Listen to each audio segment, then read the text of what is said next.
Hello guys, welcome to Proxima What Ifs. So in this video, we will see, what if Izuku was summoned to RWBY verse as the ancient Grimm Slayer and got Harem of Winter and Coco? If you enjoy these kinds of stories, don't forget to show us some love by hitting the like button and subscribing to the channel. Your support means the world to us. Now, let's start the story. Chapter 1. The Unforeseen Variable. The world was a symphony of screams, orchestrated by the cacophony of shattering concrete and the roar of unnatural power. For Izuku Midoriya, this brutal music was the only thing he'd known for weeks. His body was a tapestry of agony, each muscle fiber screaming in protest, his bones aching with a weariness that felt ancient. He stood amidst the ruins of what was once a bustling city district, the air thick with dust and the metallic tang of blood. Opposite him, the source of it all, the symbol of evil, stood with an air of detached amusement, his life support mask a mocking, featureless grin. One for all surged through Izuku's veins, a roaring river of inherited will. Green lightning, wild and untamed, danced across his battered costume, flickering like a dying star.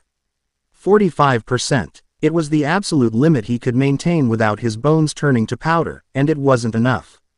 Every clash, every near miss, every desperate gambit left him more drained. While his opponent seemed to possess an endless reservoir of stolen quirks and sadistic energy. Such admirable tenacity, the voice of all for one echoed, distorted and chilling through his mask. A true vessel for my brother's foolishness. But every fire, no matter how bright, must eventually be snuffed out. He raised a hand, and the very air seemed to twist. From the shadows of his forces, a new figure emerged, a villain Izuku didn't recognize. He was gaunt, his eyes wide with a manic, terrified energy, and his hands glowed with a sickening, violet light. He didn't cast shadows but seemed to devour them. Kurogiri's successor is unpredictable, all for one stated, a hint of genuine curiosity in his tone. His quirk doesn't create gates. It simply breaks the rules. Show the little hero, nomad. Show him how fragile his reality truly is. Izuku's danger sense screamed, a piercing shriek in his mind that dwarfed any physical pain. It wasn't a warning of an incoming punch or a projectile. It was a primal alarm, a klaxon blaring that the fundamental laws of his existence were about to be violated. He coiled his legs, preparing to spring away, to anything to escape the epicenter of that violet glow.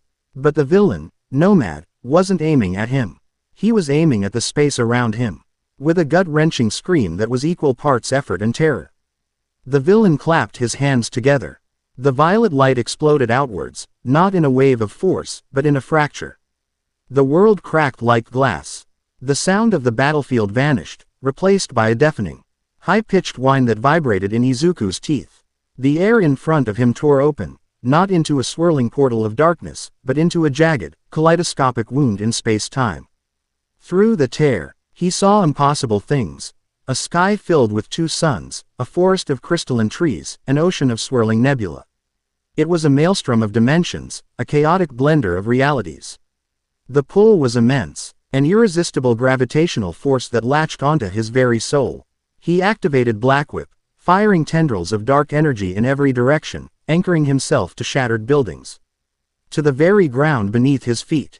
But the stone and rebar groaned, then shattered, pulled into the vortex with him.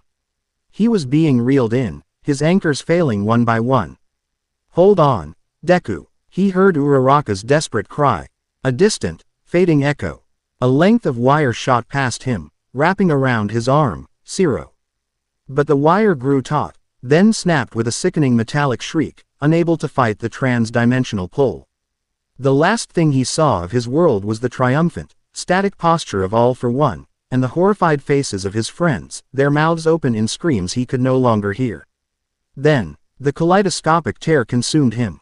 Pain, not the clean, sharp pain of a broken bone or the burning ache of an overused muscle.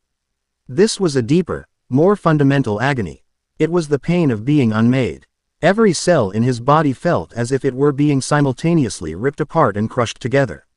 His quirk, one for all, the sacred fire of 8 generations, flared wildly within him. A desperate beacon trying to hold his physical form together against a force that cared nothing for physics or biology. He was adrift in a non-space of screaming color and shrieking silence. His consciousness flickered. He saw flashes of the vestiges within him. Nana Shimura giving him a sad, determined smile, Yoichi Shigaraki reaching out a hand before being swept away by the current. The power was a shield. But the shield was cracking. Then, something new answered. From the deepest core of his being, a power he had never felt before rose to meet the tide of chaos. It was not a part of One for All. It was ancient, dormant, and felt as old as the bedrock of a world. It was a resonance, a humming frequency that vibrated with a profound sense of purpose.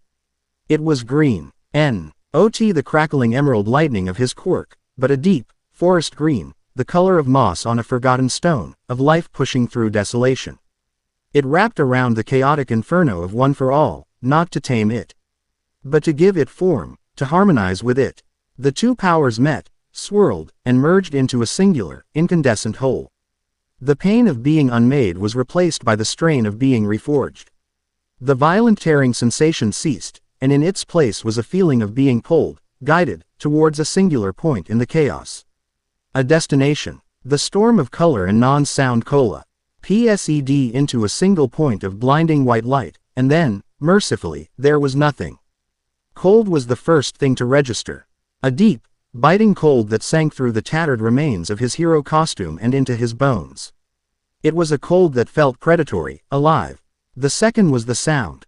A howling, relentless wind that whipped snowflakes and ice crystals against his exposed skin with the sting of 1,000 tiny needles. Izuku's eyes fluttered open. He was lying on his back in a deep drift of snow, the sky above a churning maelstrom of gray clouds. Snow was falling so thickly that he could barely see 10 feet in any direction. He pushed himself up, his body screaming 1,000 different protests. He was alive. He was whole. He took a ragged breath, the frigid air burning his lungs. Where was he? This wasn't Japan. The sheer ferocity of the cold was unlike anything he'd ever experienced. The war, all for one, his friends. The memories flooded back, sharp and agonizing. The violet light, the tear in reality. A wave of panic seized him, cold and sharp as the wind. He was alone. He was lost. He pushed the panic down.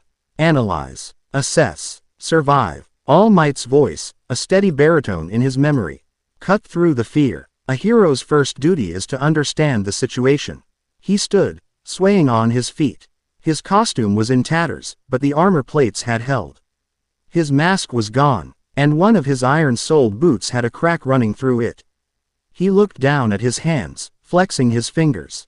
He felt different, stronger. One for All was there, a familiar, comforting warmth humming just beneath his skin. But it was intertwined with that other power, the deep green essence. It felt like a second soul had taken root within him, ancient and resolute. It felt right, like a key sliding into a lock he never knew existed. A screech, high and unnatural, cut through the wind. It was followed by another, then a chorus of them, a symphony of monstrous hatred that made the hairs on his arms stand up. His new, merged senses flared. It wasn't just danger sense. This was something else. It was an awareness, a sonar pinging against a tide of pure, unadulterated malice. He could feel them, hundreds of them, thousands, a living ocean of negative emotion, and it was close. Very close. Through the swirling snow, he saw movement. Dark shapes, shifting in the blizzard. He squinted, trying to make them out. They were monstrous, pitch-black creatures with stark white, bone-like plates that looked like armor and masks. Their eyes glowed with a malevolent red light. Some were lupine, running on 4 legs with unnatural speed. Others were larger, more ursine, with massive claws that tore through the frozen earth. His mind, ever analytical, tried to categorize them. Villains, mutants, Nomu. No, they felt wrong. They felt empty. There was no life, no soul behind those red eyes, only instinct and a bottomless well of hatred for all living things. The green essence within him recoiled from them. A visceral, instinctual rejection. It didn't just recognize them as a threat, it recognized them as an anathema. An error in existence that needed to be erased. Then he saw what they were attacking. Through a break in the snow, he saw the stark, metallic lines of a fortified wall. It was a military outpost of some kind, sleek and angular, but it was besieged. Ashes of light. Gunfire. erupted from the battlements, but the tide of black creatures was overwhelming. He could see massive ones, behemoths that looked like skeletal elephants, battering the main gate with terrifying force. The wall was cracked, sections of it crumbling under the relentless assault. And there were people on that wall. Soldiers, dressed in pristine white uniforms, fighting and dying against the black tide. His personal panic, his confusion, his grief, it all vanished, burned away by the singular, brilliant fire of his heroic spirit. People were in danger. They were losing. Nothing else mattered. He took a deep breath, and the cold air seemed to fuel the fire within him. One for all. Full cowl, 45%. The familiar green lightning erupted around him, but it was different now. It was brighter, more intense, and shot through with veins of that deeper, primal forest green. The energy didn't just crackle, it sang, a low, resonant hum that vibrated in the very air. He felt no strain, no familiar ache in his bones. The 45% that had been his limit now felt as easy as breathing. The new power, this primeval aura, was acting as a conduit, a stabilizer, allowing him to draw out more of One for All's power more safely than ever before. He pushed off the ground, and the snow beneath his feet vaporized in a cloud of steam.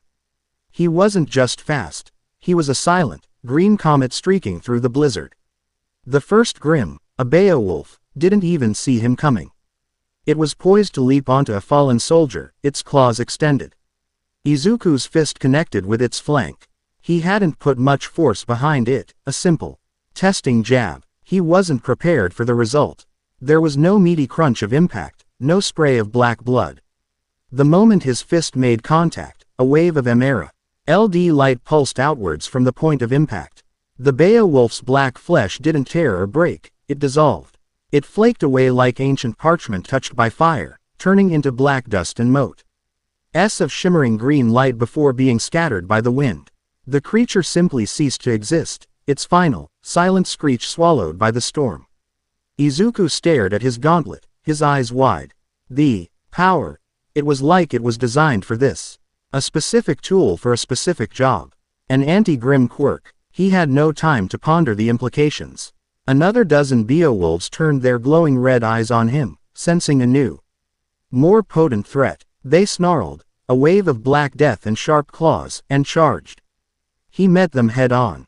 A kick, and another creature disintegrated. A sweeping backhand, and two more vanished in emerald fire. He moved through them like a phantom, a whirlwind of controlled, devastating force.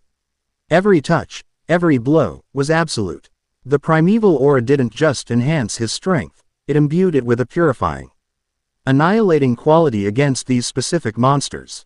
He was an extinction event in human form. Specialist Winter Schnee grit her teeth, the cold forgotten in the heat of her desperate fury. The recoil of her customized magnum kicked against her palm, a familiar and unsatisfying sensation. Every dust round she fired found its mark, shattering the bone moss. K of a sabre punching through the chest of a creep, but for every one she killed, 3 more took its place. Left flank is buckling. A lieutenant screamed over the comms, his voice tight with panic.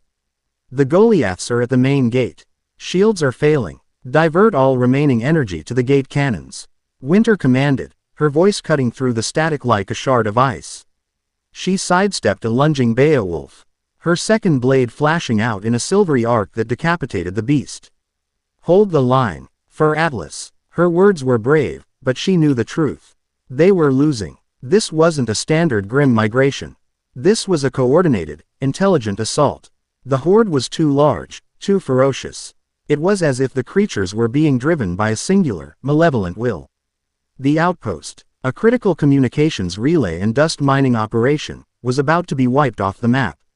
Her soldiers, some of the best trained in the Atlesian military, were being slaughtered. It was her command, her failure. She summoned a glyph beneath her feet, launching herself into the air to get a better view. The sight stole the breath from her lungs. The sea of black stretched to the horizon, a writhing, endless carpet of death.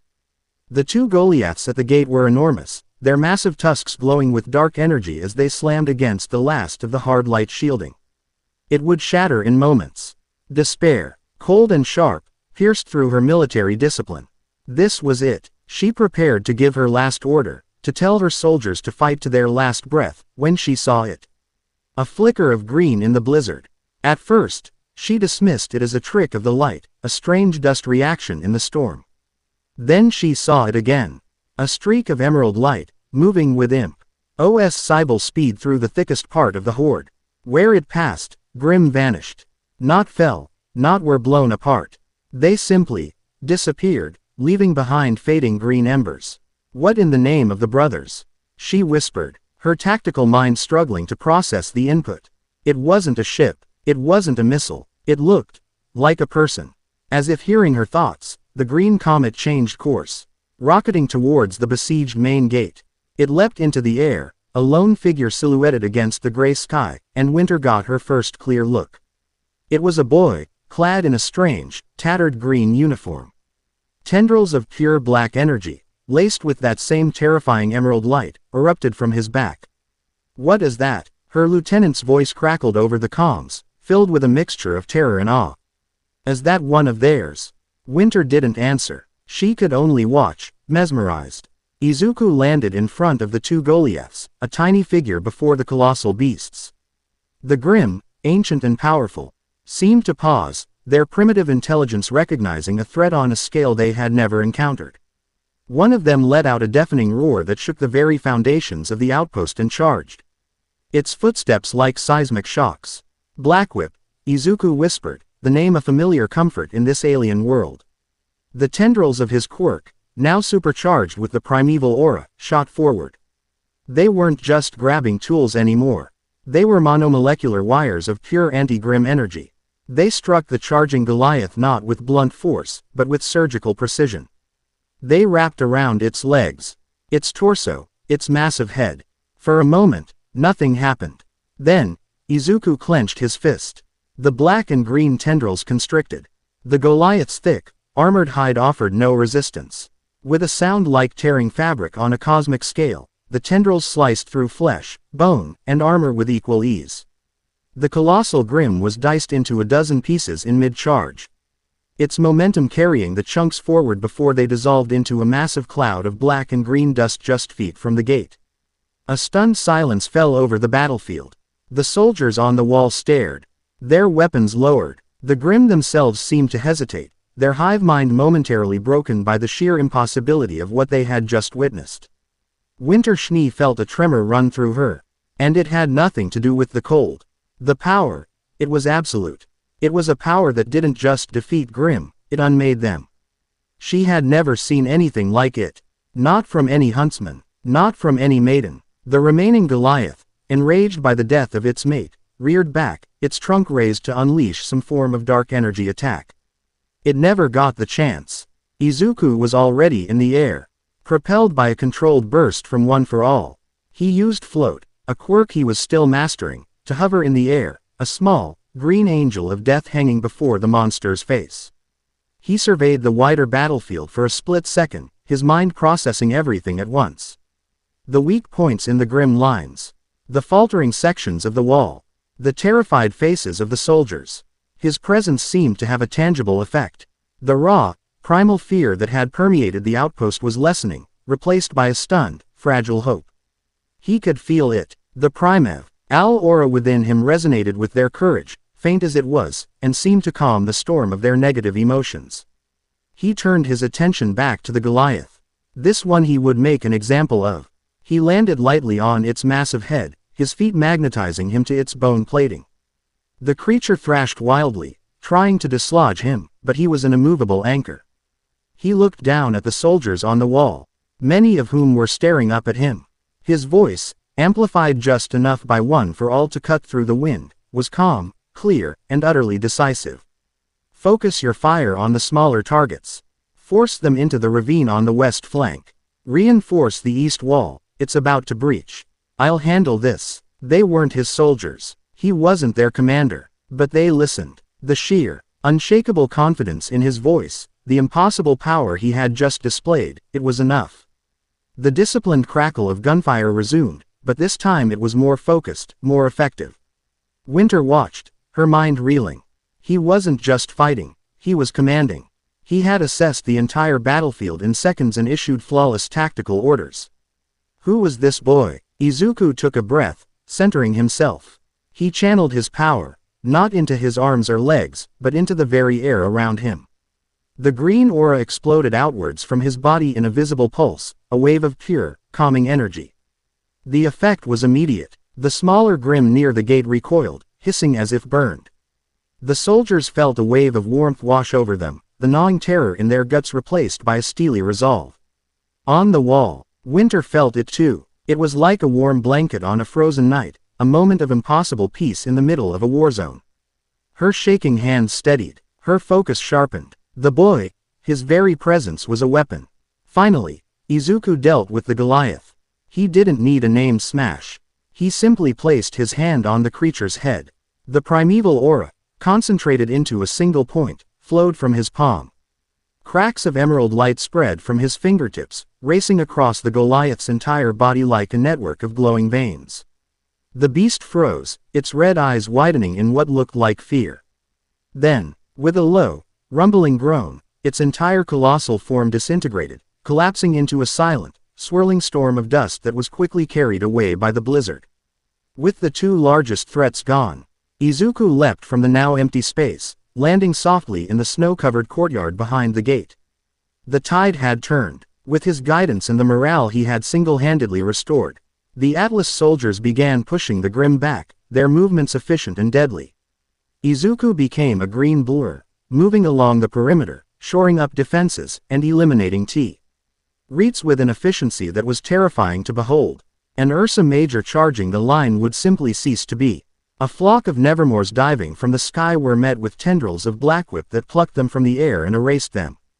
Within 10 minutes of his arrival, the battle was over. The relentless, overwhelming horde, which had been moments from wiping the outpost from existence, broke. The remaining creatures, their numbers decimated and their primitive morale shattered, turned and fled back into the icy gloom of the storm. Silence descended, broken only by the howling of the W.I.N.D. and the panting breaths of the exhausted soldiers. They stared, not at the retreating Grimm, but at the boy standing in the center of the courtyard. He stood amidst the swirling snow, his green lightning finally fading. His shoulders slumped with a weariness that seemed at odds with the godlike power he had just displayed.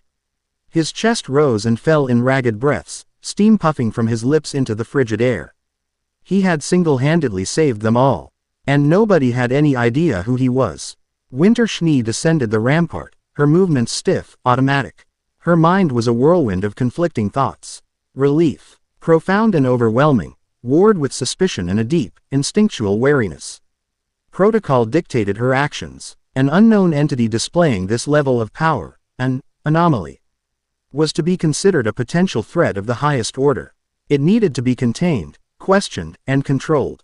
But the part of her that wasn't a specialist, the part that had watched her soldiers get cut down, the part that had felt true despair, saw something else. She saw a hero, a boy who had thrown himself into a hopeless battle without a moment's hesitation to save people he didn't know. The purity of his actions was undeniable. Her boots crunched in the snow as she approached him. Several of her soldiers, their rifles still raised, formed a loose perimeter, their expressions a mix of awe and fear. The boy didn't seem to notice them. He was looking at his own hands, a strange, bewildered expression on his face, as if he didn't quite recognize them. He looked up as she stopped a few feet in front of him. She got a proper look at him for the first time. He was young, probably younger than some of her newest recruits. His face was round, framed by an unruly mop of dark green hair caked with snow and grime. His eyes, a matching shade of vibrant green, were wide and expressive. They held a deep, soul-crushing exhaustion, but also an incredible kindness. Freckles dotted his cheeks, a feature so incongruous with the demigod of destruction she had just witnessed that it caused another jolt of cognitive dissonance. He was bleeding from a cut on his forehead, the crimson a stark contrast to his pale skin. She hardened her expression, letting her training take over. She was the commanding officer. She needed answers. "Identify yourself," she said, her voice sharp and authoritative, betraying none of the turmoil she felt. The boy blinked, seemingly pulled from a deep reverie. He looked at her uniform, at the armed soldiers, his eyes taking in the details with a quick, analytical glance. He looked tired, lost, and utterly out of his element. My name is Izuku Midoriya, he said, his voice raspy from the cold and exertion. He winced, a flicker of pain crossing his face. I'm sorry, but can you tell me where I am? What were those things? His question was so genuine, so filled with honest confusion, that it threw her off balance. He didn't know what Grimm were. It was impossible. Every child in Remnant knew of the creatures of darkness. You were at Outpost SIERRA-14, northern sector of Solitas, under the jurisdiction of the Atlas military, she replied, reverting to formal protocol. Those things were Grimm. And you will answer my questions. Who are you? What kingdom are you from? Where did you get that power? Is it a semblance? Izuku's brow furrowed. Atlas, Solitas, Grimm. The words meant nothing to him. They were sounds from a language he didn't speak, though the language itself was the same. It was like waking up in a dream that refused to make sense. I don't understand, he said, shaking his head slowly. The movement made him dizzy. I'm not from any kingdom. I'm from Japan. My power. It's my quirk. One for all. Winter's eyes narrowed. Quirk. Japan. Was he insane, or was this some kind of elaborate deception? There is no such place as Japan on any map of Remnant. And I have never heard of a quirk. The finality in tone struck Izuku harder than any physical blow. No such place as Japan. It confirmed the terrifying suspicion that had been growing in the back of his mind since he woke up in the snow. This wasn't just a different country. This was a different world. The reality-warping quirk hadn't just teleported him. It had exiled him. The weight of that realization was crushing. His friends, his mother, All Might, the entire life he had fought and bled for, was gone. An unbridgeable chasm of dimensions now separated him from them. The adrenaline that had sustained him through the fight vanished, and the full, crushing weight of his physical and emotional exhaustion slammed into him. His legs buckled. He would have collapsed into the snow if Winter hadn't moved. Acting on an instinct she didn't know she possessed, she darted forward, catching him by the arm. She was surprised by the solid muscle beneath the torn fabric of his costume, but more so by the sudden, intense jolt of warmth that seemed to radiate from him. A stark contrast to the frigid air. He leaned heavily on her, his head bowed. They're gone, he whispered, the words so quiet she barely heard them over the wind. It wasn't a question. It was a statement of profound, heartbreaking grief. Winter found herself at a loss. Her training had prepared her for combat, for interrogation, for tactical command. It had not prepared her for a boy who could shatter mountains but wept for a home she had never heard of. For a moment, she let the commander recede, and the woman took over. She saw a lost, powerful, and deeply wounded child. But the commander could not be gone for long. She straightened up, helping him stand, but didn't let go of his arm. Her grip was firm, professional. You are coming with me, she said, her tone leaving no room for argument. You have a great deal of explaining to do. We will take you to Atlas. You will speak with General Ironwood. Izuku looked up at her, his green eyes clouded with sorrow but clear of any deception. He nodded weakly. He had nowhere else to go. He was an anomaly, a variable in a world he didn't understand. For now, following her was the only logical path forward. As she led the strange boy towards the relative warmth of the outpost, Winter Schnee couldn't shake the feeling that his arrival was a cataclysmic event. It was a stone dropped into the still, frozen lake of their world. And the ripples were going to change everything. She looked at the boy, then at the dissolving remains of the grim horde he had single-handedly annihilated. She didn't know if he was a savior or a weapon, a miracle or a harbinger of something far worse than the Grimm. But as she felt the faint, comforting hum of his strange power, a power that had calmed her fear and saved her life, she allowed a single, dangerous thought to take root in her mind. He is hope. Chapter 2. The Atlas Question. The journey to Atlas was a study in pressurized silence. Izuku sat on a cold metal bench inside the bullhead, the rhythmic thrum of its engines a monotonous heartbeat against the backdrop of his own racing thoughts. The world outside the reinforced viewport was a breathtaking, terrifying panorama of white, jagged mountain peaks, crowned with ancient, unmelting ice, tore at a sky the color of a pale bruise. He was no longer in Japan. He was no longer on Earth.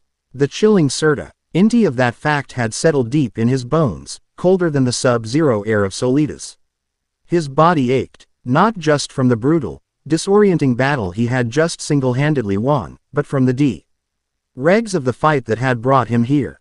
The phantom pain of Shigaraki's decay still prickled at his skin, a memory of a battle left unfinished, a world left hanging in the balance. He clenched his fists, the worn fabric of his hero costume groaning in protest.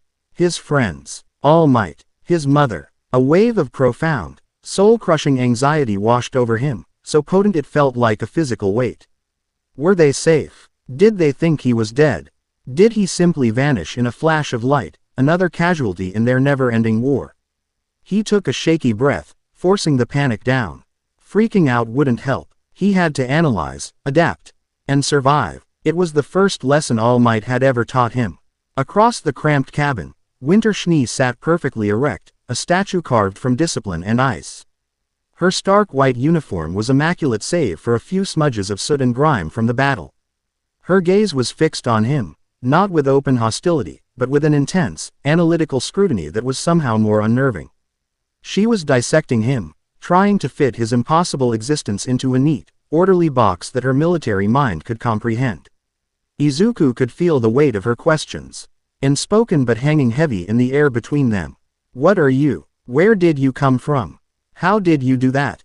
The energy within him, the primeval aura, was a constant, low hum beneath his skin. It felt different from One for All alone. Where his quirk was a roaring sun, a reservoir of explosive power, this new energy was like a deep, ancient river. It was calmer, more pervasive. It soothed the ragged edges of his panic, whispering a strange sense of belonging, as if this world, this remnant, was somehow recognizing a part of itself within him. It was this energy that had vaporized the creatures, the Grimm. Winter had called them, and it was this energy that now seemed to connect him to the very land they flew over. He could almost feel the continent stretching out below, a vast, sleeping consciousness of rock and ice. Groaning under the weight of a sorrow he didn't understand. You were injured, Winter's voice cut through his thoughts, sharp and precise. It wasn't a question or an expression of concern. It was an observation, a statement of fact. Izuku looked down at his right arm. A deep gash, courtesy of a dying Beowulf's desperate claw swipe, was bleeding sluggishly through a tear in his costume. He hadn't even noticed. It's nothing, he said, his voice hoarse. Just a scratch. Winter's perfectly sculpted eyebrow rose a fraction of a millimeter. That scratch, WOULD require immediate medical attention for any of my soldiers. Your biological composition is clearly abnormal. Izuku offered a weak, tired smile. You get used to it. He focused a tiny sliver of One for All into the wound. The green energy of the primeval aura mingled with it, and he watched, fascinated, as the emerald light seemed to cleanse the injury. The bleeding stopped, and the edges of the cut began to knit together at an accelerated rate. It wouldn't be fully healed, but it was no longer a pressing issue. Winter's eyes widened almost imperceptibly, her composure faltering for a scant second. She had seen him perform miracles on the battlefield, but to witness this quiet, casual display of biological regeneration up close was something else entirely. It was another piece of an unsolvable puzzle. He wasn't just powerful, he was fundamentally different. The general will want a full report, she said, her tone reverting to its default military crispness. He will have questions. It would be in your best interest to answer them truthfully and completely. General Ironwood does not appreciate variables. I don't plan on lying, Izuku replied, meeting her gaze. Her eyes were a startlingly pale blue, like chips of glacial ice. But I'm not sure he'll believe the truth. The rest of the flight passed in that same tense silence. Izuku watched the landscape change, the snowy wastes giving way to a sprawling dark smudge on the horizon.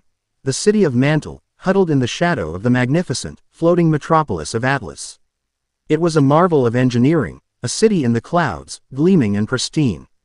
But even from this distance, he could feel a palpable tension radiating from it. The primeval aura inside him resonated with the emotions of the populace below, a current of fear, anxiety, and grim resolve that was a constant, low-grade hum in the back of his mind. This shining city was a fortress, and its people lived under a permanent state of siege. The bowl, EAD landed with practiced smoothness on a platform jutting from the side of a colossal tower that seemed to pierce the heavens. The moment the ramp lowered, the frigid air hit him like a physical blow. Armed soldiers in the same white uniforms as Winter's squad snapped to attention, their rifles held at a low ready.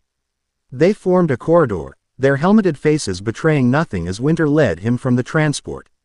The interior of Atlas Academy, which also served as the headquarters for the Atlesian military, was as cold and imposing as its exterior.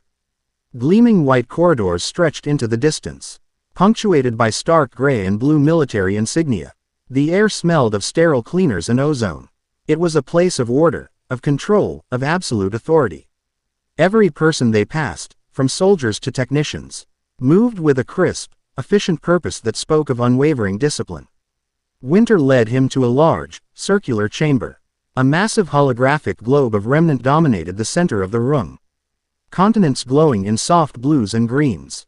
Standing before it, his back to them, was a man whose presence filled the entire space. He was tall and broad-shouldered, his immaculate, white uniform adorned with medals and commendations. Half of his body was visibly cybernetic, a testament to a life of conflict. As he turned, Izuku saw a face etched with the burdens of command, high. Eyes holding the weary steel of a man who had made too many hard decisions. This was General James Ironwood. Flanking him were 5 individuals who radiated a level of power and confidence far beyond that of the regular soldiers. Izuku's combat senses, honed by countless battles and amplified by danger sense, immediately cataloged them as elite threats. They were the ace operatives. Specialist Schnee. Ironwood's voice was a low baritone, calm and commanding. Report. Winter snapped a crisp salute. General, the outpost at Sector GAMMA-7 was lost. We were seconds from being completely overrun when the acid arrived. She gestured towards Izuku. He neutralized the entire Grimm horde. Single-handedly. Ironwood's gaze fell upon Izuku, and it was like being weighed and measured by a machine. There was no warmth, only calculation. The energy signature we detected, that was you. Yes, sir, Izuku said, deciding politeness was the best initial approach. I am General James Ironwood, headmaster of Atlas Academy and leader of the Atlesian military, he stated, his voice leaving no room for argument. These are my ace operatives. Clover Ebby, Harriet Bree, Elm Eddern, Vine Zeki, and Mero Amin. Each of the ace ops gave Izuku their own assessment. Clover, the man with a good luck charm pinned to his collar, offered a tight, professional smile that didn't reach his eyes. Harriet, a woman buzzing with barely contained energy, looked him up and down with dismissive speed. Elm, a towering woman with powerful arms, crossed them over her chest, her expression one of pure skepticism. Vine remained perfectly still, his face serene and unreadable, and Mero, the youngest of the group, shifted his weight nervously, his dog tail giving a slight, anxious twitch. Specialist. Schnee's report is difficult to believe, Ironwood continued, his cybernetic hand clenching into a fist. It states you appeared from nowhere in a flash of light. It claims you possess abilities that defy all known applications of aura and semblance. It says you destroyed a horde of Grimm that numbered in the thousands in under 10 minutes. Explain yourself. This was it. Izuku took a deep breath. The ancient river of power inside him offering a strange calm. My name is Izuku Midoriya. I'm not from this world. A scoff came from Harriet. Oh, please, is that the best you could come up with? Harriet, Clover said, his voice gentle but firm. She fell silent, though her impatient glare remained fixed on Izuku. Izuku pressed on, explaining everything as concisely as he could. He spoke of his world, of superpowers called quirks, of the legacy of one for all passed down through generations to fight a singular, ancient evil. He described his final battle, the strange quirk that had struck him, and the violent, tearing sensation of being ripped through reality itself. He left out the specifics of the vestiges, knowing it would only complicate an already impossible story. He watched their faces as he spoke. Winter's expression was neutral, but he could see the conflict in her eyes. She had seen the impossible, and his story, however insane, was the only explanation that fit.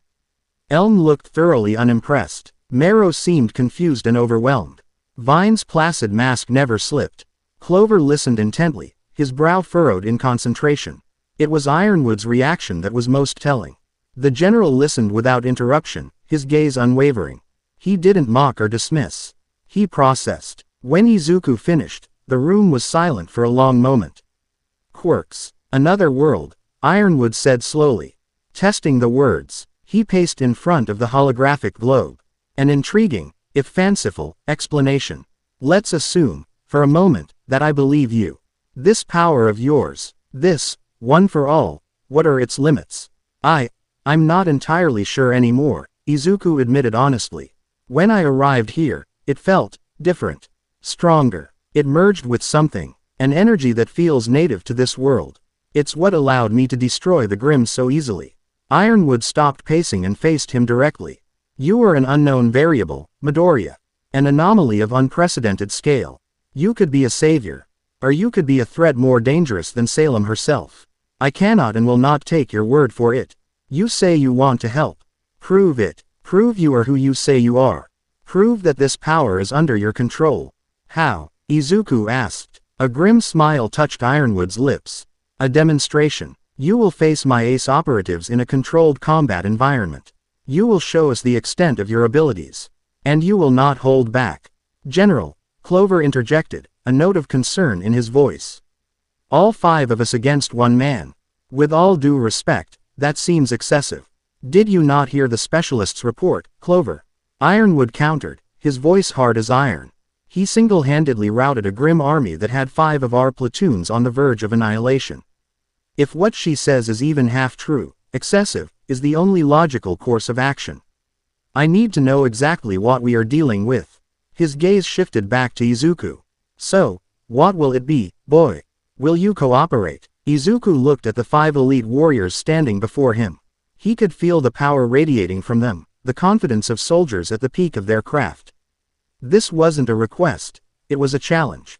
A test, and refusing would only deepen their suspicion. He needed allies. He needed them to trust him, at least enough not to lock him in a cage. His exhaustion was a heavy cloak on his shoulders. But the core of his being, the part of him that had faced down villains who could level cities, straightened his spine. He met Ironwood's gaze, the emerald light in his own eyes flaring for a moment. I will, he said, his voice clear and steady. But I won't be holding back. Are you sure they're ready for that? A flicker of surprise, perhaps even respect, crossed Ironwood's face. The challenge had been accepted, and the terms had been met. The Atlas question would be answered not with words, but with power. In the farthest reaches of Remnant, in a land steeped in shadow and death. A queen stirred from her contemplation. The land of darkness was anathema to life, a petrified forest of blackened trees under a perpetually bruised sky, dominated by the spires of a twisted, Gothic citadel. Within the highest chamber, Salem sat upon her throne of bone and obsidian, her pale skin and crimson-veined eyes a stark contrast to the oppressive gloom. For millennia, she had been the apex predator of this world, the immortal, untouchable architect of its despair. Nothing was new to her. The rise and fall of civilizations, the petty squabbles of humanity. The cycles of war and peace, they were all reruns of a tedious play she had been forced to watch since the beginning. Her power was absolute, her influence insidious and far-reaching. She was a god, and the world was her broken toy. Until an hour ago, it had come without warning. A searing, agonizing sensation, as if a white-hot iron had been pressed directly against the core of her grim essence. It was not a physical pain, but something far deeper, an existential violation. It was the feeling of purity. A potent, untainted energy had flared into existence in the frozen north, so bright and so fundamentally opposed to her nature that it had made her recoil in her own sanctum. It was a light so brilliant it cast a shadow even in her realm of eternal darkness. The sensation had vanished as quickly as it had appeared, but the aftershock remained, a psychic ringing in the ears of her soul. She had felt her connection to the grim horde in that sector flicker and die, not one by one, but snuffed out in a massive, simultaneous wave, like 1,000 candles being extinguished by a hurricane. Her inner circle was assembled before her. Hazel Reynard stood like a mountain of stoic rage, his arms crossed. Arthur Watts preened, adjusting his pristine cuffs, his expression one of academic curiosity. And Tyrion Kalos was practically vibrating with manic energy, his scorpion tail twitching in anticipation. It was cleansing, Salem said, her voice a soft, venomous whisper that still managed to fill the cavernous throne room. She traced a finger along the arm of her throne, the blah. CK ichor that served as her blood pulsing faintly beneath her skin. I have not felt anything like it since, before. It felt like the world itself was trying to cauterize a wound. A new weapon from Atlas, perhaps. Watts suggested, his tone dripping with condescending skepticism. Some new dust application ironwood has cooked up in his floating fortress. Highly unlikely. His imagination is as rigid as his spine. It was not a machine, Salem countered, her red eyes narrowing. This was not technology. This was life. It was raw, primordial power. An aura, but one more ancient and potent than any huntsman's. Tyrion giggled, a high-pitched, unhinged sound that echoed off the obsidian walls. Ooh, a new hero for our little play. How exciting. Does he have a silver tongue? Or perhaps silver eyes? Send me, my queen. Let me taste his strength. Let me see his hope curdle into delicious despair. Silence, Tyrion, Salem commanded. The order was quiet, yet it carried the weight of an avalanche. Tyrion immediately fell silent, his grin remaining plastered on his face but his body frozen in submission. Salem rose from her throne, gliding across the floor like a phantom. This is not some upstart child with a rare genetic trait. This is an anomaly. The energy I felt, it was the antithesis of my being. When it flared, it did not just destroy my children. It unmade them. It erased them from existence. This gave even Hazel pause, his stony expression cracking with a flicker of concern. The Grimm could be killed, but their essence would eventually return to the pools from which they were spawned, ready to be reformed. Unmade was a different concept entirely. It suggested permanent destruction. My queen, Watts began, pushing his glasses up his nose. If what you say is true, then this entity is the single greatest threat to your ambitions we have ever encountered. I am aware, Arthur, Salem said, her back to them as she stared into a swirling vortex of dark energy that served as her scrying pool. Which is why we will not rush. An unknown power of this magnitude must be understood before it can be corrupted or destroyed. Rushing in blindly is Ironwood's folly, not mine. She turned, her gaze falling upon her most volatile servant. Tyrion. Yes, my goddess, he hissed, his body trembling with glee. You will go to Atlas. But you will not engage. You will not fight. You will not reveal yourself, she commanded, her voice leaving no room for his usual theatrics. You are to be a shadow.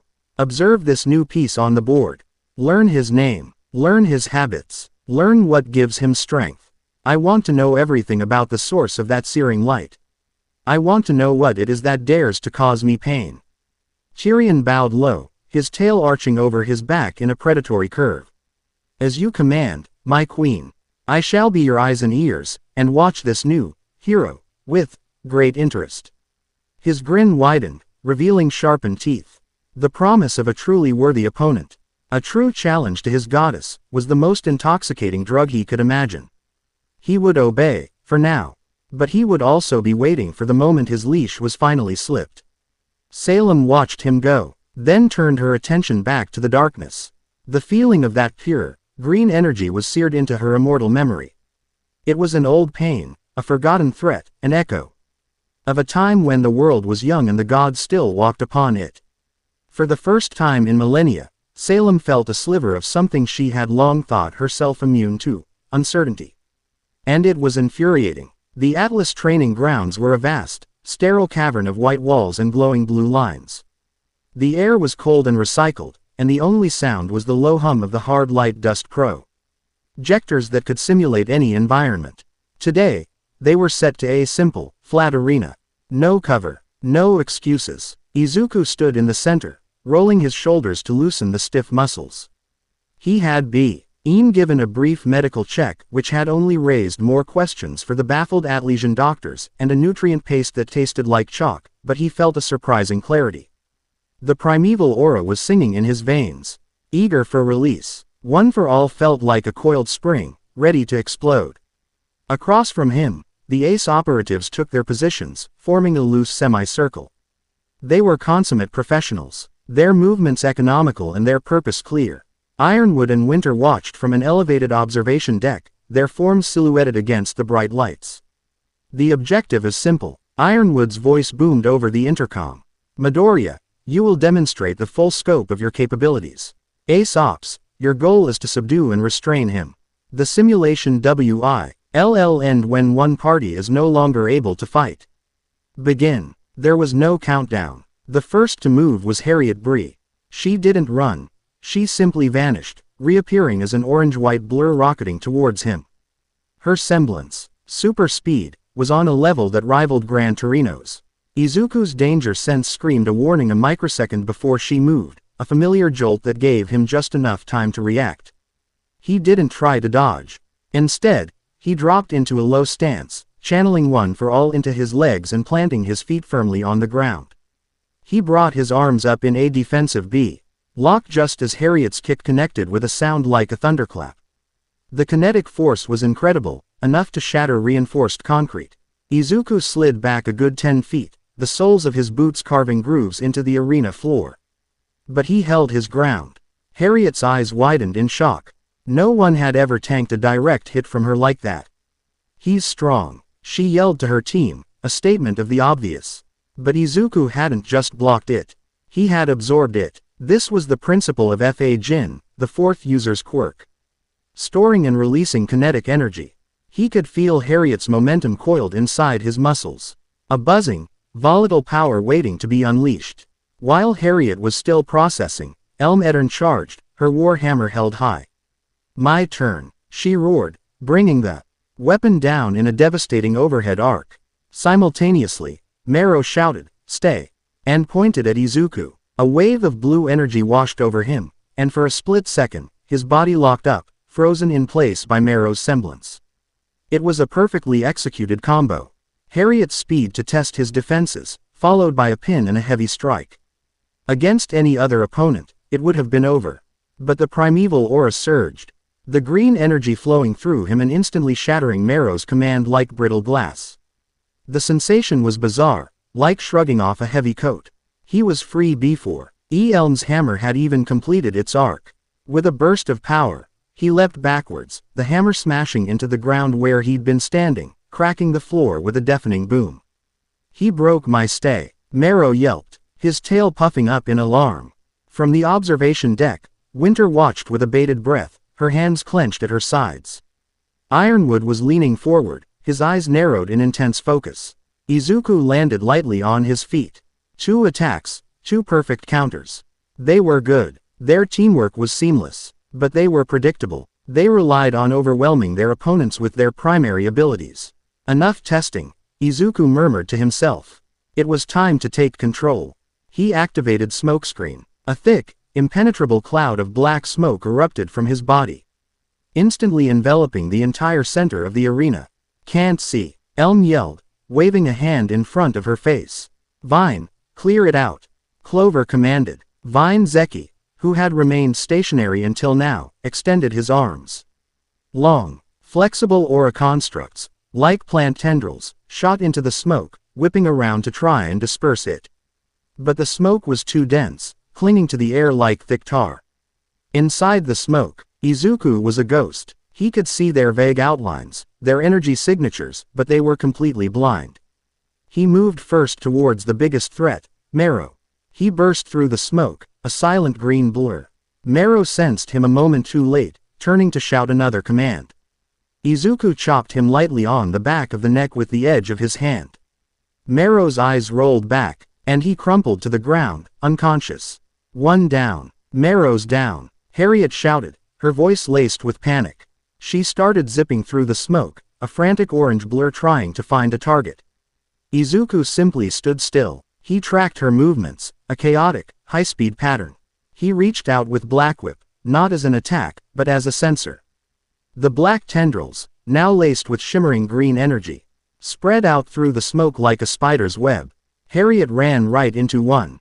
It wrapped around her ankle, and she yelped as she was yanked off her feet. Gotcha, Izuku said calmly. He didn't slam her into the ground. He just held her there, suspended upside down in the smoke, flailing uselessly. 2 down. Next was Elm. He could hear her stomping around, blindly swinging her hammer. He circled around behind her, the smoke muffling his footsteps. He appeared at her back, tapped her on the shoulder, and as she whirled around in a furious rage, he ducked under her SW.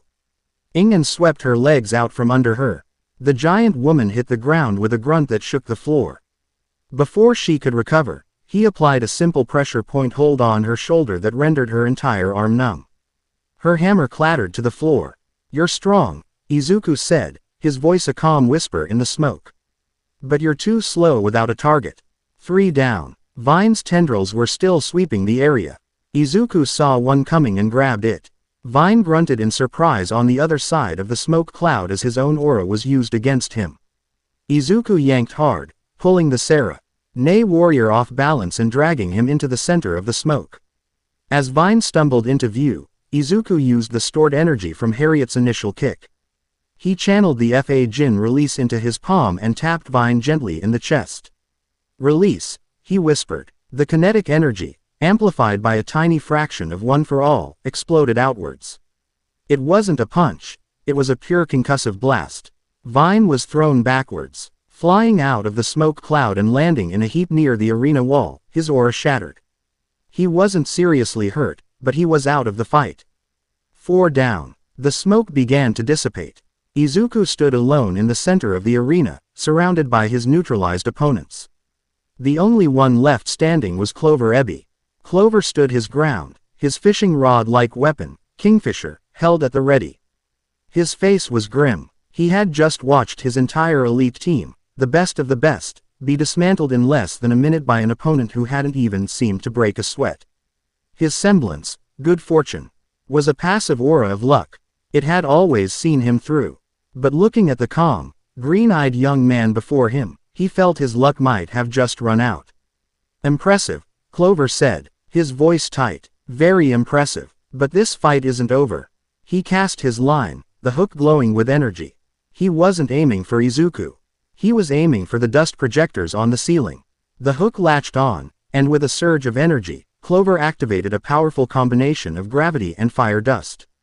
A massive, swirling vortex of superheated plasma shot down from the ceiling, aimed directly at Izuku. It was a final, all-or-nothing gambit. Izuku looked up at the descending fireball. He could dodge it easily. He could counter it with a smash. But Ironwood had said to show them everything. He held up his right hand, palm open, towards the attack. Green lightning crackled around his arm, the primeval aura flaring to life, so bright it forced everyone in the observation deck to shield their eyes. The dust-powered shot, a weapon that could melt through a tank's armor, hit his palm. And stopped. There was no explosion, no impact. The fire, the gravity, raw energy of the dust, it all just fizzled. The green aura on Izuku's hand seemed to drink the attack, neutralizing it completely, leaving nothing but a faint wisp of steam. The silence that followed was absolute, more deafening than any explosion. Izuku lowered his hand, the green light fading from his eyes. He looked at Clover, who was staring, his mouth slightly agape, his weapon hanging limply at his side. From the observation deck, Winter's gloved hand was pressed against the glass, her knuckles white. She had witnessed his power in the field, but this controlled, tactical, and dismantling of Remnant's most elite fighting force was on another level entirely. He hadn't just beaten them. He had systematically proven that on every conceivable metric, strength, speed, strategy, and even esoteric defense, he was simply superior. General Ironwood stood motionless, his cybernetic hand gripping the railing so tightly that the metal creaked. The implications of what he had just seen were world-altering. This boy wasn't a weapon. A weapon could be understood, replicated, and controlled. This boy was a force of nature. A living cataclysm with the face of a hero. The fight was over. Izuku had proven his point. He was not a variable to be managed. He was the new standard by which all power on Remnant would be measured. Later that evening, Izuku found a quiet corner of the academy. An observatory with a dome ceiling and a floor-to-ceiling panoramic window.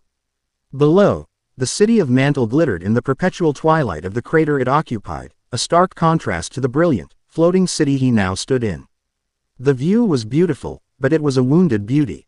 He could see the plumes of steam from the heating vents, the organized but cramped sprawl of the buildings. He could feel the collective anxiety of its people, a constant thrum against his senses.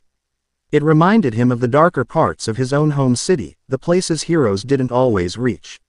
The demonstration had ended with a tense silence, followed by a flurry of activity.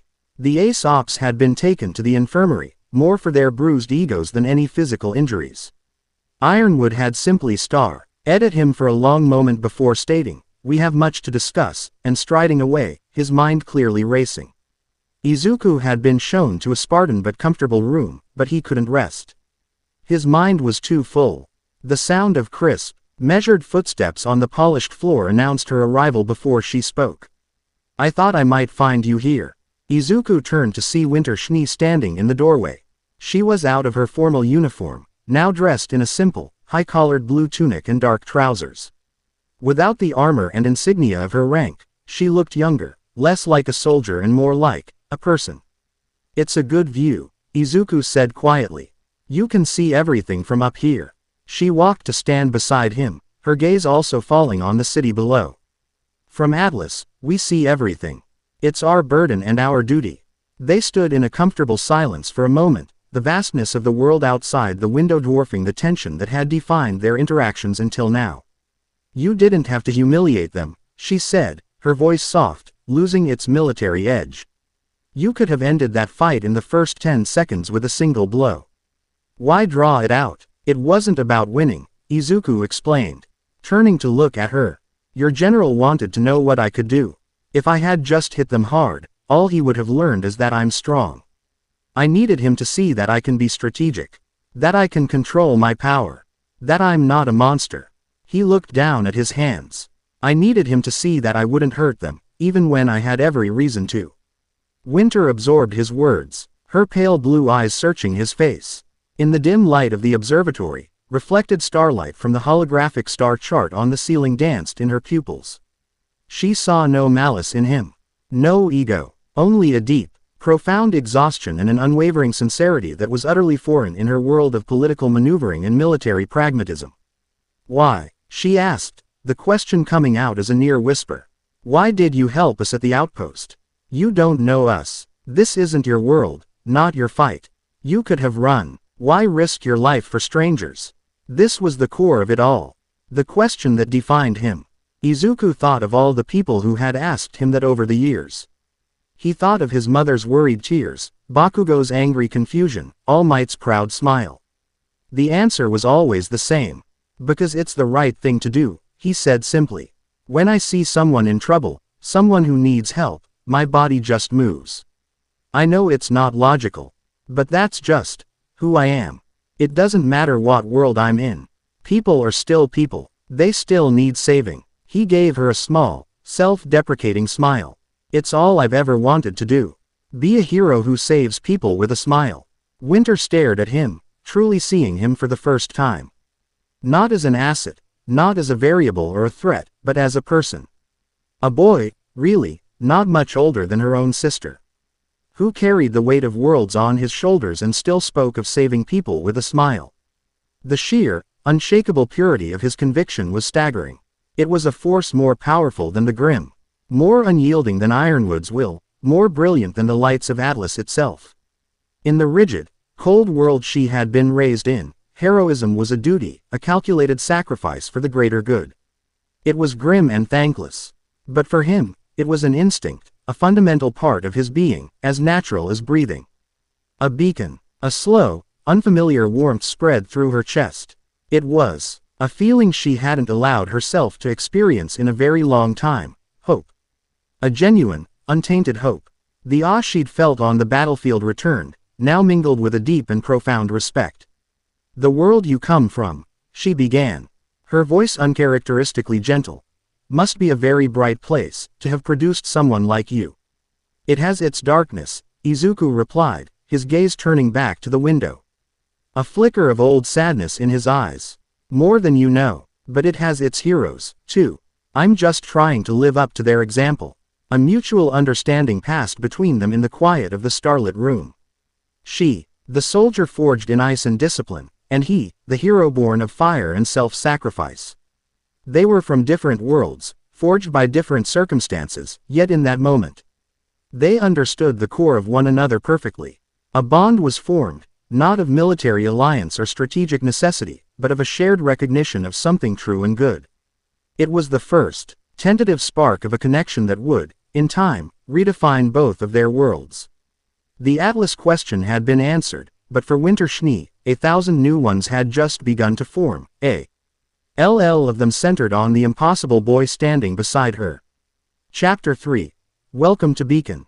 The sterile, oppressive air of Atlas General Ironwood's office felt like a physical weight on Izuku's shoulders. It was a room designed not for comfort or discussion, but for command. Polished chrome and stark white walls reflected the cold, artificial light, and the only window was a vast, panoramic view of the floating city. A testament to Atlas's technological might and its deliberate separation from the world below. It was a room that declared, without a single word, that sentiment was a liability and control was paramount. Izuku stood at ease, a posture learned from a lifetime of discipline, yet inside, a coil of tension was slowly unwinding.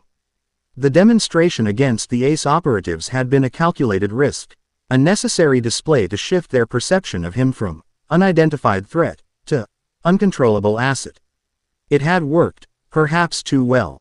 Now, he was at the center of a polite-ical negotiation between the two most powerful headmasters on Remnant. On the large holographic display dominating one wall, the serene face of Professor Ozpin of Beacon Academy regarded them all with a calm, knowing gaze.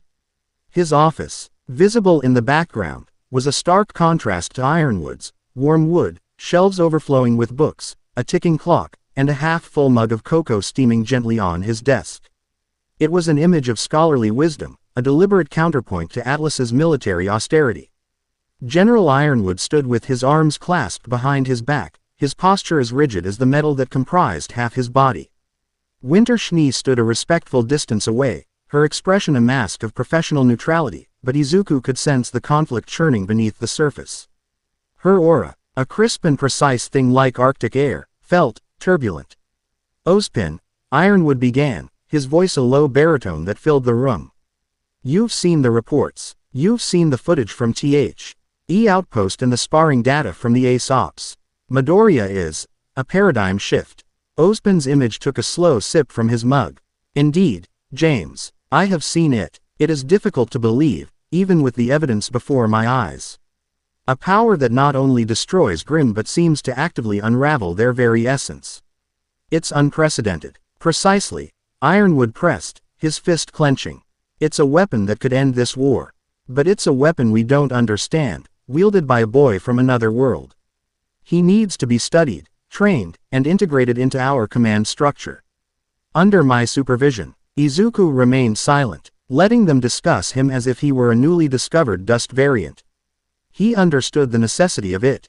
He was an anomaly, a variable so extreme it threatened to break their entire equation. Fear and a desire for control were natural reactions. Ozpin's eyes, however, shifted from Ironwood to Izuku. They were old eyes, filled with a depth of experience that felt ancient. And what does Mr. Midoriya think of this? Does he wish to be a weapon under your command, James? The question hung in the air, sharp and direct. It wasn't for Ironwood, it was for him. This was his first real test from the man who held the keys to Vale.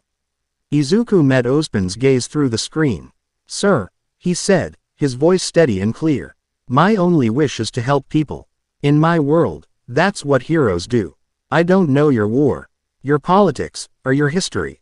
But I know what a monster is, and I know what a person in need looks like. If I can use my power to save lives, I will. But I won't be anyone's weapon. A tool doesn't have a choice. I do. A faint, almost imperceptible smile touched Ozpin's lips. Well said. Ironwood's jaw tightened. His idealism is admirable, Ozpin, but it's naive. Salem won't be defeated by good intentions. She will be defeated by strategy, discipline, and overwhelming force.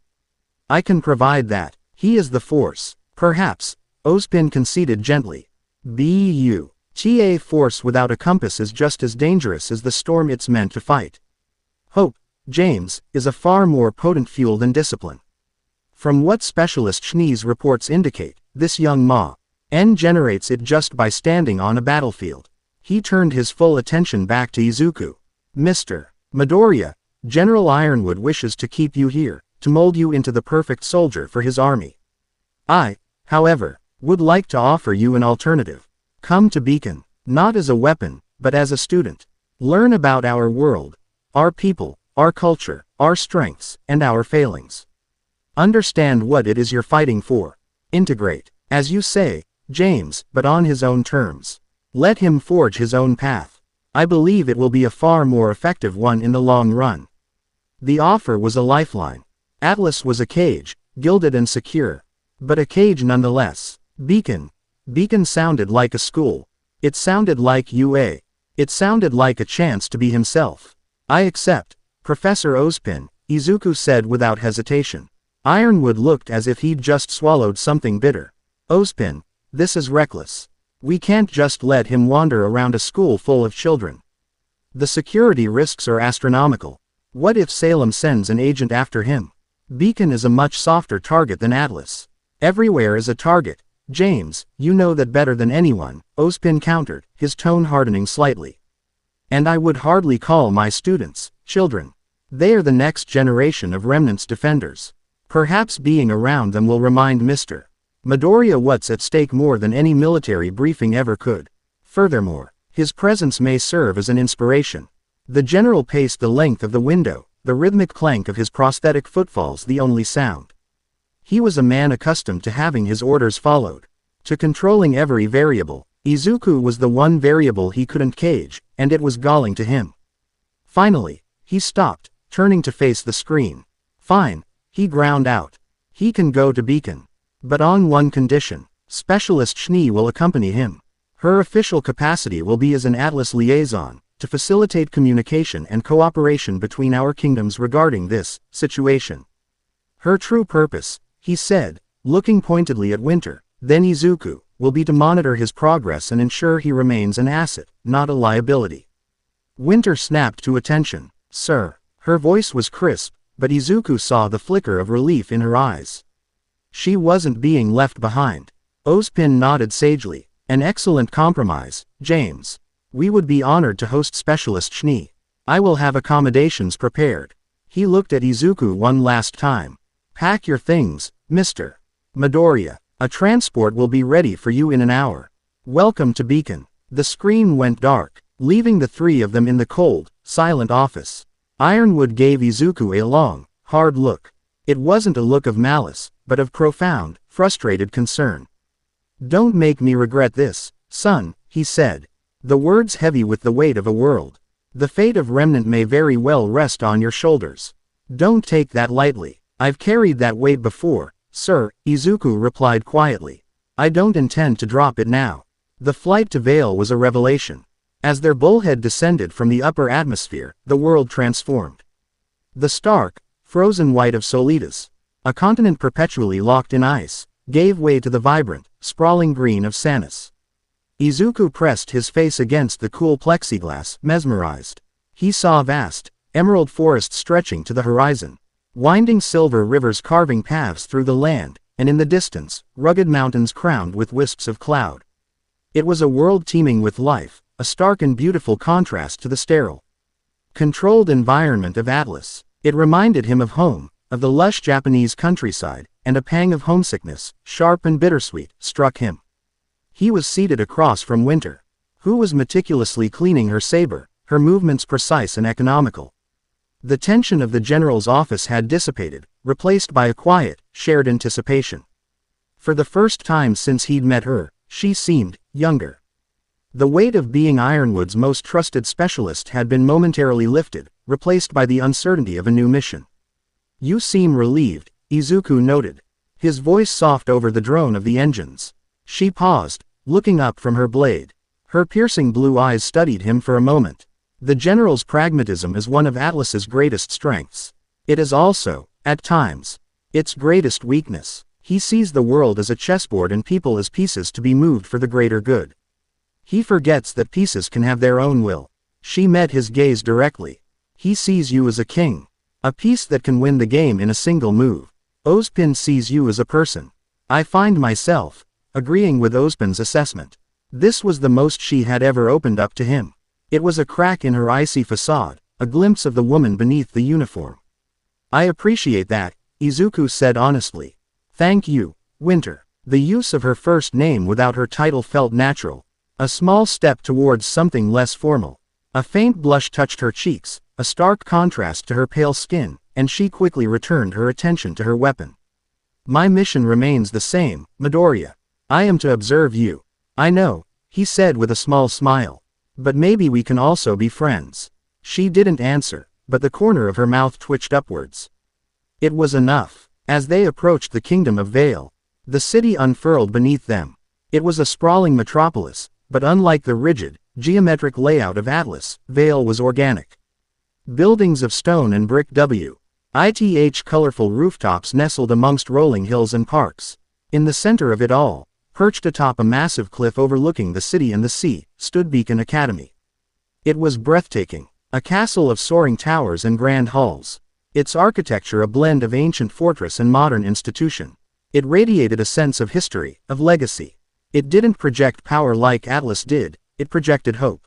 As the bullhead circled for a landing on the main platform, Izuku could see students milling about the courtyards, laughing, training, living.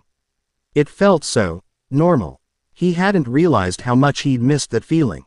The ramp lowered with a hiss, and the warm, fresh air of Vale washed over them. It smelled of grass, sea salt, and blooming flowers. A tall, silver-haired man in a green suit stood waiting for them. A familiar mug in one hand and a cane in the other. Professor Ozpin. Beside him stood a stern-looking blonde woman in a white blouse and a black skirt, holding a riding crop. This must be Glinda Goodwitch, the formidable combat instructor whose reputation preceded her. Mr. Midoriya, Specialist Schnee. Welcome to Beacon Academy, Ozpin said, his voice as calm and inviting in person as it was on the screen. Headmaster, Winter greeted with a crisp, formal bow. Professor, thank you for having me, Izuku added, bowing as well. Glinda Goodwitch's eyes swept over Izuku, her gaze sharp and analytical. So, this is the boy who dismantled the ace operatives. Her tone was skeptical, laced with a hint of disapproval. He seems rather unassuming. The most remarkable people often are, Glinda. Ozpin said smoothly, a twinkle in his eye. He turned his attention back to Izuku. Come, allow me to show you around. I believe a tour is in order before we get you settled. As they walked, Ozpin spoke of the history of Beacon, of the Great War, and of the sacred duty of the huntsman. He spoke of hope, unity, and the unending fight against the darkness. His words were inspiring, but Izuku could feel the weight of centuries behind them. Ozpin was more than just a headmaster, he was a guardian, a keeper of a flame that had been burning for generations. Professor, Izuku asked, General Ironwood seemed to think I should be kept isolated. Aren't you worried about having me here, among all these students? Ozpin stopped and turned, leaning slightly on his cane. Mr. Midoriya, fear is the path to ruin. It is the emotion upon which the Grimm feed. If I were to hide you away, to treat you as a secret to be guarded, I would be validating that fear. No, your power, from what I can gather, is not just one of destruction, but one of creation. It creates hope. The best place for a beacon is not hidden in a vault, but placed high on a hill for all to see. His words resonated deep within Izuku, touching the core of what One for All had always represented. It was a torch passed down through generations, a symbol that things could and would get better. This primeval aura, this new power, hadn't changed that, it had only made the flame burn brighter.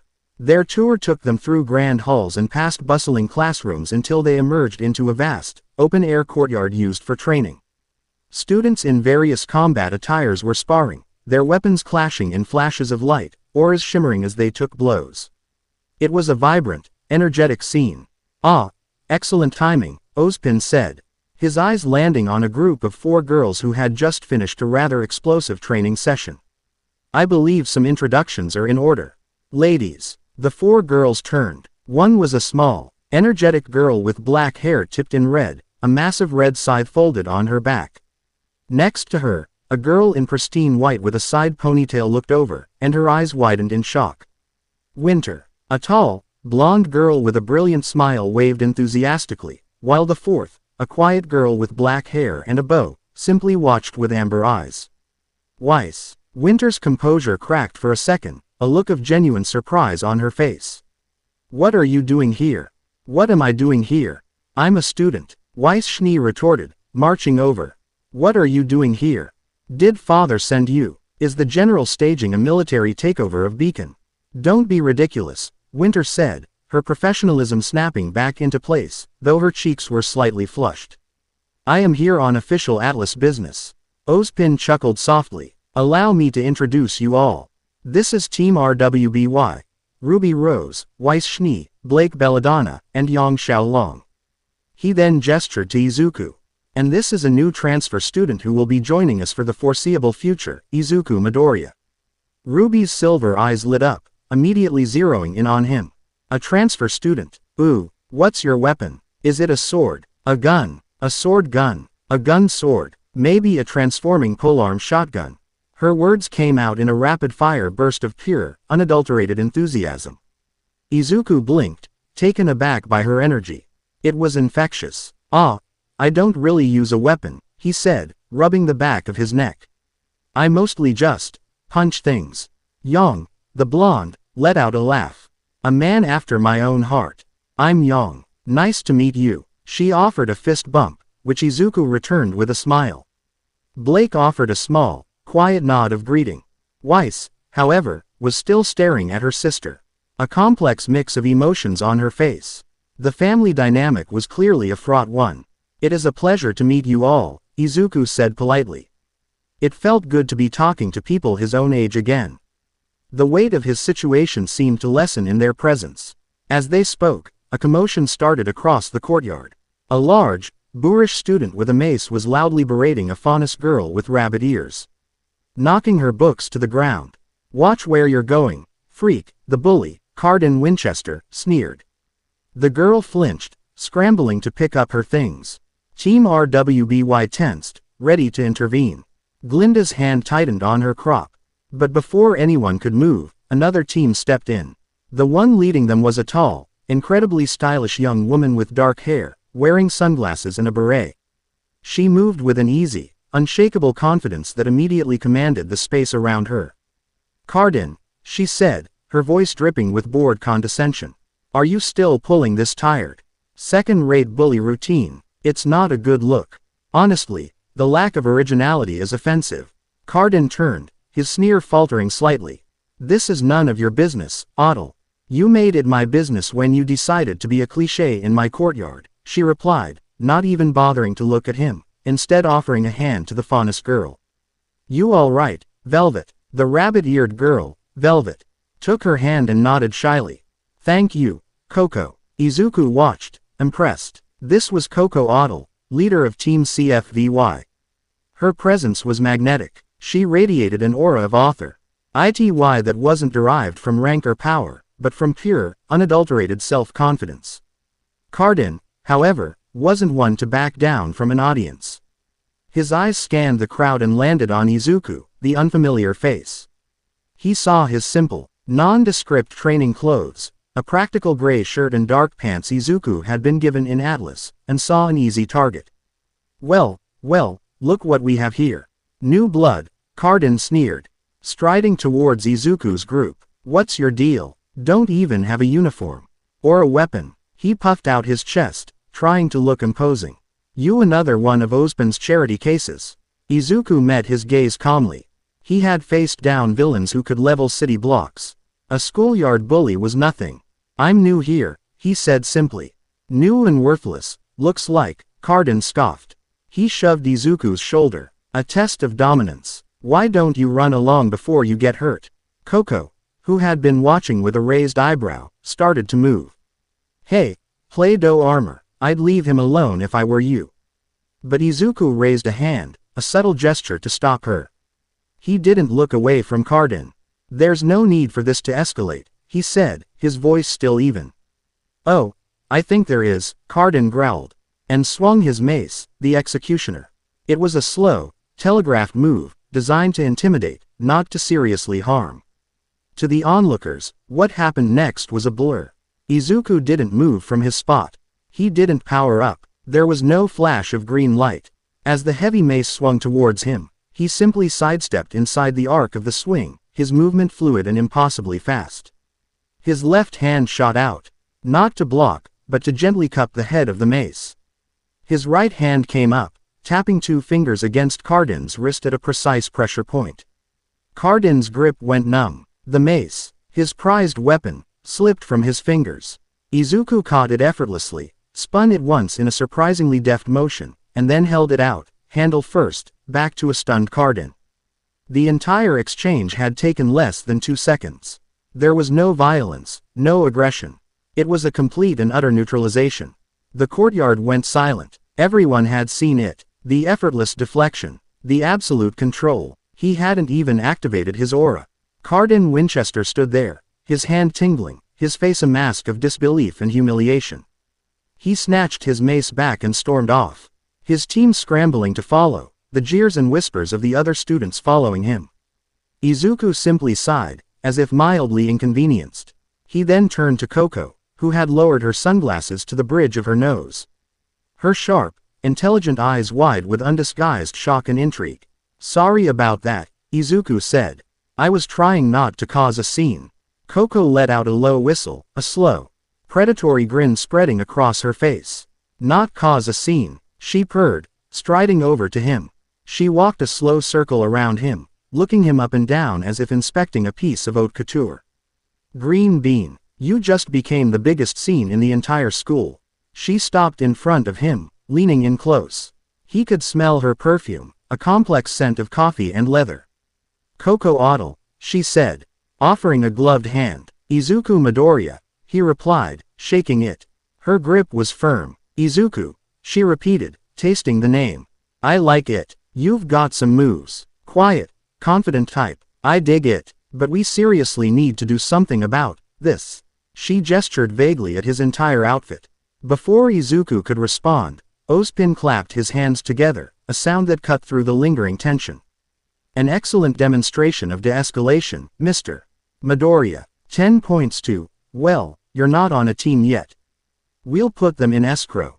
He smiled. Now, I believe Team RWBY was about to engage in another sparring session.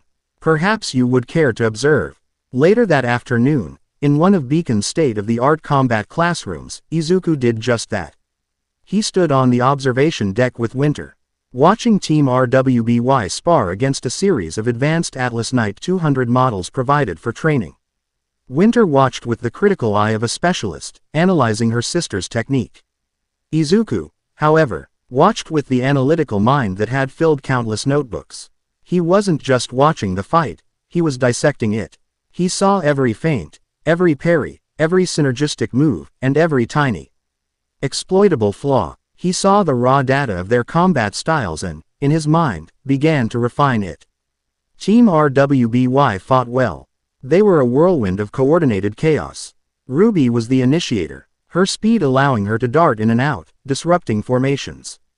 Yang was the bruiser, her raw power shattering armor plating.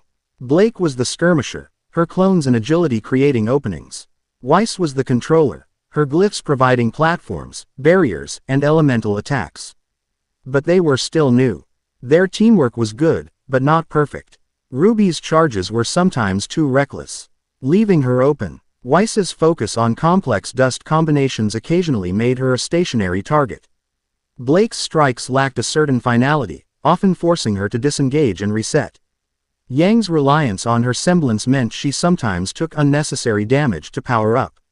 When the last knight fell in a heap of sparking metal, the 4 girls were breathing heavily but triumphant. Glinda Goodwitch gave a curt nod of approval. "Adequate. Your coordination has improved by 7% since last week's assessment. There is still room for improvement." Dismissed. As the team started to head for the locker rooms, Izuku walked down to meet them, a thoughtful expression on his face. "That was amazing," he said, his praise genuine. "Your teamwork is incredible." "Hey, you know it," Yang said, wiping sweat from her brow. "We're the best." "It was acceptable," Weiss corrected, though she was clearly pleased. "Thank you, Izuku," RWBY beamed. Izuku hesitated for a moment, then decided to take the plunge. This was how he made friends, how he helped. "Can I offer a few suggestions?" The team exchanged glances. Blake raised a curious eyebrow. Suggestions. Just some observations, he said, falling back into his familiar, mumbling analyst mode. It's just, RWBY, your semblance, petal burst, is phenomenal for speed and repositioning, but your vector changes are a bit telegraphed. You tend to straighten out just before you change direction. If you practiced maintaining a lower center of gravity and initiating your turns from the torso instead of the legs, you could execute 90-degree shifts without losing momentum. You'd be practically impossible to track. RWBY's eyes went wide, already visualizing the maneuver in her head. He turned to Weiss. And Weiss, your glyphs are the most versatile tool on your team, but you sometimes get locked into casting. You create a platform, fire a dust attack, then create a barrier. It's a sequence. But your semblance allows for simultaneous manifestation. Have you considered creating a series of smaller, linked time dilation glyphs on the ground? You could create a path of accelerated time for Yang or RWBY to charge through, multiplying their impact velocity, while simultaneously casting defensive glyphs around yourself. Weiss stared at him, her mouth slightly agape. The complexity and tact, eye-cal brilliance of the suggestion were something not even Winter had ever proposed. He then faced Blake. Blake, your fighting style is based on evasion and counter-attacks, using your clones to take the hit. But the clones just vanish. What if you used dust-infused ribbon in your gamble shroud? You could leave behind an ice clone that freezes an enemy on contact, or a fire clone that explodes. She would turn your defensive ability into a devastating trap-setting tool. Blake's amber eyes widened. She had experimented with dust rounds, but never weaving it into her semblance like that. The possibilities were endless. Finally, he looked at Yang. And Yang, your power is incredible, but you absorb damage to fuel it. That's a dangerous trade. Your Ember Celica's recoil is significant. Instead of just bracing against it, try incorporating it into your movements. Use the backward thrust from a punch to launch you into a spinning kick, or to propel you backwards out of an enemy's reach. You could turn the recoil from a weapon into a secondary propulsion system. You'd hit just as hard, but you'd be much, much harder to hit back. The four girls were utterly silent, staring at him with a mixture of shock and awe. In less than 5 minutes, he had given each of them a piece of combat advice so insightful and revolutionary it could fundamentally change their fighting style for the better. He hadn't just seen them fight. He had understood them. Winter, who had come down from the observation deck, was equally stunned. Her own analysis had been focused on formation and discipline.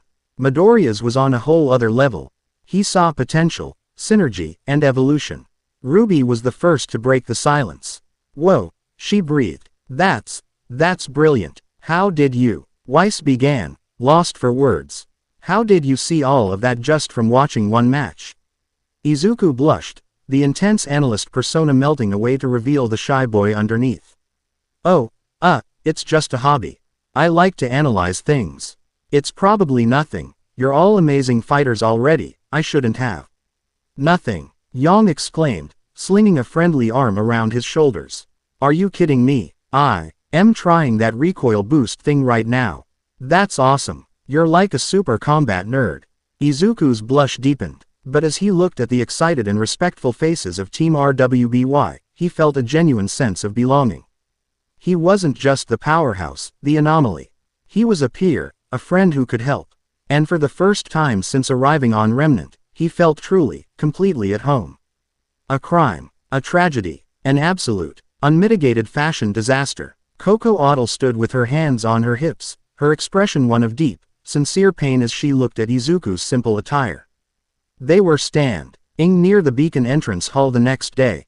Her team, CFVY, stood behind her, a silent, imposing wall of cool.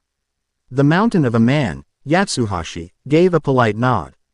The sharp-eyed fox Alistair remained impassive, and Velvet Scarlatina offered Izuku a small, shy smile of gratitude. I'm sorry, Izuku asked, confused. Your clothes, Coco said, gesturing with a sweep of her hand. My dear Green Bean, you have the power to level a Grimm horde and the tactical mind of a grandmaster, but you are dressed like you're about to go paint a fence. This will not stand. We're going shopping. Oh, that's really not necessary. Izuku stammered. These clothes are fine. They're practical. Practical is the bare minimum. It's the starting point, not the destination, she declared. Velvet, Yatsuhashi, Fox, you have training with Port. I'm taking our new friend on a field trip to Vale. Consider it a cultural exchange program. She grabbed Izuku's arm, her grip surprisingly strong. Come on, my treat. We'll get you something that says, I can save the world, and look damn good doing it. Before he could protest further, he was being led towards the Bullhead terminal. He shot a helpless look over his shoulder at Winter, who was approaching with a datapad. She simply raised a perfectly sculpted eyebrow, a ghost of a smirk on her lips. She was clearly not going to intervene. This was, in her eyes, a social integration exercise. The city of Vale was even more vibrant up close. The streets were bustling with people from all walks of life. Shopkeepers, students, huntsmen in their gear, and faunus living openly amongst humans. The air was filled with the sounds of commerce, conversation, and the distant cry of gulls from the nearby port. It felt alive in a way Atlas, for all its technological marvels, never had. Coco navigated the crowded streets with the confidence of a queen touring her domain, greeting various shop owners by name and receiving warm welcomes in return. She was, clearly a regular fixture in the city's high-end fashion district.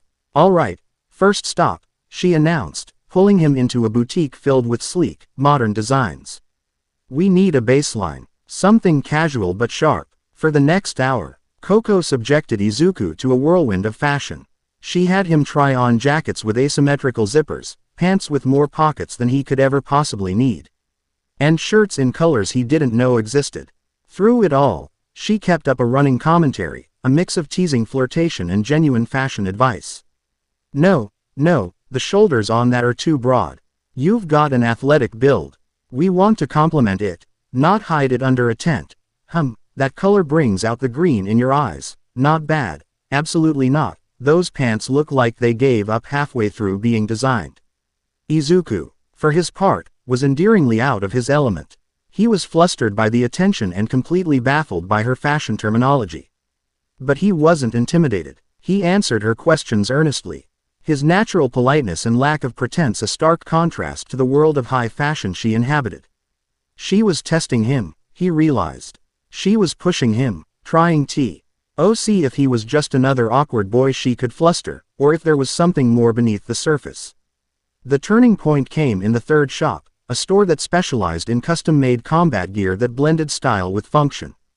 Coco pulled a jacket off a mannequin.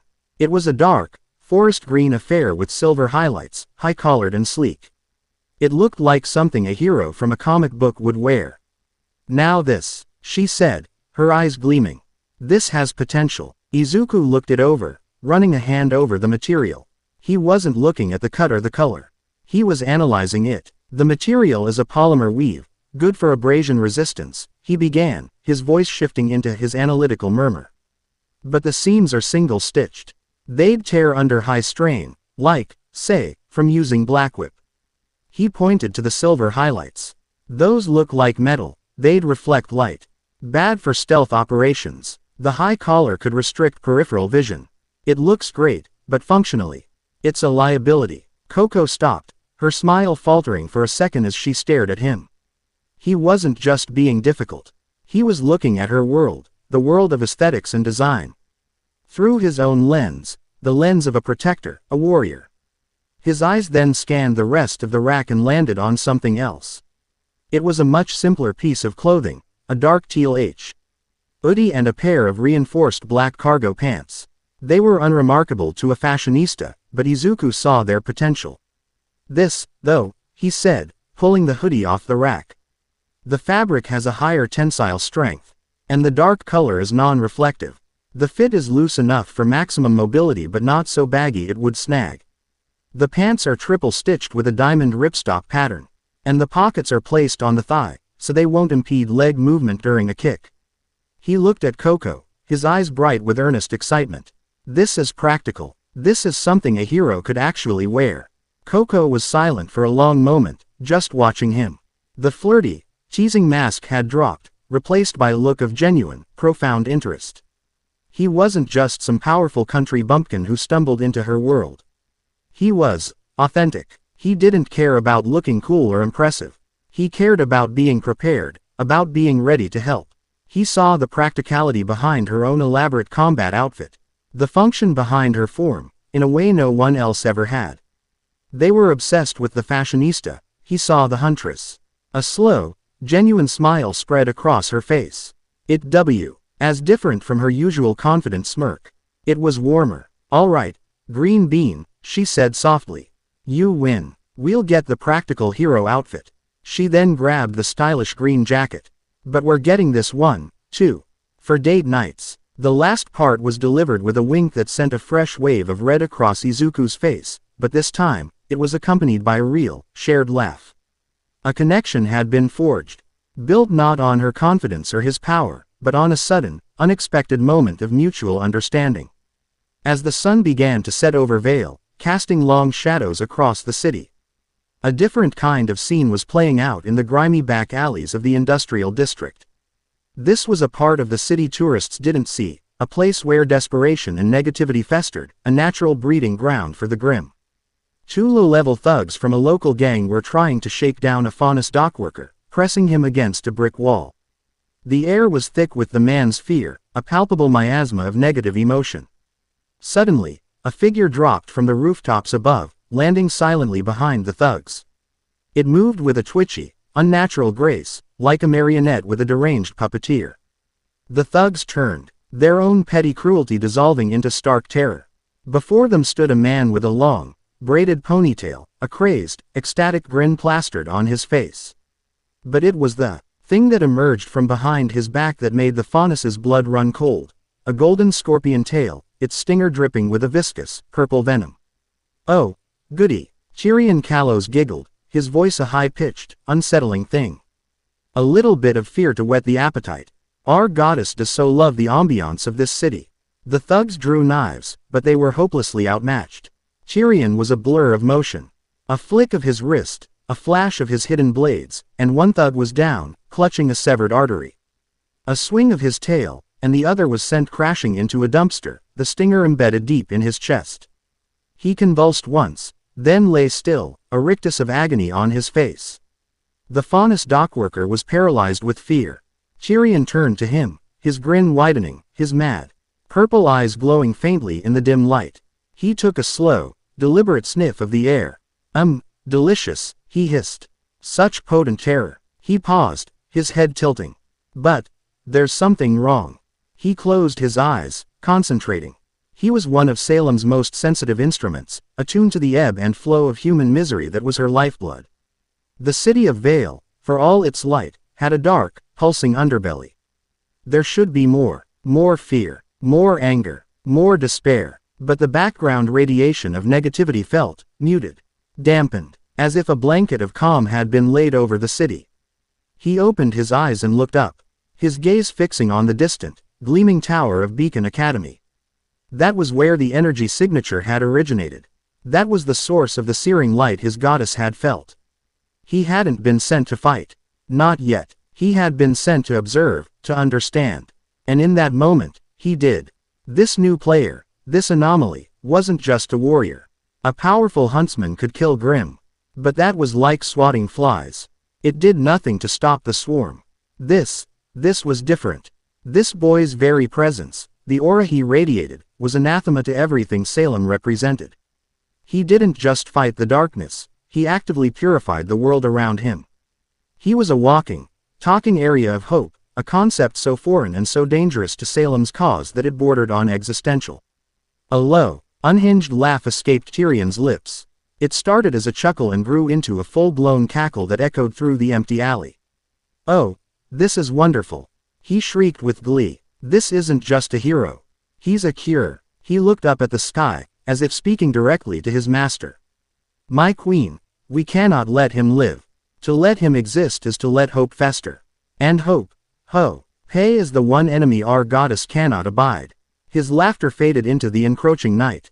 High above in the shining castle, Izuku Midoriya was trying on his new clothes, sharing a laugh with his new friends. Completely unaware that the queen's most devoted shadow had just seen his light and marked him, not just as an obstacle, but as the one true threat to an eternal, grim-filled dawn. The game had changed. And the first move of the true enemy had just been made. Chapter 4.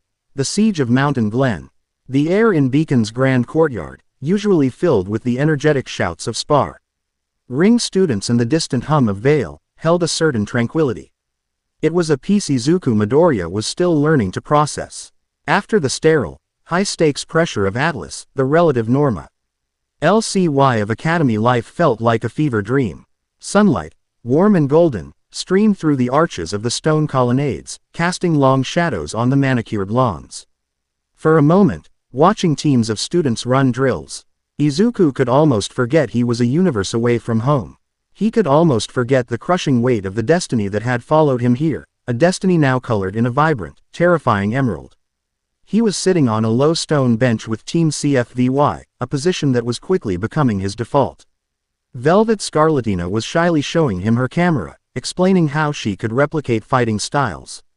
A concept that had Izuku's analytical mind racing with possibilities. Yatsuhashi Daichi, a mountain of a young man, sat in quiet contemplation, his massive sword resting against the bench. Fox Alistair, ever silent, was leaning against a nearby pillar, his head tilted as if listening to conversations miles away. And then there was Coco Otto.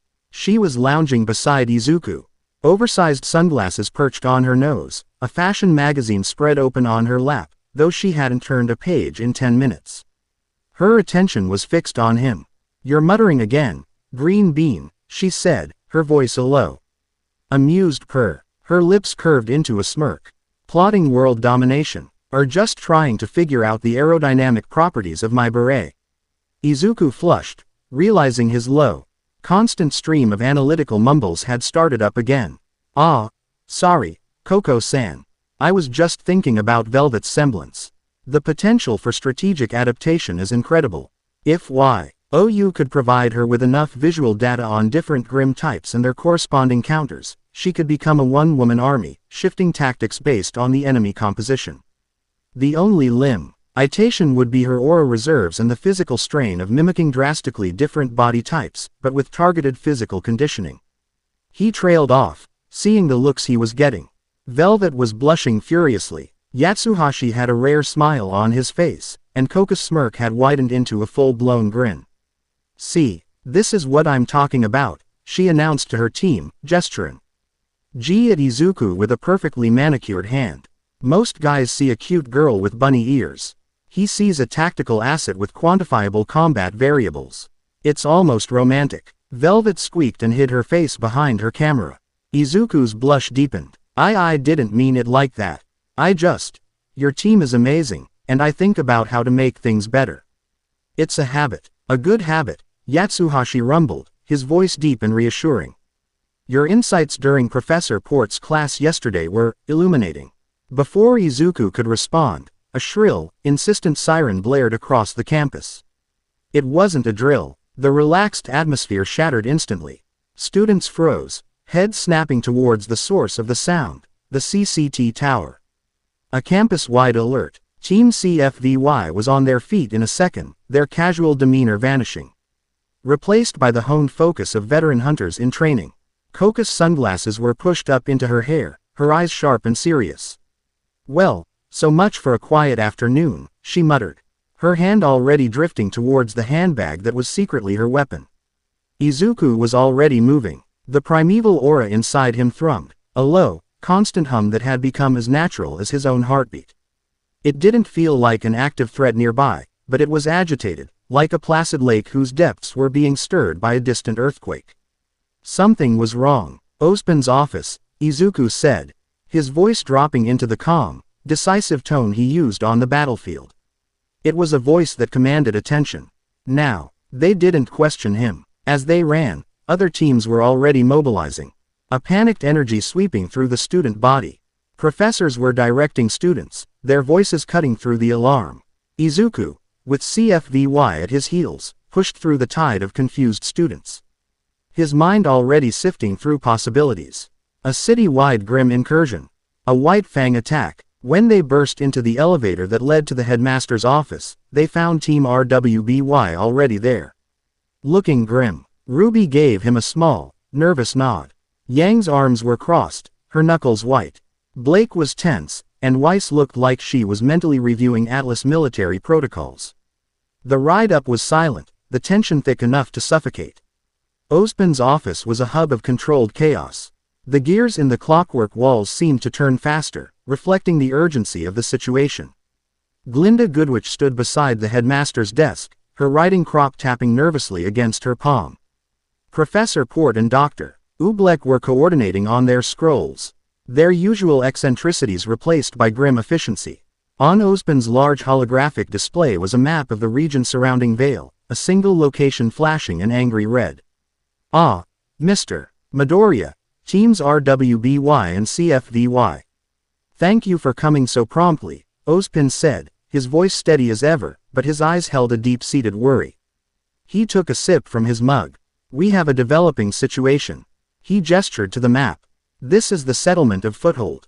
It's a small, recently established pioneer town on the edge of the Emerald Forest, not far from the ruins of Mountain Glen. It was meant to be a foothold, as the name implies, for reclaiming the area for settlement expansion." "Was?" Blake asked, her voice sharp. "An hour ago, we received a distress call," Glinda cut in, her tone clipped and severe. "They were under attack. A Grimm horde, not unusual for the area, but the local huntsman garrison reported the numbers were unprecedented." She paused. 15 minutes ago, we lost all contact." A cold dread settled in the room. Lost contact meant the town's communication tower was down, or worse, overrun. "The reports we did get were disturbing," Ozpin continued, zooming in on the map. It showed the settlement huddled behind a crude perimeter wall, surrounded by a sea of red Grimm icons. The Grimm are not behaving like a standard horde. They are displaying advanced coordination. Feints, flanking maneuvers, targeting structural weaknesses in the town's defenses. It's as if they are being led. Izuku's blood ran cold. The primeval aura flared in his chest, a sharp, angry pulse. He knew this feeling. It was the touch of a higher intelligence, a guiding malevolence. "Salem, we need teams on the ground immediately," Ozpin said. "This is not a standard mission. This is a rescue and siege-breaking operation. It will be exceedingly dangerous.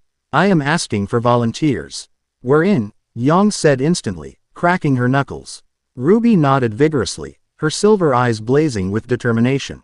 "Team CFVY is ready," Coco stated, her voice leaving no room for argument. Izuku stepped forward. "I'm going." Ozpin nodded slowly, his gaze lingering on the boy who was so much more than a student. "I expected as much. Your unique abilities will be invaluable." As the teams prepared to leave, the elevator chimed again. The doors slid open to reveal a figure that made the temperature in the room seemed to drop by several degrees. Winter Schnee stood there, immaculate in her white Atlas specialist uniform, her hair in its severe bun, her pale blue eyes sweeping over the scene with cold, analytical precision. "General Ironwood sends his regards, Headmaster," she said, her voice a clipped, formal staccato. "He also sends me. I am to monitor Mr. Midoriya's performance and integration. As such, I will be accompanying him on this mission." A wave of protests erupted. "What? You're not a student," Yang snapped. "With all due respect, Specialist," Weiss said, her voice wavering between deference to her sister and loyalty to her team, "this is a beacon mission." Coco stepped forward, placing herself between Winter and Izuku, a subtle but unmistakable protective gesture. "We've got this handled, Ice Queen. You can watch from the comfort of your airship." Winter's eyes narrowed, her gaze locking with Coco's. The air crackled with their mutual animosity. "My orders are to stay with Midoriya. My combat experience far exceeds that of any student here. My presence will increase the mission's chance of success. Logic dictates I participate. Logic also dictates you not invite yourself to the party," Coco shot back. "Enough," Izuku said. His voice wasn't loud, but it cut through the tension like a knife. All eyes turned to him. He looked at Winter, his expression unreadable. "You want to come, Specialist Schnee. Fine. But on the ground, you follow my lead. No Atlas protocol, no separate chain of command. We work as one unit, or we don't work at all.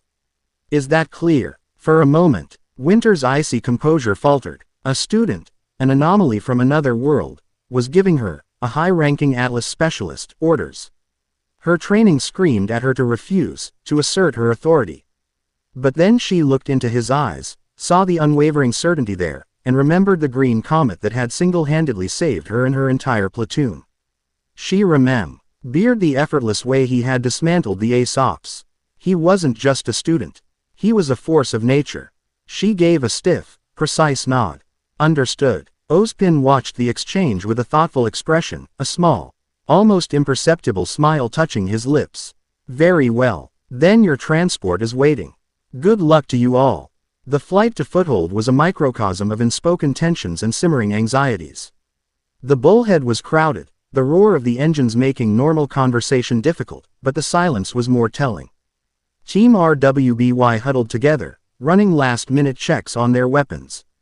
Their faces a mixture of youthful bravado and genuine fear. Team CFVY projected an aura of cool professionalism, but Izuku could see the tightness in Velvet's grip on her camera and the way Fox's hands were never still. Winter stood apart, a pillar of rigid discipline.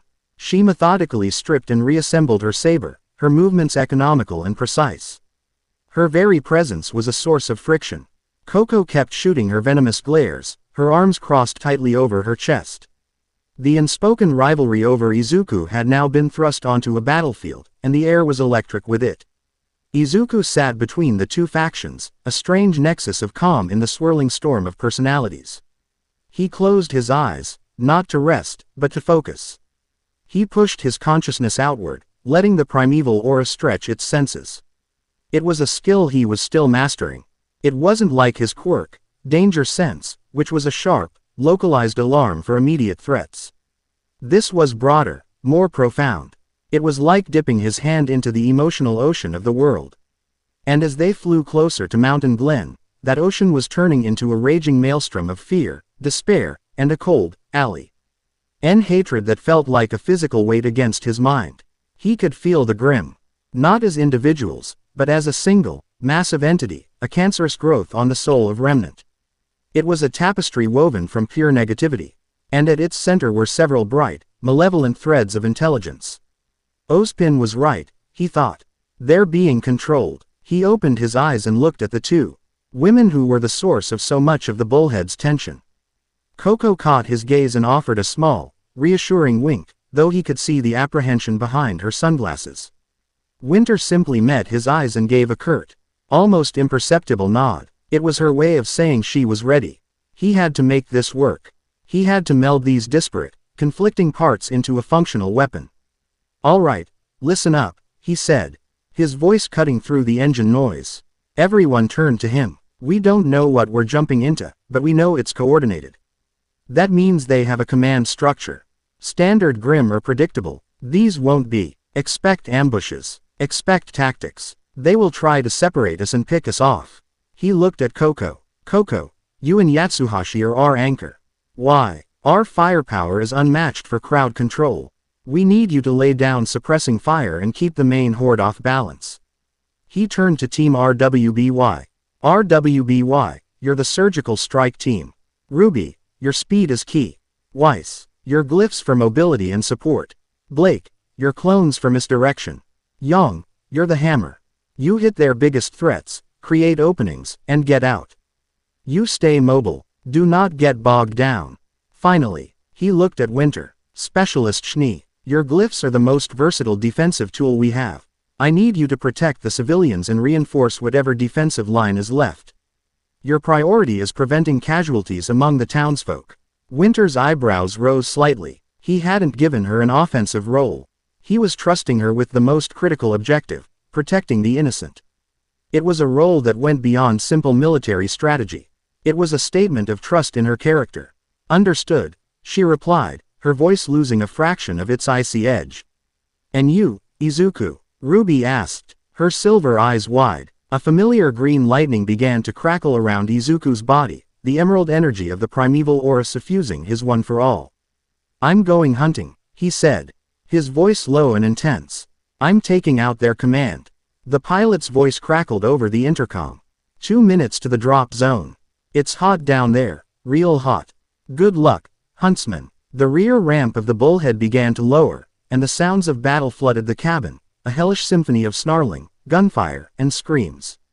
The sight that greeted them was apocalyptic. The town of Foothold was a small island of defiant light in a sea of absolute darkness. The perimeter wall, a hastily constructed barrier of metal plating and sharpened logs, was buckling in several places. Grimm, a writhing tide of black bodies and glowing red eyes, swarmed against it. Beowulfs clawed at the walls, Ursai battered the gates, and in the distance, massive Goliaths stood like living siege towers. The air was thick with the smoke of burning buildings and the stench of decay. By the gods, Winter breathed, her professional composure finally cracking as she took in the sheer scale of the assault. There was no time for hesitation. Go! Izuku roared. Team RWBY launched themselves out of the ramp first. RWBY became a blur of red rose petals, descending into the fray to cut a swath through a pack of creeps threatening a collapsing watchtower. Weiss created a series of glyphs, allowing Young and Blake to perform a death-defying aerial descent, landing in the middle of a dense pack of Grimm with explosive force. Team CFVY followed. Yatsuhashi leapt from the ramp, his massive sword cleaving an Ursa Major into the moment his feet touched the ground. Coco landed gracefully, her handbag transforming into the colossal minigun, Janduya, with a series of satisfying clicks. The weapon spun to life with a deafening whir, unleashing a torrent of dust-infused rounds that tore through the Grimm ranks like a scythe through wheat.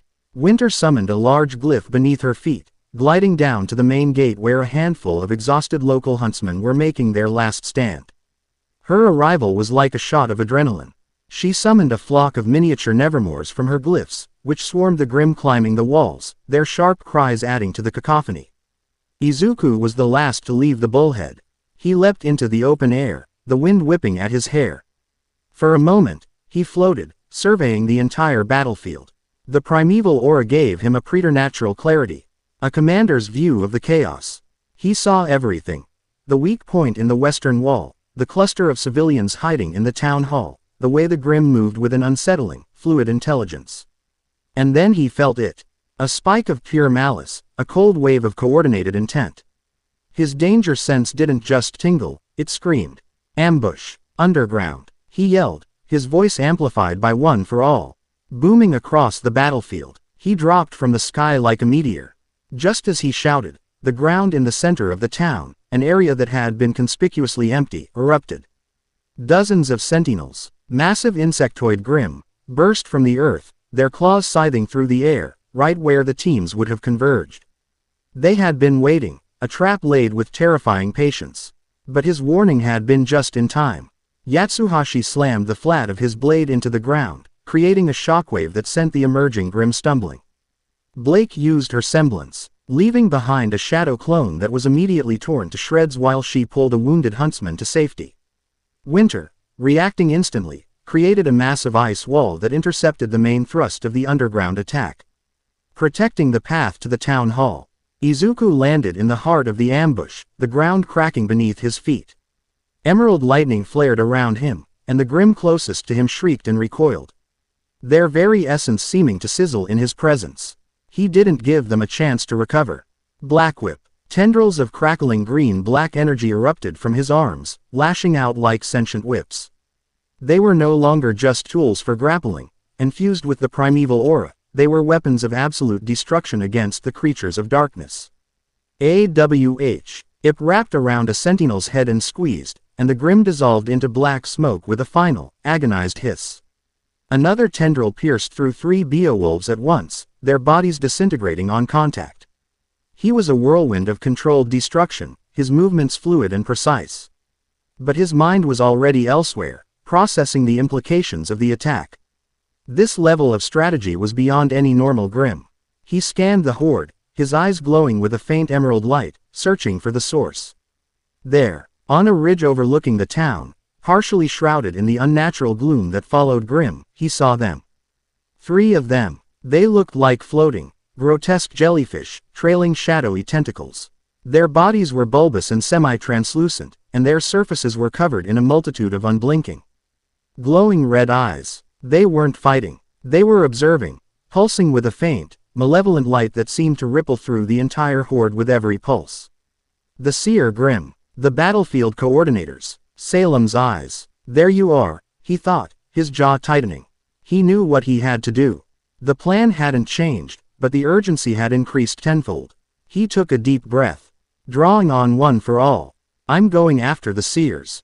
He shouted, his voice ringing across the battlefield. Hold the line. Protect the civilians. I'll break their coordination. Izuku, wait. He heard RWBY cry out, but he was already gone. He activated float, pushing off the ground with a controlled burst of power. He didn't fly high. He stayed low, a green blur skimming over the writhing sea of Grimm.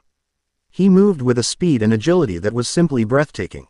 The creatures of Grimm lunged at him, but he was too fast, a phantom they couldn't touch.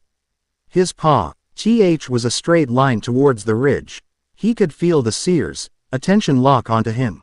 The moment they identified him as the primary threat, the entire horde shifted its focus. It was like watching a tide change direction. A significant portion of the Grimm swarming the walls broke off their attack and surged towards him, a black wave of claws and fangs meant to drown him. So, you've noticed me, he muttered. A grim smile on his face. Good. He didn't slow down. He channeled one for all through his legs, preparing a street. Lewis smash, but instead of aiming at a single target, he slammed his foot into the ground. The shockwave was immense. The very earth buckled, sending a wave of force and fractured rock plowing through the front lines of the charging Grimm, turning dozens of them into so much black dust. The maneuver bought him a precious few seconds. He used Black Whip to latch onto a distant, crumbling building on the outskirts of the town, propelling himself over the main body of the horde. As he flew through the air, he could see his plan in action below. With a portion of the horde distracted by him, the pressure on the walls had lessened. Winter was a bastion of calm efficiency. Her glyphs forming interlocking barriers of hard light and ice, repelling the Grimm while local huntsmen fired over them. Coco had found her high ground atop a reinforced grain silo, and Jonduya was roaring, spitting a relentless stream of fire and lightning dust rounds that carved a smoldering path through the enemy. Team RWBY was a fluid, four-person death squad, moving along the perimeter, shoring up weak points, and eliminating the larger, more dangerous Grimm that broke through the lines. Ruby's crescent rose was a silver flash, Yang's ember celica boomed like thunder, Blake's gamble shroud was a blur, and Weiss's Myrtonaster conducted a deadly elemental ballet. They were holding. He had bought them the time they needed. Now, he had to do his part. He landed on the ridge, 100 yards from the three seers. The ground here was corrupted, black and barren, and the air was cold. The seers floated silently, their many eyes fixed on him. Protecting them was an elite guard of Grimm, creatures larger and more twisted than the common variants. There were several alpha beowulfs with plates of bone armor, a hulking barangel with fists like wrecking balls, and a pair of sphinxes, their cruel, intelligent eyes glowing with malice. From the central seer, a voice echoed, not through the air, but directly inside Izuku's mind. It was a voice ancient and cold, laced with a chilling feminine grace that was utterly at odds with its profound evil. I feel it, the searing light, the ancient enemy. So, this is what you are. A relic, a ghost given flesh. How curious. Salem. She was speaking to him through her creature. The psychic pressure was immense, a wave of despair and nihilism designed to crush his spirit. For a normal person, it would have been paralyzing. But Izuku's mind was a fortress, and the primeval aura within him was a burning sun that incinerated her influence. I'm not a ghost, Izuku said, his voice quiet but firm. Green lightning began to arc violently around him, illuminating the dark ridge. I'm the one who's going to stop you. Brave words, little hero. But you are just a child playing with a power you do not understand. A candle flame in a tempest. And I am the storm. Show me why this world's long, slow death should be postponed for you. The elite Grimm charged. Izuku met them head-on. Full cowl, 45%. His body exploded with power. He vanished from his spot, reappearing in front of the charging barangel. He slid under its swinging arm, the wind from the blow tearing at his clothes, and channeled power into his fist. He used Fa Jin, storing the kinetic energy from his slide and unleashing it in a single, devastating point. Detroit smash. His fist connected with the barangel's stomach. The creature's bone armor shattered like glass. A shockwave of emerald energy erupted from its back, and the massive Grimm simply disintegrated from the inside out, turning to smoke and embers before its body even hit the ground. The sphinxes screeched and lunged, one from each side. He used float to launch himself straight up, their claws snapping shut on empty air. In mid-air, he spun, unleashing 2 tendrils of Blackwhip. They wrapped around the sphinxes' necks. He pulled, slamming them into each other with bone-shattering force. Before they could recover, the green energy of the tendrils flared, and they too dissolved into nothingness. The Alpha Beowulfs were smarter. They circled him, looking for an opening, their movements coordinated by the seers. Clever, Salem's voice echoed in his head, laced with cold amusement. But you are one, and I am legion. As if on cue, more Grimm began to claw their way up the ridge, an endless supply of reinforcements. He was being surrounded. He had to end this, and fast. He focused on the seers. They were the key. He ignored the alphas for a moment and launched himself towards the floating commanders. A wall of lesser Grimm threw themselves in his path.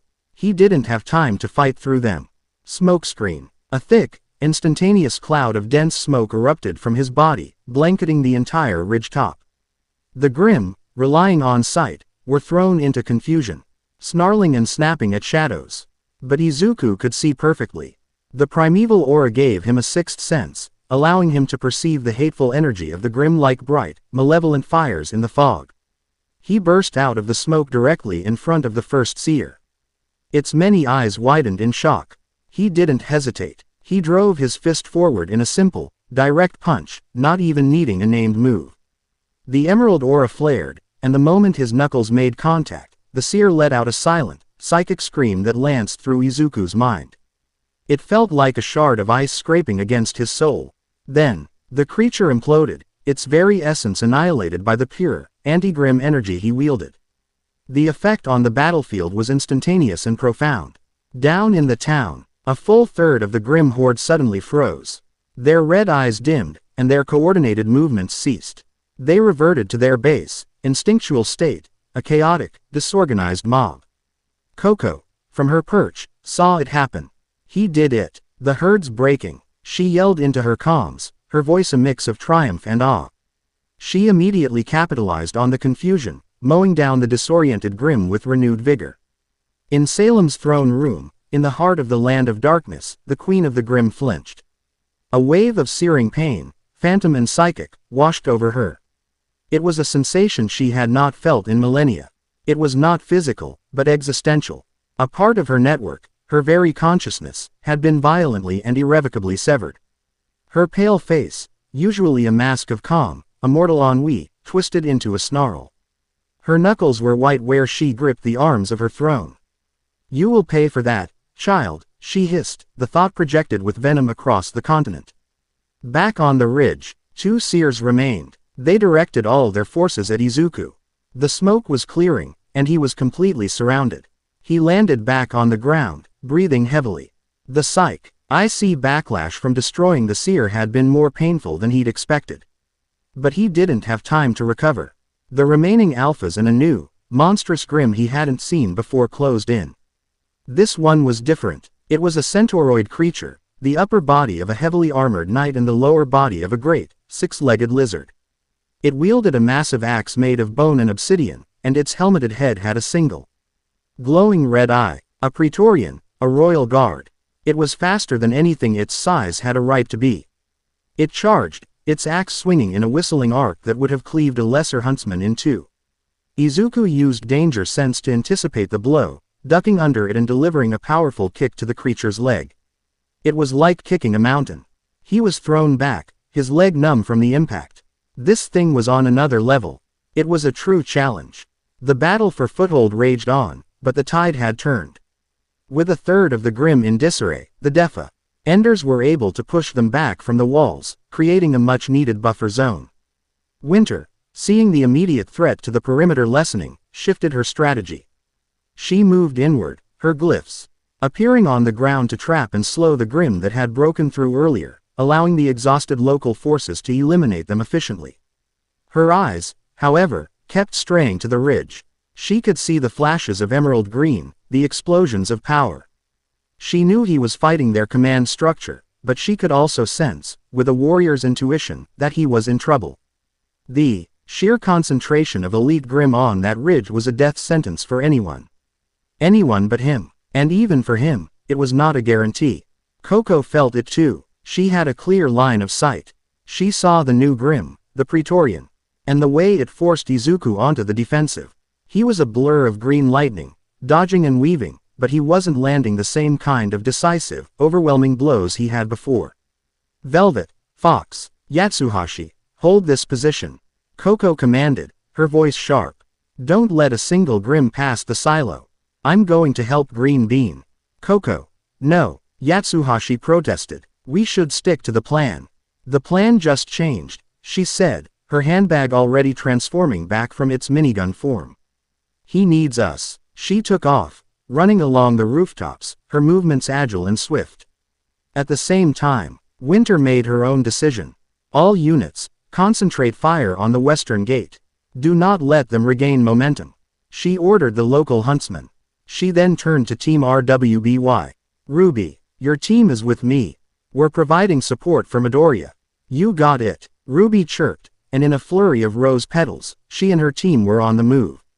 The Praetorian was relentless. Its axe was a storm of deadly blows, each one powerful enough to shatter the very rock of the ridge.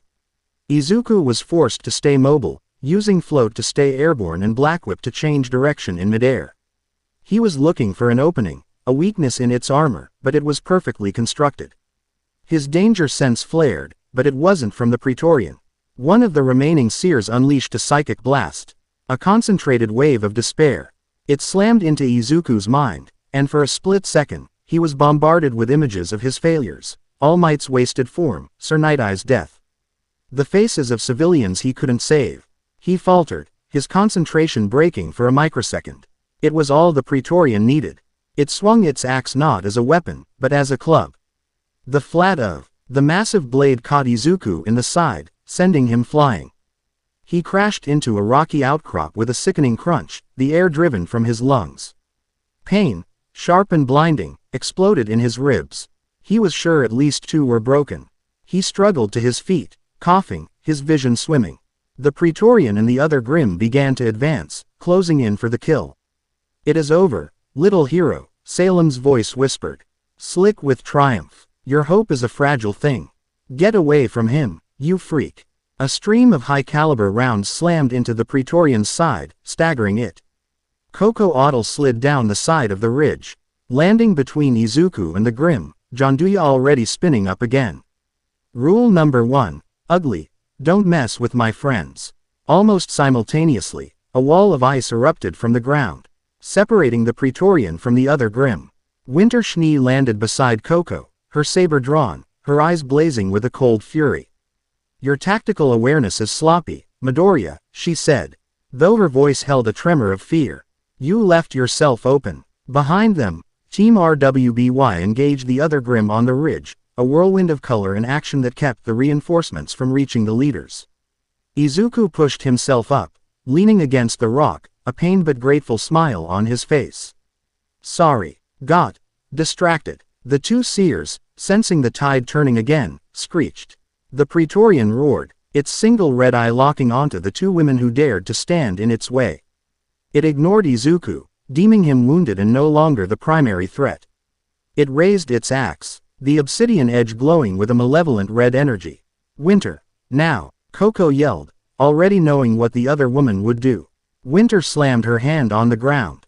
A massive glyph, glowing with intricate patterns, appeared beneath the Praetorian, a time dilation field. The creature's charge slowed to a crawl, its movements becoming sluggish and labored. It won't hold for long. Winter grunted, the effort of containing such a powerful Grimm straining her aura. Coco didn't need to be told twice. She opened fire, emptying her entire clip into the Praetorian's helmeted face. The dust rounds exploded against its bone armor, cracking and splintering it, but not breaking through. The Praetorian roared in fury, pushing against the time dilation field with immense strength. The glyph began to flicker. It's too strong, Weiss shouted from her own fight. But the Praetorian wasn't the only threat. As Winter focused on maintaining the glyph, and Coco reloaded, the creature revealed its hidden weapon. A series of vents opened along its back, and a volley of razor-sharp bone shards shot out, not at the slowed creature, but arcing over it. They were aimed not at Izuku, who was still recovering, but directly at the two women. A surprise attack, intelligent and deadly. Coco and Winter were caught off guard, their attention focused on the main threat. They wouldn't be able to react in time. Izuku saw it. His danger sense screamed a fraction of a second before the shards were launched. He saw their trajectory, saw the two women who had come to save him, completely defenseless. There was no time to think. No time for a plan. There was only instinct. Move. He shoved all the pain, all the exhaustion, into the back of his mind and pushed off the rock. He used every quirk at his disposal in a single, desperate burst. Fa Jin for explosive power, float for direction, black whip to anchor and pull. He moved faster than he had ever moved before, a streak of green lightning that defied physics. He appeared in front of Coco and Winter a heartbeat before the bone shards arrived. He had no time to block, no time to deflect. He could only do one thing. He shielded them with his own body. The pain was unlike anything he had ever felt. Several of the shards, sharp as scalpels and dense as stone, punched through his hero costume and into his back and shoulder. One went straight through the fleshy part of his left arm. He grunted, his teeth grinding together as his legs buckled. The world swam in a haze of agony, but he did not fall. He stood his ground, a human shield, taking the full force of the volley. Izuku. Winter's voice was a sharp, horrified cry. Green bean. Coco screamed, her eyes wide with terror behind her sunglasses. The sight of him, bleeding, and pierced but still standing protectively in front of them, broke something in both of them. A dam of professional detachment in Winter, a wall of fashionable bravado in Coco. In its place surged a raw, terrifying wave of fury. The Praetorian, having used its attack, finally broke through the time dilation glyph with a triumphant roar. It charged forward, axe raised to finish all three of them. It never got the chance. Winter snarled, her voice dropping to a deadly whisper. She moved past Izuku's side, a blur of white. Her glyphs appeared not for defense, but for offense. She summoned a dozen lances of pure ice, each one honed to a razor point, and launched them at the Praetorian. They hammered into the cracks Coco's bullets had made, widening them. At the same time, Coco, her face a mask of cold rage, finished reloading. She didn't fire a spray. She focused her targeting, and every single bullet from Janduya slammed into the same spot, the creature's single, glowing eye. The bone armor around it shattered completely, and the final rounds punched through, extinguishing the crimson light within. The Praetorian stumbled, blind and wounded, letting out a soundless roar of agony. Izuku, still standing, blood dripping from his wounds onto the corrupted ground, saw his chance. He channeled the last of his usable strength into his legs and his uninjured arm. "It's not over yet," he gasped. He launched himself forward, leaping onto the staggering Grimm's back. He grabbed onto the hilt of his own personal cavalry, the bone shard still embedded in his body, and with a guttural yell, ripped one free from his shoulder. Ignoring the searing pain, he raised the bloody, makeshift dagger and drove it down into the exposed, ruined socket of the Praetorian's eye, pushing it deep into the creature's brain. He poured the primeval aura through the bone shard, a final, concentrated burst of purifying energy. The Praetorian shuddered violently, let out one last, gurgling sigh. And then its massive body dissolved into black smoke, leaving Izuku to collapse onto his knees in the empty space where it had stood. With the Praetorian gone, and Team RWBY having finished off the last of the alphas, only the two seers remained. They seemed to panic, letting out a high-pitched psychic wail before turning to flee. They didn't get far. A black tendril, weak but determined, shot out from Izuku's hand and pierced one. A precision ice spear from Winter took care of the other. As the last seer disintegrated, the final vestiges of coordination in the Grimm horde vanished. The battle for foothold was over. The remaining Grimm, now a leaderless, terrified mob, broke and fled back into the dark forests from whence they came. Silence fell on the ridge, broken only by Izuku's ragged breathing. Then, the adrenaline faded, and the pain hit him like a physical blow. He swayed, his vision tunneling to a single point of blackness. He was falling. Strong arms caught him before he hit the ground. He looked up into the frantic faces of Winter and Coco. "Easy, Hero, we've got you, Coco said, her voice trembling slightly. Stay with us, Midoriya, Winter commanded, her tone attempting severity but failing. Betrayed by the sheer terror in her eyes, they lowered him to the ground gently, propping him up against a rock. The scene was a frantic mess of medical urgency and raw, unprocessed emotion. Report. Winter snapped into her calm, her specialist training taking over. Status of the town. The Grimm are retreating. The wall is holding, came RWBY's cheerful, relieved voice. We won. Is Izuku okay? Winter didn't answer. She was too busy assessing his injuries. Her hands, usually so steady, were shaking as she pulled a canister of medical foam from her belt. Coco was already tearing strips from her own undershirt to use as makeshift bandages. That was the most reckless, idiotic, self-destructive thing I have ever witnessed, Winter said, her voice tight with fury as she began to spray the antiseptic foam on a deep gash on his back. Her touch, however, was incredibly gentle. She's right, Coco agreed, her voice uncharacteristically soft as S. He began to carefully wrap his wounded arm. We're huntresses, Green Bean. We can take a hit. You don't have to play the martyr for us. Izuku winced as the foam stung his wounds. You were open, he gasped, his voice hoarse. It was the only way. I couldn't let it hurt you. He looked from one to the other, at Winter's furious, terrified eyes and Coco's desperately concerned expression. He saw past their armor, past the soldier and the fashionista. He saw two people who had risked everything to come and save him, and in that moment, something shifted. The battlefield, the pain, the war Agai, NST Salem, it all faded into the background. A small, tired, but utterly genuine smile touched his lips. It was a smile that reached his eyes, crinkling their corners, a beacon of warmth in the cold, grim corrupted twilight. Thank you, he whispered. Both of you. That simple, heartfelt smile did more damage than any Grimm could. It shattered Winter's icy composure completely. A single, trait, Aura's tear escaped her eye and traced a path down her cheek. She angrily wiped it away. For Coco, it made her heart ache, a painful, wonderful pang in her chest that stole her breath. This boy, this impossible hero who bled for others and then thanked them for the privilege, was going to be the death of her. In that moment, as they worked together in silence to patch him up, the rivalry between them didn't matter. The war didn't matter. All that mattered was the man bleeding between them. A man they both realized, with a sudden, gut-wrenching certainty, that they were falling for. Hard. And, as he finally succumbed to the pain and exhaustion, his head slumping against Coco's shoulder, they both knew, without a single word being spoken, that they would do anything to keep that smile from ever fading from the world again. Whatever the cost. Chapter 5. The Queen's Shadow. The return from Mountain Glen was a strange duality of triumph and foreboding.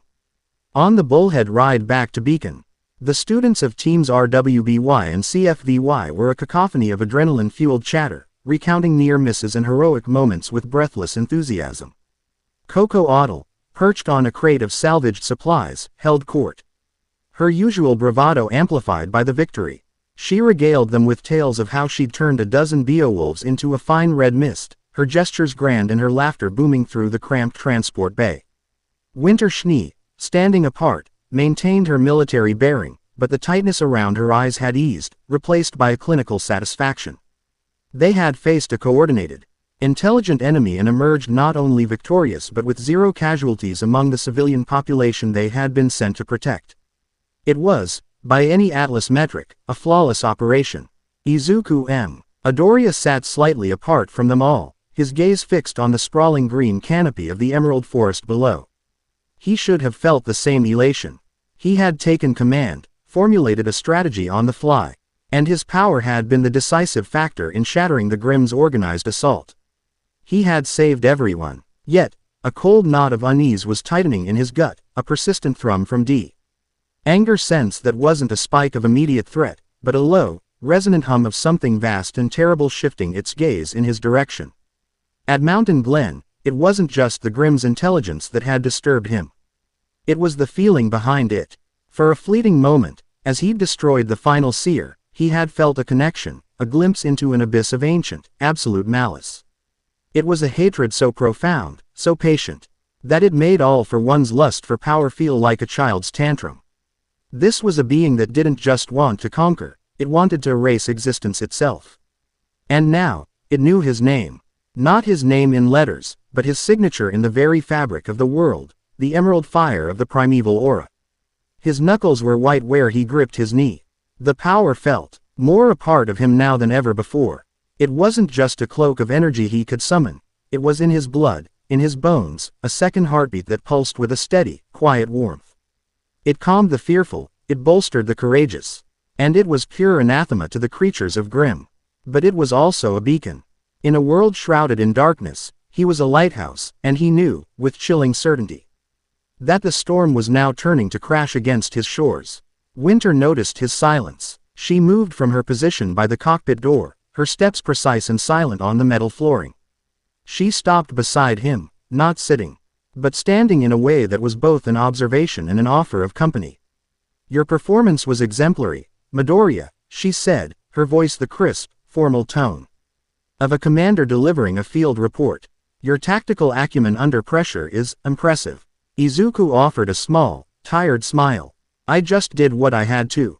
Everyone did." Coco's suppression fire was the key to holding the line. "Your glyphs saved the evacuation center 3 times over. Teamwork is the expected standard," she replied, though a hint of warmth softened the edges of her words. She followed his gaze out the window. "But it is the exceptional variable that changes the outcome of a battle. That was you." She paused, her own expression turning grim. "That intelligence they displayed, I have never seen anything like it.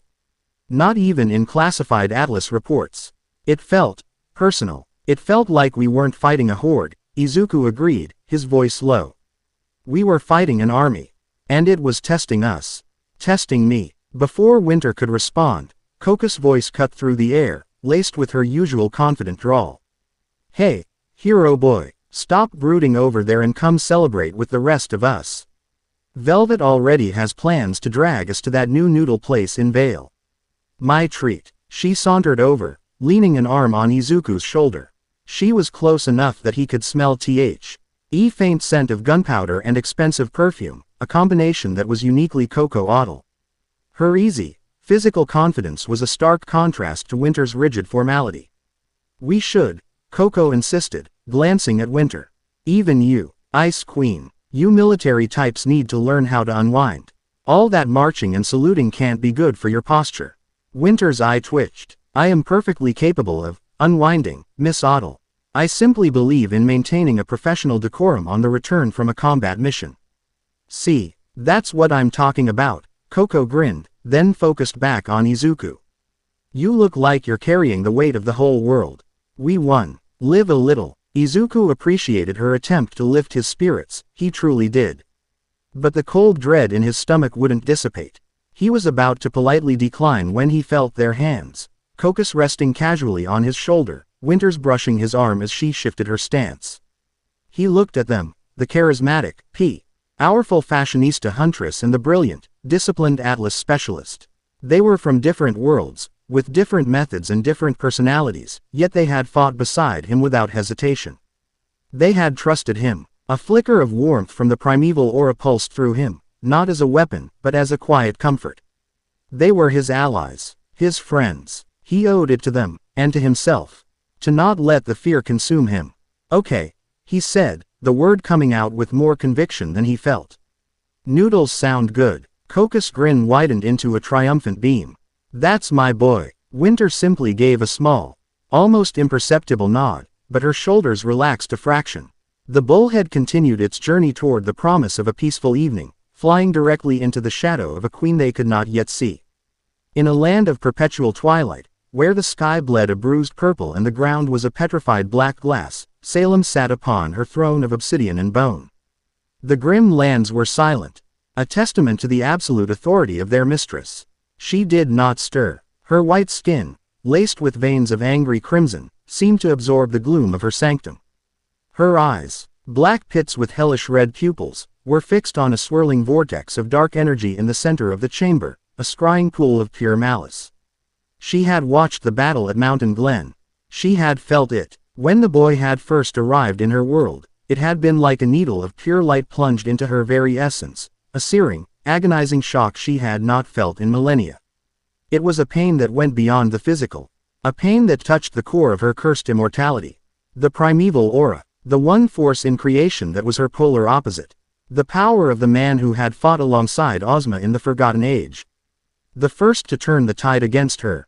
A power she thought had faded into myth, diluted and lost over countless generations. But now, it was back. Pure, concentrated, and wielded by a boy with a soul so blindingly, infuriatingly bright it made her want to vomit. She had sent the horde to the mountain as a test. She had imbued her new seers with a sliver of her own consciousness, allowing her to direct the lesser Grimm with a symphony of destruction. She had wanted to gauge his strength, to find a weakness in his armor of heroism. The results were disappointing and fascinating. He was not just a cudgel of raw power. He was a commander, a strategist. He saw the battlefield not as a brawl, but as a chessboard, and he had outmaneuvered her pawns with ease. His power didn't just destroy her children, it unmade them, leaving behind nothing but fading motes of emerald light. Even more disturbingly, his very presence seemed to counteract the fear and negativity her Grimm fed upon. He was a walking, talking null field for her greatest weapon. "Tyrion," she hissed, her voice a silken rustle of dry leaves. From the shadows, the scorpion Faunus emerged. Bowing so low his forehead nearly touched the floor. His manic grin was fixed in place. "My queen, your voice is a symphony to my ears." "The boy," Salem said, ignoring his sycophantic display. "Your observations in Vale were correct. He is not merely a warrior. He is a symbol, and symbols are resilient. Shall I remove him, your grace?" Tyrion asked, his tail twitching with eagerness. "A quick sting, a little poison, and the symbol will crumble into a corpse." "No," Salem replied, her voice dropping to a dangerous whisper. "You would fail. Hazel would fail. Cinder would be incinerated before she could even summon her power. His physical strength is a shell. It is formidable, but it is not the true source of his power. I have seen it now. I have felt it." She rose from her throne, her long, tattered black gown trailing behind her like a shroud. She walked toward a bubbling pool of black ooze at the edge of the chamber, the very substance from which all Grimm were born. "His strength comes from his hope," she spat, the word tasting like ash in her mouth. "An idiotic, childish belief that his actions matter. That people can be saved. That there is a light worth fighting for. It is a disease, and it is contagious. I saw it on the faces of the soldiers in the north. I saw it in the eyes of the students at the mountain." She reached the edge of the pool. "If you cannot break a sword, you shatter the will of the man who wields it. You cannot kill his hope by killing him. You must force him to kill it himself." With a flick of her wrist, a shape began to form in the viscous liquid. It rose from the depths. A grotesque parody of a human form, slick and black. Bones cracked into place, muscles of solidified shadow writhed and knotted together. "What is your command, my goddess?" Tyrion asked, his eyes wide with fanatical devotion. Salem ignored him, focusing her will on the nascent creature. "He draws strength from saving others. So, I will create a weapon that he cannot save. A weapon that will force him to choose between the lives of the innocent. A weapon that will show him the futility of his struggle." She reached out, and from her palm, a swirling ball of malevolent energy appeared. It was chaotic, a tempest of black and violet, but within it was a spark of something else, a captured, stolen power. The remnants of the previous Fall Maiden, the one Cinder had dispatched before the vital festival. Cinder had taken most of the power, but Salem, ever the pragmatist, had siphoned off a fragment of its essence, a corrupted seed of seasonal might. Shish. E had been saving it for a special project. She plunged the energy into the chest of the forming Grimm. The creature convulsed. A silent, agonizing scream seemed to echo through the very stone of the fortress. Its skin of black ichor began to lighten, hardening into a pale, ashen gray, like the remains of a cremated corpse. Its form became more defined, disturbingly humanoid, feminine. Armor of jagged bone grew over its limbs, and its face, once a blank slate, formed into a hauntingly beautiful mask of sorrow, with hollow pits for eyes. A tattered shroud of Grimm essence wrapped around it, and in its hand, a scythe of obsidian materialized, crackling with the corrupted maiden power. "I will give it a voice," Salem whispered, her own malevolence flowing into her creation. My voice. I will give it a mind. My will. And I will give it a soul. A hollow vessel for every failure he has ever known. The creature stood, its head bowed. It was a statue of despair, a monument to ruin. Go to Vale, Salem commanded. Her voice now resonating from both herself and the ashen puppet. Find the symbol. Isolate him. Show him what true powerlessness looks like. Make him watch the city burn in his name. Break him. And when his hope finally gutters and dies, I want you to bring me the ashes. The Ashen Maiden lifted its head. The hollow pits of its eyes blazed with a captured, violet fire. It gave a single, sharp nod, and then dissolved into a swirling cloud of black smoke and dead leaves, vanishing from the chamber to carry out its queen's will. Tyrion was practically vibrating with ecstasy. Brilliant, my queen, utterly, divinely brilliant. Salem turned her gaze back to her scrying pool, a cruel, thin smile gracing her lips for the first time in centuries. Let us see how bright your fire burns, Izuku Midoriya. When I starve it of all its oxygen. Vale was celebrating. In the wake of the successful defense of the Mountain Glen settlement, the city council had hastily organized a festival of resilience. It was part morale booster, part public relations event, designed to show the world, and perhaps remind themselves, that Vale was strong, that its huntsmen were capable, and that life went on. Even in the shadow of the Grimm. The central plaza, which had seen so much devastation during the breach, was now alive with light and laughter. Banners of green and gold, Vale's colors, fluttered from every lamppost. Food stalls filled the air with the scents of roasted meats, sweet pastries, and spiced cider. A live band played upbeat music on a temporary stage, their ton's a cheerful counterpoint to the city's lingering anxieties. Izuku found it all a bit overwhelming. He, along with teams RWBY, Janeper, and CFVY, had been invited as guests of honor. He wore a simple dark green jacket and black trousers, a far cry from the more formal attire others had donned. He felt out of place, a soldier at a garden party. Coco had tried to fix his outfit earlier, declaring it tragically plain. But he had managed to escape her well-intentioned fashion assault. He stood near a fountain, watching the crowds. Families were laughing, children were chasing each other with wooden swords. And students from the various academies were mingling. It was peaceful. It was everything he fought for. So why did the hum of danger sense persist, a low-level static at the edge of his perception? Still in your own head. I see. He turned to find Winter standing beside him, holding 2 cups of what looked like hot chocolate. She was wearing a simple but elegant white dress coat, her hair pulled back in its usual tight bun. Even out of uniform, she radiated an aura of authority. She offered him a cup. Thank you, Specialist Schnee, he said, taking it. The warmth seeped into his gloves. Winter, she corrected him, her tone firm but not unkind. In a non-military setting, my name is Winter. And you are here as a guest, not a soldier. You are allowed to lower your guard, if only for an evening. Easier said than done, Izuku admitted, taking a sip. The chocolate was rich and sweet. It feels fragile. It is, Winter agreed, her gaze sweeping over the joyful crowd. Peace is not a permanent state. It is a temporary victory that must be constantly defended. That is the first thing every Atlas soldier learns. She looked at him, her pale blue eyes searching his face. You feel it too, don't you? The sense that this is just the calm before the storm. He nodded slowly. At Mountain Glen, I think I made contact with the one in charge. The leader of the Grimm. I think she knows who I am now. Winter's posture stiffened. Salem. The name was a cold whisper. Ozpin has briefed me on the full truth. If you have drawn her personal attention, then you are in more danger than any of us can possibly imagine. What's all this doom and gloom about? Coco's voice preceded her as she and the rest of Team CFVY approached. Coco looked stunning in a tailored brown pantsuit. A pair of designer sunglasses perched on her head even though the sun had long set. Velvet, Yatsuhashi, and Fox flanked her, all looking more relaxed than Izuku had ever seen them. We're supposed to be celebrating, Coco declared, nudging Izuku playfully with her elbow. Look, even Yatsu is smiling. It's a miracle. The gentle giant of a man gave a soft, rumbling chuckle. It is a pleasant evening.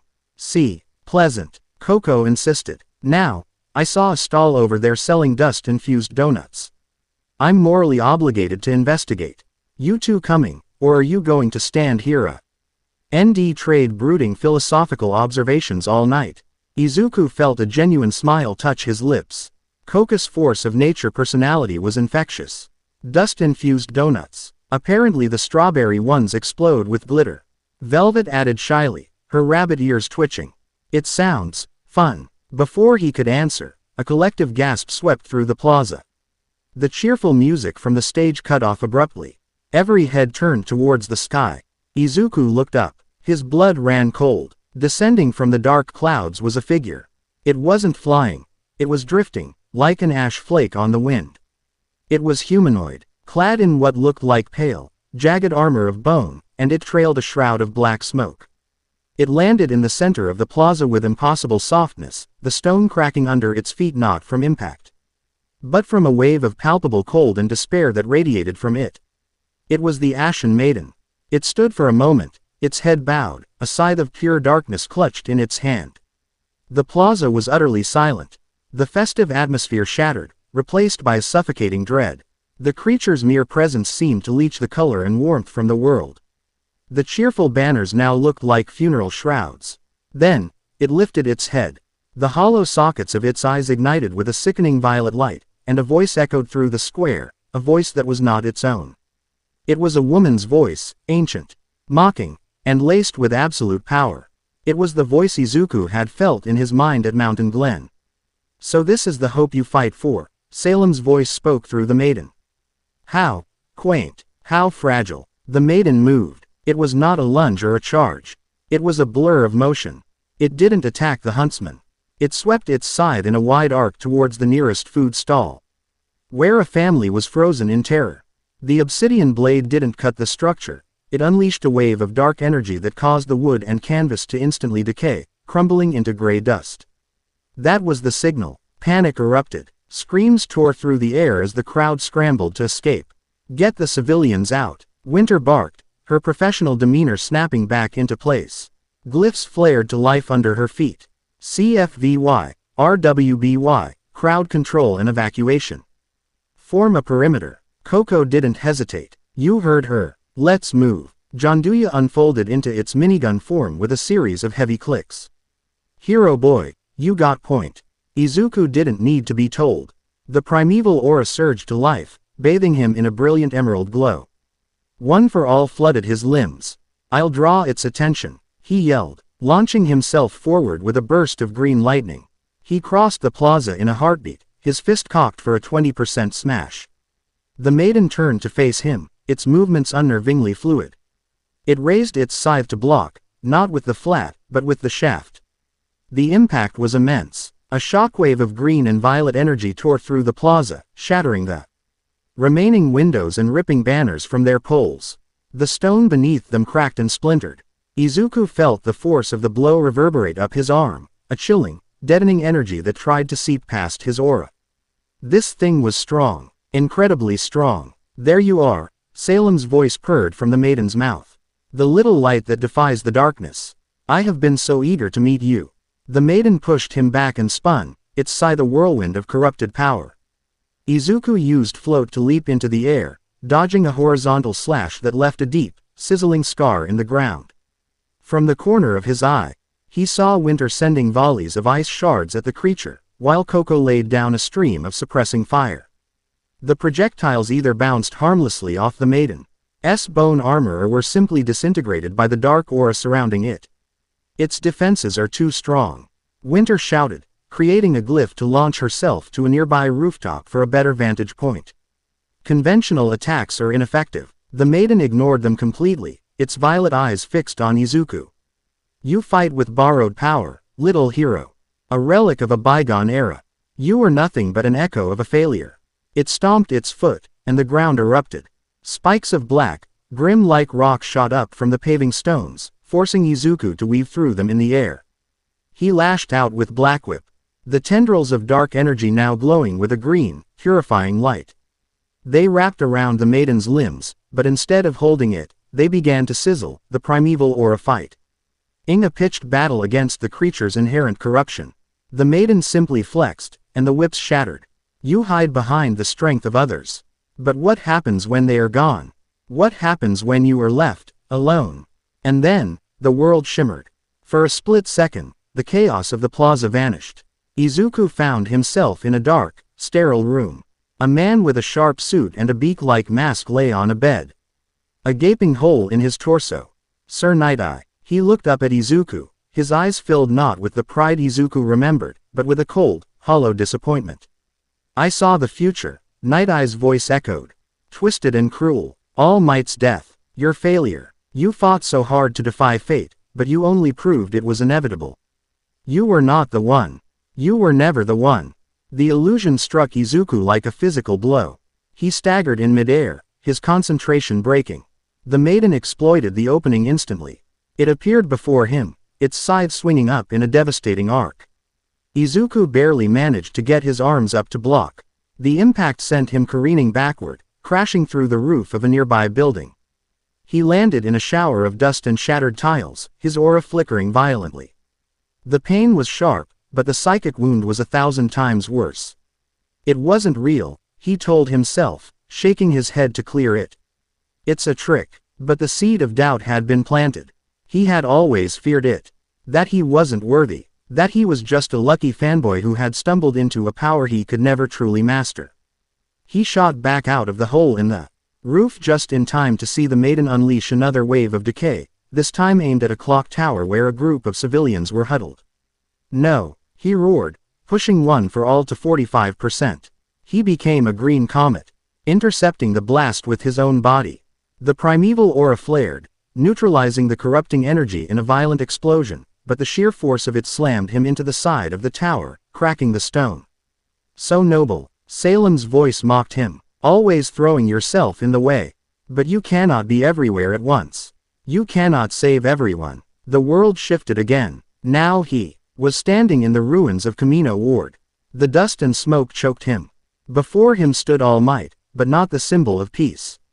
It was the skeletal, withered Toshinori Yagi, his arm raised in a victory pose that looked pathetic and frail. Look at me, my boy, the illusion of his mentor rasped, his voice full of accusation. You forced me to use the last embers. You retired me. Every day I grow. Weaker is a day you failed to become the symbol the world needs. You are just a boy, playing at being a hero, and the world is paying the price for your inadequacy. Izuku cried out, clutching his head. Stop it. His hesitation cost the city dearly. The maiden, ignored for a precious few seconds, slammed its hand on the ground. A shockwave of pure negativity pulsed outward, not a physical force, but an emotional one. Every civilian still in the area was struck by a wave of crushing despair. They stopped running, some falling to their knees, their faces masks of utter hopelessness. The Grimm, drawn by the sudden spike of negativity, began to pour into the city's perimeter from the sewers and dark alleys. Midoriya, get it together. Winter's voice was a sharp crack in his ears, pulling him partway back to reality. She was on the ground now, her glyphs forming a wall of ice to hold back a tide of creeps, her face a mask of strained concentration. Coco was beside her, Janduya roaring, mowing down Grimm as fast as they appeared. Whatever that thing is saying to you, tune it out. We need you. He tried to focus, he really did. But the voice was relentless, peeling back the layers of his confidence. Striking at the very core of his fears. She is right, Salem cooed. They need you. Just like she did. The scene shifted a final, brutal time. He was standing in his old apartment. His mother, Inko Midoriya, was there, her face streaked with tears. She was looking around at an empty room. Izuku, where are you? Her voice trembled with a fear that lanced straight through his heart. You disappeared. You left me. All those nights I stayed up, worrying about your broken bones. I just wanted you to be safe. But you chose this. You chose to leave me all alone in a world without its greatest hero. Was it worth it, Izuku? Was being a hero worth abandoning your mother? That one broke him. His power flickered. The brilliant emerald aura dimmed to a faint, sickly green. One for all sputtered in his veins.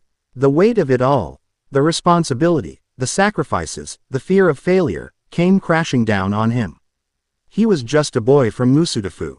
He had no right to be here, in another world, fighting a war he didn't understand. He was an imposter, a failure. He was going to get everyone killed. He dropped to one knee on the rooftop, his breath coming in ragged gasps. The Ashen Maiden slowly turned its blank face towards him, sensing its victory. It began to walk towards the clock tower, intent on finishing the job. Yes, Salem's voice whispered, triumphant. That's it. Let go. Accept the futility. Your hope is a lie. There is no victory. There is only the long, slow, inevitable end. And I am that end. He could barely hear the fighting below. The shouts of his friends. The roar of Coco's gun. The shattering of ice. It all seemed distant, muffled, as if he were underwater. He was lost. Then, through the haze of his despair, he saw something. The Ashen Maiden had reached the base of the clock tower. It raised its scythe to deliver a blow that would bring the whole structure down on the terrified, despair-ridden civilians trapped at its base. But before the blow could land, a wall of shimmering, intricate glyphs erupted from the ground, intercepting the scythe with a deafening clang of magic on obsidian. Winter stood there, her body planted between the monster and the people. Her arms outstretched. Her aura was visible now, a pale blue shimmer, and it was cracking under the strain. Blood trickled from her nose from the sheer effort of holding the maiden back. A family, a mother, a father, and a small child, cowered behind her, and her expression was one of absolute, unyielding resolve. She would not break. She would not let them die. At the same time, a section of the perimeter was about to be overrun by a flood of Ursa. But then a wall of roaring flame erupted, channeled not as a wild attack, but as a controlled barrier, hurting the fleeing civilians away from the danger and incinerating the Grimm. Coco stood there, Janduya braced on her hip, her sunglasses gone, her eyes blazing with fierce determination. She wasn't just fighting, she was protecting. She was commanding the battlefield with her will, her voice a clarion call of, "Get back! Move it!" Over the din, Izuku saw them. He saw Winter, the disciplined soldier, saw Crifacing her own aura to become a literal shield for strangers. He saw Coco, the confident leader, using her overwhelming firepower not for glory, but to create a path to safety. They weren't fighting because he told them to. They were fighting because it was who they were. They were huntresses. They were heroes. And they believed in the same thing he did. A memory surfaced, unbidden by the maiden. All Might, on a rooftop long ago. You too can become a hero. His strength wasn't just one for all. It was the vestiges inside him. It was the friends who stood by him. It was the ideal he fought for. An ideal that was reflected in the brave, selfless women fighting for their lives down below. Salem was wrong. His hope wasn't a lie. It was real. It was tangible. It was standing right there, bleeding and fighting in the ruined plaza. And he was letting them down. Something inside him snapped, not in despair, but in anger. A pure, righteous fury directed not at the maiden, but at the ancient evil controlling it. At the philosophy of despair it was trying to force upon him. No, he thought, the word a thunderclap in his mind. The dim green light around him didn't just return, it exploded. The primeval aura roared to life, no longer just a warm glow, but a raging emerald inferno. It shot into the sky like a pillar of pure life, so bright and powerful that it physically pushed back. The suffocating despair blanketing the plaza. Every person in the square, civilian, student, huntsman, felt a sudden surge of courage, the fog of hopelessness lifting from their minds as if it had never been there. The Ashen Maiden recoiled, taking a step back for the first time, its connection to Salem's illusion severed by the sheer force of Izuku's will. Izuku rose to his feet, green lightning arcing wildly around him. His eyes blazed with the same emerald fire. He looked at the maiden, but he spoke to the queen hiding behind its eyes. "You're wrong about me," he said, his voice quiet, but carrying across the plaza with absolute authority. "My power isn't borrowed, it was entrusted to me. My hope isn't a lie. It's a promise. And I'm not alone." He vanished from the rooftop. He reappeared between Winter and the maiden, his hand catching the obsidian scythe just before it could shatter her glyph. The corrupted weapon sizzled and smoked where he touched it, the primeval aura actively unmaking it. With a roar, he wrenched it from the maiden's grasp and shattered it over his knee. He turned to Winter, his fiery green eyes softening for a fraction of a second. Get them to safety. I've got this. Winter stared, breathless, at the supernova of power that was Izuku Midoriya. She could only nod, gathering the civilians and pulling them back. The Ashen Maiden, now unarmed, lunged with its bare hands. Claws of bone extending from its fingertips. Izuku didn't just dodge, he moved like a river, flowing around its attacks, his movements precise, economical, and devastatingly fast. He wasn't trying to pummel it anymore. He saw it for what it was. A puppet, a slave, a corrupted soul trapped in a prison of grim flesh. His anger cooled, replaced by a profound, sorrowful resolve. This creature was another victim of Salem, and his duty wasn't to destroy it. It was to grant it peace. Insolent child. Salem's voice raged through the maiden. You cannot win. I am eternal. I will grind your world to dust. Maybe, Izuku said, ducking under a swipe and placing his palm flat on the maiden's chest. But you won't do it today. And you won't do it with her. He didn't unleash a smash. He released his control. The primeval aura, the essence of the first Grimm Slayer, poured from his hand into the maiden's body. It was not an attack. It was a cleansing. The Ashen Maiden froze, its body convulsing violently. A sound tore from its throat. Not Salem's voice, but a chorus of shrieks, the agony of the corrupted soul and the stolen maiden power. Black ichor streamed from its eyes and mouth, turning to dust before it hit the ground.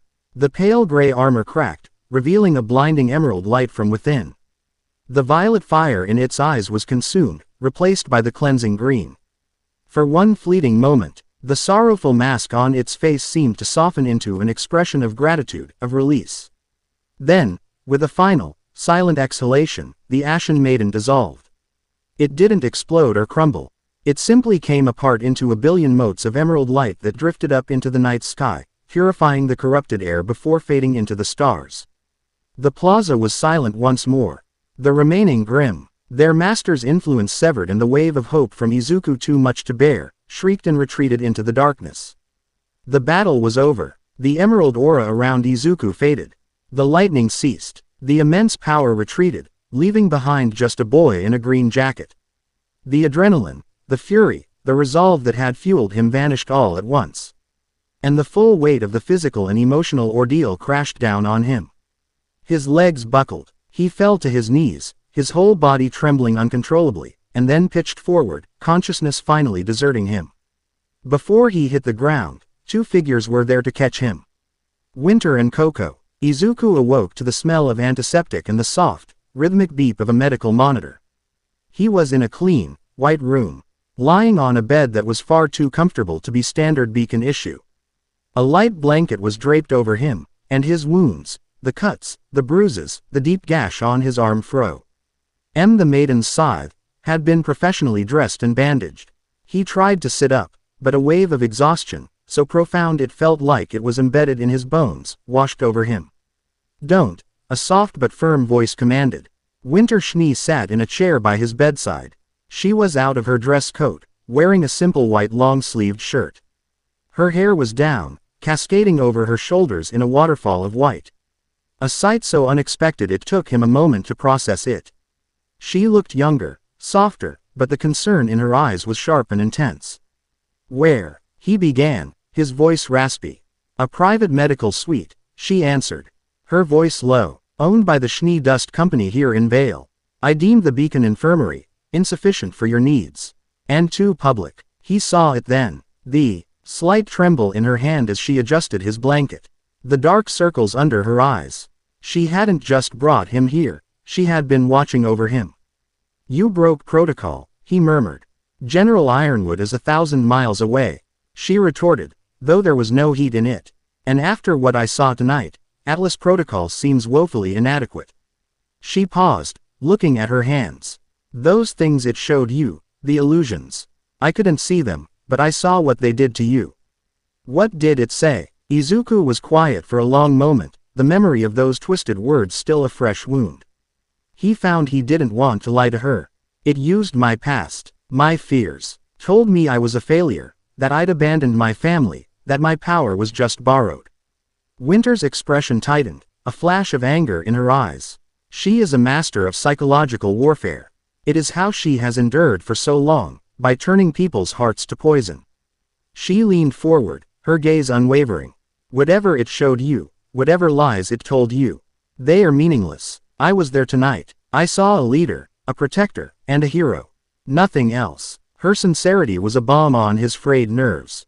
Before he could find the words to thank her, the door to the room slid open. Coco Otto stood there, holding a large, steaming bowl in her hands. She had changed back into her usual combat attire, minus the beret, and her FA.CE was a mixture of relief and carefully concealed worry. "Look who's awake," she said, her voice softer than he was used to. She walked over, pulling up another chair. "Figured you'd be hungry. It took some doing, but I managed to find a chef who knew what katsudon was after I described it. Hope he got it right." She placed the bowl on the bedside table. The savory aroma of fried pork, egg, and rice filled the room. A scent so familiar, so tied to home, that Izuku felt a lump form in his throat. He had mentioned it once, in passing, weeks ago. And she had remembered. She sat down, not saying anything else. Simply content to be there. Her presence was a different kind of support from Winter's. Winter was his shield, defending him and tending to his wounds. Coco was his anchor, a solid, reassuring presence that kept him grounded in the here and now. The three of them sat in a comfortable silence, the only sound the gentle beeping of the monitor. The battle had been horrific, Salem's attack more personal and cruel than anything he had ever faced. She had tried to isolate him, to break him by convincing him he was alone. But looking at the two women sitting with him, one who had DEFIED her military command structure for him, the other who had hunted down a piece of his lost home to comfort him, he knew, with an unshakable certainty, that he had never been less alone in his life. An unspoken pact was formed in that quiet, sterile room. A promise wordlessly given and accepted. They were his team, his support. They would face whatever came next. "So," Coco said finally, breaking the silence as she nudged the bowl of katsudon closer to him. "Eat up, hero boy. You've got a world to save, and you can't do it on an empty stomach." Winter watched him, a small, genuine smile gracing her lips. "She is correct. You need to regain your strength." Izuku looked from one to the other, and for the first time since the fight began, he felt a genuine, unburdened smile spread across his face. "Okay," he said, "together." They would do it together. Chapter 6. The Iron Fist closes. The silence that followed the Ashen Maiden's purification was a hollow, ringing thing. It was heavier than any explosion, more suffocating than any cloud of dust. Vale was saved, its people spared from a massacre, but victory felt like a misnomer. The city breathed, but it was a shallow, panicked gasp. In the aftermath of the battle, a new, more insidious enemy began to creep through the cracks in the city's broken pavement and shattered resolve: fear. A fear born not of monstrous Grimm, but of the very power that had saved them. The initial reports on the Vale News Network were a chaotic tapestry of awe and terror. Shaky, amateur footage showed a verdant comet, Izuku Midoriya, slamming int. The colossal Grimm construct with a force that defied physics, shattering it into harmless, dissolving motes of light. Commentators, their voices cracking with a mixture of shock and relief, hailed him as a miracle, a savior. The Emerald Knight of Vale. For a few precious hours, the city was united in its gratitude. But Salem, a patient Grand Master of Discord, had already made her next move. The second wave of reports was different. Subtly, then overtly, the narrative began to shift. Arthur Watts, with the deft touch of a master propagandist, went to work. The CCT net, the global nervous system of Remnant, became his weapon. He didn't need to create lies from whole cloth, he simply had to reframe the truth. New footage began to circulate, this time professionally edited and anonymously sourced. It showed the same battle, but from different angles. It lingered on the craters left by Izuku's impacts, on the buildings that had buckled from the shockwaves of his fight. It juxtaposed the image of his smiling face, offered to a grateful child, with a slow-motion replay of him using Blackwhip, now an emerald scourge of anti-Grimm energy, to tear through a building to intercept a projectile aimed at a crowd. The clip was cut just before it showed the people he'd saved, leaving only the image of a young man casually destroying property with a terrifying, unknown power. Commentators, once praising, now spoke in hushed, concerned tones. Where did this power come from? They asked. He is not a huntsman. He is not registered with any kingdom. Who is he accountable to? Pundits, their faces grim, appeared on screen. While we are all grateful, one began, his tone dripping with false sincerity, we must ask ourselves, what is the cost of such unregulated power? Today, it saved Vale. Tomorrow, what could it do to Vale? The seed of doubt, once planted, grew with frightening speed. The moniker, Emerald Knight, was slowly replaced in the public discourse with something colder, more alien, the anomaly. The green ghost, the unforeseen variable, the awe that had united the city curdled into suspicion. The people Izuku had bled for began to look at him not with gratitude, but with the wary apprehension one reserves for a caged beast that might, at any moment, break its chains. Izuku felt the shift like a drop in barometric pressure. When he walked through the earring streets of Vale with Coco and Winter, offering to help with cleanup crews, he saw it in their eyes. The quick, nervous glances. The mothers pulling their children a little closer. The whispers had stopped the moment he turned his head. It was a familiar pain, a phantom ache from a time before One for All, when he was just the quirkless, useless Deku. But this was worse. Before, they had looked at him with pity for his weakness. Now, they looked at him with fear for his strength. He sat on the edge of a fountain in a less damaged plaza, the water stained gray with dust. Coco was a few feet away, leaning against a statue. Her arms crossed, her usual vibrant energy muted by a simmering anger at the public's fickleness. Winter stood sentinel nearby, her posture rigid, her gaze sweeping the area with the practiced vigilance of a specialist, but her eyes held a deep, troubled concern every time they landed on Izuku. Don't listen to them, Coco said, her voice a low growl. She kicked a loose piece of rubble with the toe of her boot. They're scared. People are stupid when they're scared. Izuku offered a small, tired smile. It's okay, Coco. I understand. They don't know me. All they see is this. He held up a hand, and for a fleeting moment, a soft emerald light danced around his fingers. The primeval aura felt like an extension of his soul, a part of him as natural as breathing, yet to the world. It was an omen. What they see is a hero who put his life on the line for them, Winter stated, her voice sharp and cutting, a stark contrast to the gentle way she looked at him. Their fear is irrational. It is a weakness that our true enemy will not hesitate to exploit. Her words were prophetic. As she spoke them, halfway across the world, in the pristine, sterile command center of the Atlas military, General James Ironwood was watching the same doctored footage. His face, half metal and half flesh, was a mask of grim certainty.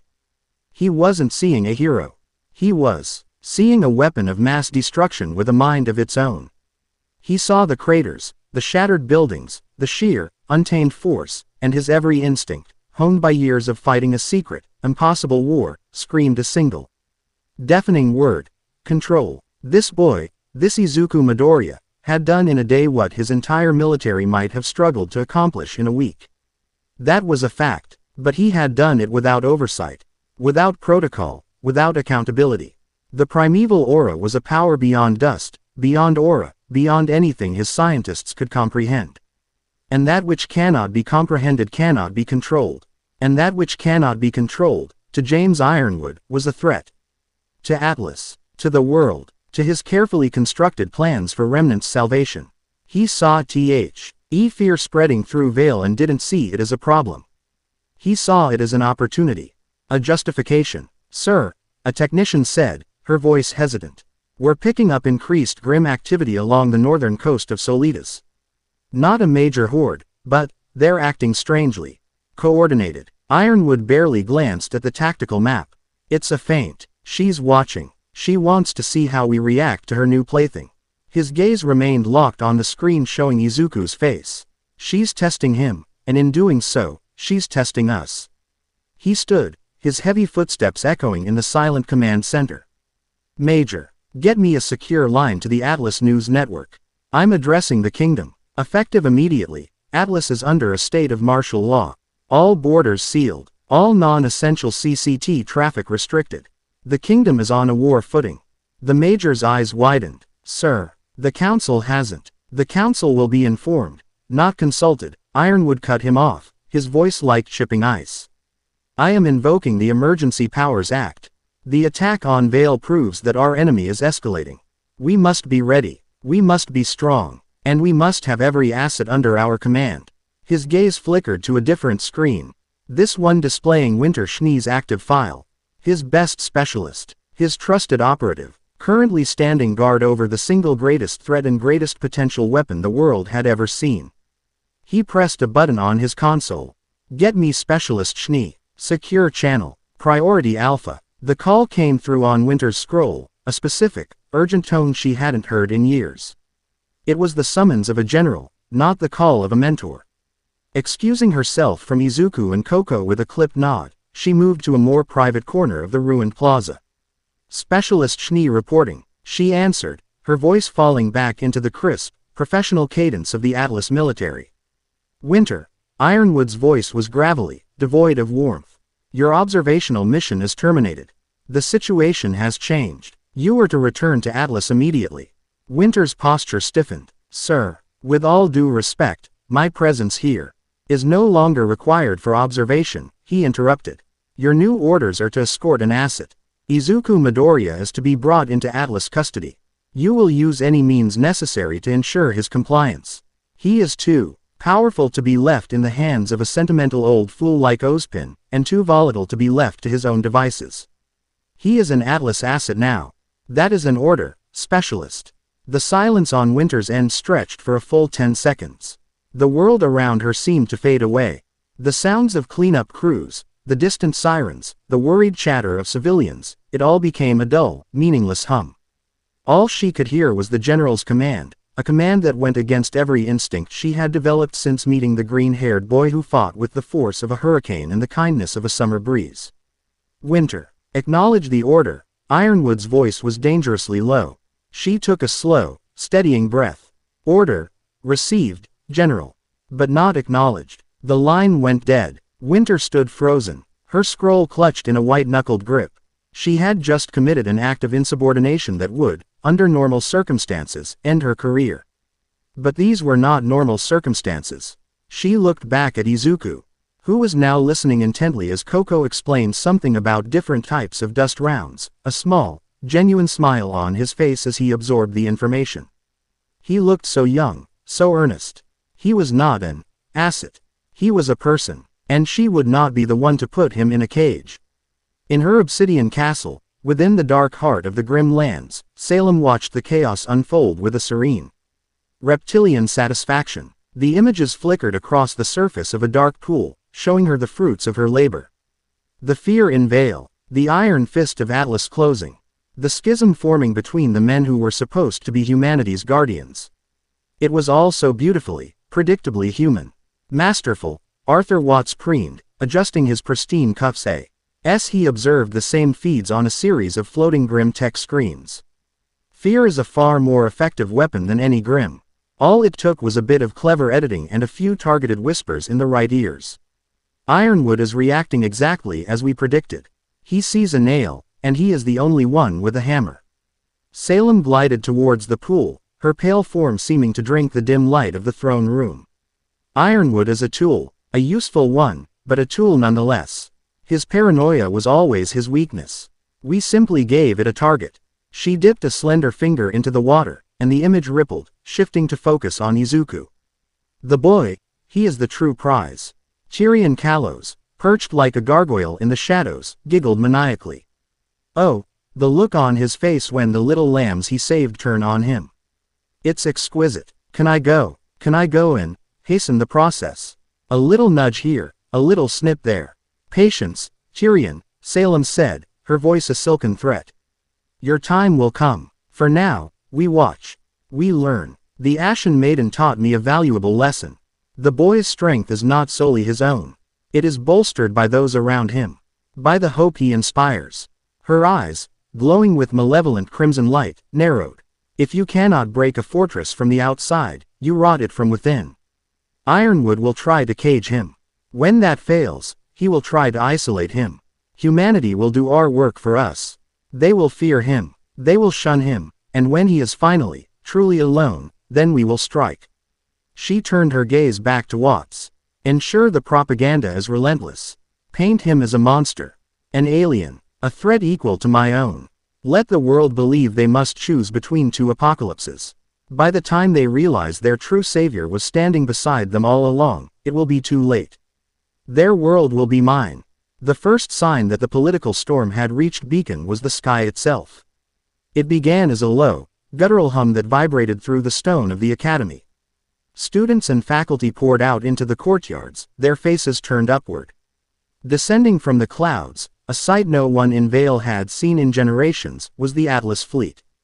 Dozens of sleek, white warships, bristling with cannons and military might, broke through the cloud cover and took up precise, menacing formations in the air above the city.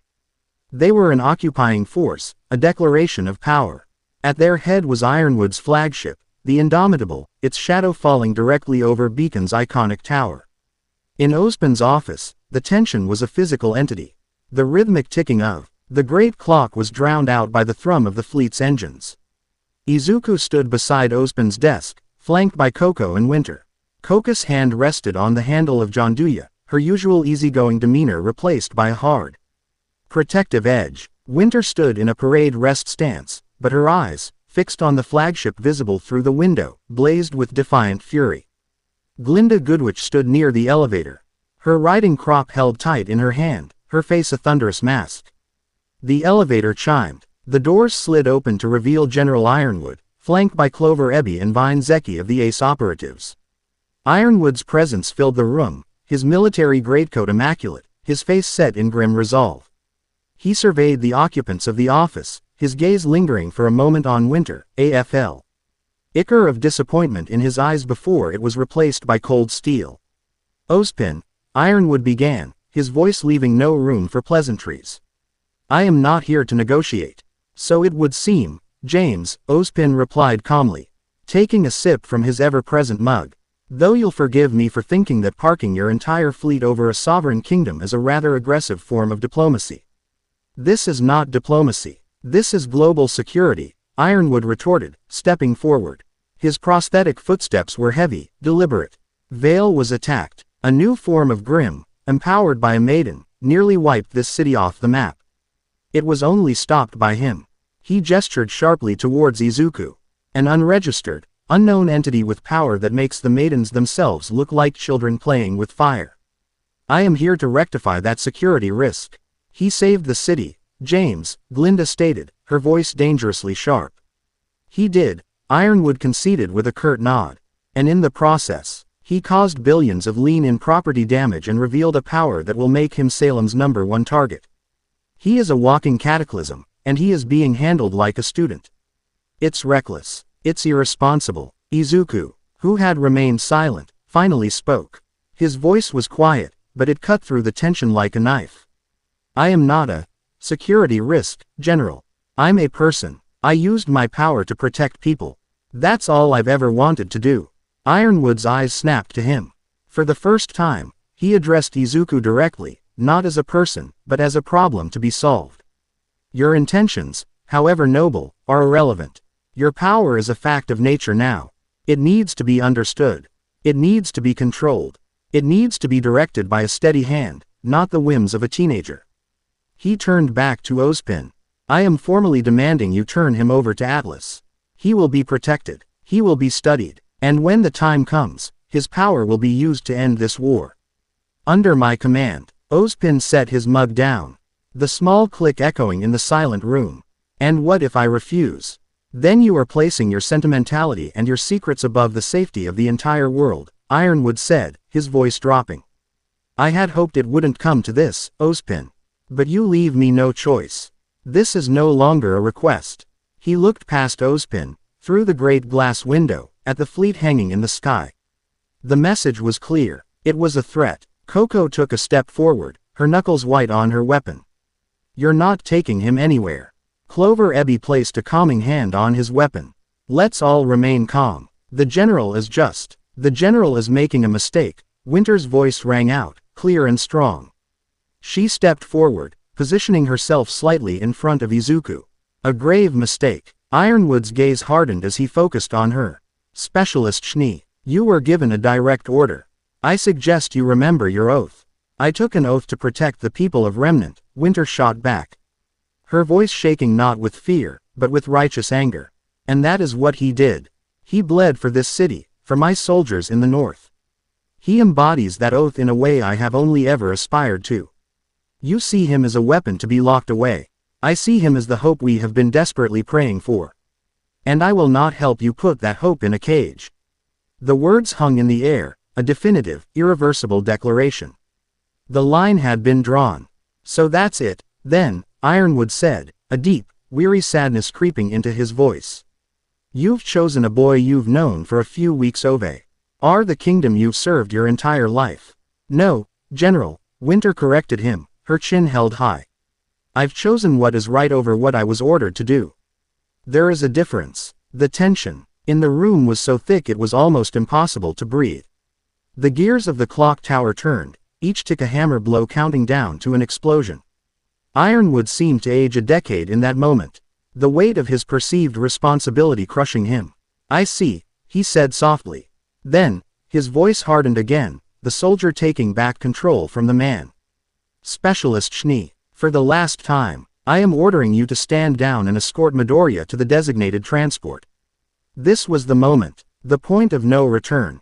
Winter met his gaze, her own a reflection of his iron will. Slowly, deliberately, she reached for the hilt of her saber. The sound of it being drawn from its scabbard was unnaturally loud in the quiet office. Clover and Vine tensed, their hands going to their own weapons. Izuku's body hummed with a low thrum of power, ready to react. But Winter didn't aim the weapon at Ironwood. She didn't aim it at his Aesops. She held it in a low guard, its point aimed at the floor, and used her body to shield Izuku. It was not an act of aggression. It was an act of defiance. A silent, unshakable, "No, I will not," she said, her voice quiet but absolute. Before Ironwood could respond, the elevator chimed again, the doors opened, and the rest of Team CFVY, Fox, Yatsuhashi, and Velvet, stepped out.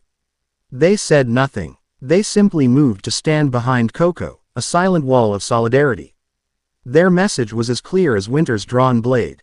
Ironwood looked at the assembly before him. Ozpin, calm and resolute. Glinda, radiating barely contained fury. The entirety of Team CFVY, ready for a fight. Winter, his own protege, standing against him. And at the center of it all, the boy, Izuku Midoriya, who hadn't raised his voice or his fist, but whose quiet refusal to be on carried more weight than all the cannons in Ironwood's fleet. He saw that he had lost. For today, you have all made a grave mistake, Ironwood said, his voice heavy with the certainty of his own righteousness. He turned, his greatcoat swirling around him. History will remember this day. It will remember that when humanity had a chance to seize its own salvation, you allowed it to slip through. Your fingers out of fear and misguided sentiment. When Salem is at your door, and your hope proves to be nothing more than a false dawn, do not come crying to Atlas for help. Without another word, he and his Aesops entered the elevator. The doors closed, and they were gone. For a long moment, nobody moved. The only sound was the hum of the fleet, which seemed to grow louder, more oppressive. Before it slowly began to recede as the ships ascended back into the clouds. The immediate crisis was over. The schism, however, had just been torn wide open. In the aftermath of the confrontation, a heavy silence settled over Ozpin's office. The Atlas fleet was gone, but their phantom presence remained, a chilling reminder of how close the defenders of Remnant had just come to open war amongst themselves. Team CFVY eventually excused themselves, offering Izuku silent, reassuring nods as they left, their loyalty unquestioned. Glinda went to coordinate with the Veil Council, her expression grim. Soon, only Izuku, Ozpin, Winter, and Coco remained. Winter still hadn't sheathed her sword. She stood staring out the window at the empty sky, her reflection a pale, ghostly image in the glass. She had defied her general, renounced her commission, and thrown away her life's work in a single, 5-minute conversation. The weight of that decision was now settling upon her, a crushing, terrifying burden. Izuku watched her, his heart aching with a mixture of gratitude and guilt. "Winter," he said softly, "you didn't have to do that. For me." She turned from the window, her eyes finding his. There was a vulnerability in them he'd never seen before, a crack in the icy facade of the Atlas specialist. "I didn't do it for you, Izuku," she said, her voice barely a whisper. "Not just for you." She finally sheathed her sword. The sound final and decisive. "I did it for me. All my life, I've followed orders. I've adhered to protocol. I've done what was expected of me by my family, by the military, by Atlas. I believed that rigid structure, that absolute control, was the only way to create order and save the world." She took a step closer to him. "And then I met you. You have more power than anyone I've ever seen. More than Ironwood could ever dream of controlling. But you don't use it to command or to conquer. You use it to protect. To serve. You follow a code that's stronger than any military doctrine because it comes from within. You showed me that true strength isn't about control. It's about conviction." Her voice trembled slightly. "Standing with you, defying him, it was the first time in a very long time I made a choice that was truly my own. It was terrifying. And it was right. So, thank you." Izuku was speechless. He saw the immensity of her sacrifice, the sheer courage it took to dismantle her own life in the name of an ideal. Words felt inadequate, hollow. So he did the only thing that felt right. He closed the distance between them and wrapped his arms around her, pulling her into a hug. For a moment, Winter was completely rigid, her body unused to such casual, gentle contact. Then, slowly, she relaxed into his embrace, her hands coming up to rest on his back. A shuddering breath escaped her, a single, deep exhalation of years of tension and expectation. She didn't cry, but in the protective circle of his arms, she allowed herself, for the first time, to feel the full, terrifying weight of her newfound freedom. The hug wasn't passionate or romantic, it was something deeper, more fundamental. It was an anchor in a storm, a quiet acknowledgement of a shared burden and a mutual respect that had transcended professionalism. Coco watched them from her spot near Ozpin's desk, a small, genuine smile gracing her lips. There was no jealousy, no possessiveness in her gaze. Only a deep, profound understanding. She walked over, her footsteps soft, and when she reached them, she didn't try to pull them apart. Instead, she put an arm around both of them, joining the embrace. "Looks like you're stuck with us, hero," she murmured, her voice a low, comforting rumble against Izuku's shoulder. Her usual teasing tone was gone, replaced by a fierce, unwavering loyalty. Izuku felt a warmth spread through his chest that had nothing to do with one for all. It was the warmth of belonging. On one side, he felt the cool, steady strength of Winter Schnee, the specialist who had found her own path. On the other, the vibrant, unshakable confidence of Coco Otto, the huntress who had seen the hero in him from the start. They were so different, a glacier and a wildfire, but here, together, they felt like home. A home he never expected to find in this strange, broken world. The harem, as some might have crudely called it, was a concept foreign and embarrassing to him. But this was different. This wasn't about romance or possession. This was a unit, a pact forged in combat and solidified in defiance. They were three disparate souls bound together by a shared ideal. That hope was worth fighting for, that people were worth saving, and that true strength was not a weapon to be controlled, but a shield to be shared. Ozpin watched the scene from behind his desk, a rare, genuine smile touching his ancient eyes. The schism with James was a tragedy, a wound in the planet's defense. But perhaps, just perhaps, what was lost in military unity could be regained in this new, powerful alliance. The boy was a beacon, just as the primeval Aura's legends had foretold. And beacons did not shine alone. They drew others to their light. The iron fist of Atlas had closed, intending to grasp and control. But it had found nothing. The hope of Remnant was not a weapon to be seized. It was a fire, and it had just found its most dedicated keepers. The war was far from over.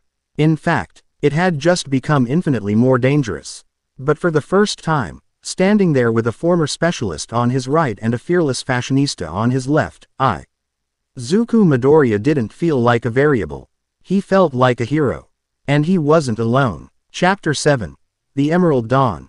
The fragile peace that had settled over Vale in the wake of Ironwood's tense withdrawal was a beautiful, terrible lie. It was the deep, Silent breath a predator takes before it strikes, the unnerving stillness of the air before a hurricane makes landfall. In the quiet hours of the early morning, as a bruised purple sky began to yield to the first hints of dawn, Izuku Midoriya stood on the balcony of his assigned room at Beacon, feeling the lie in his very bones. His primeval aura, a power that felt as natural to him now as the beat of his own heart, was thrumming with a low, persistent dread.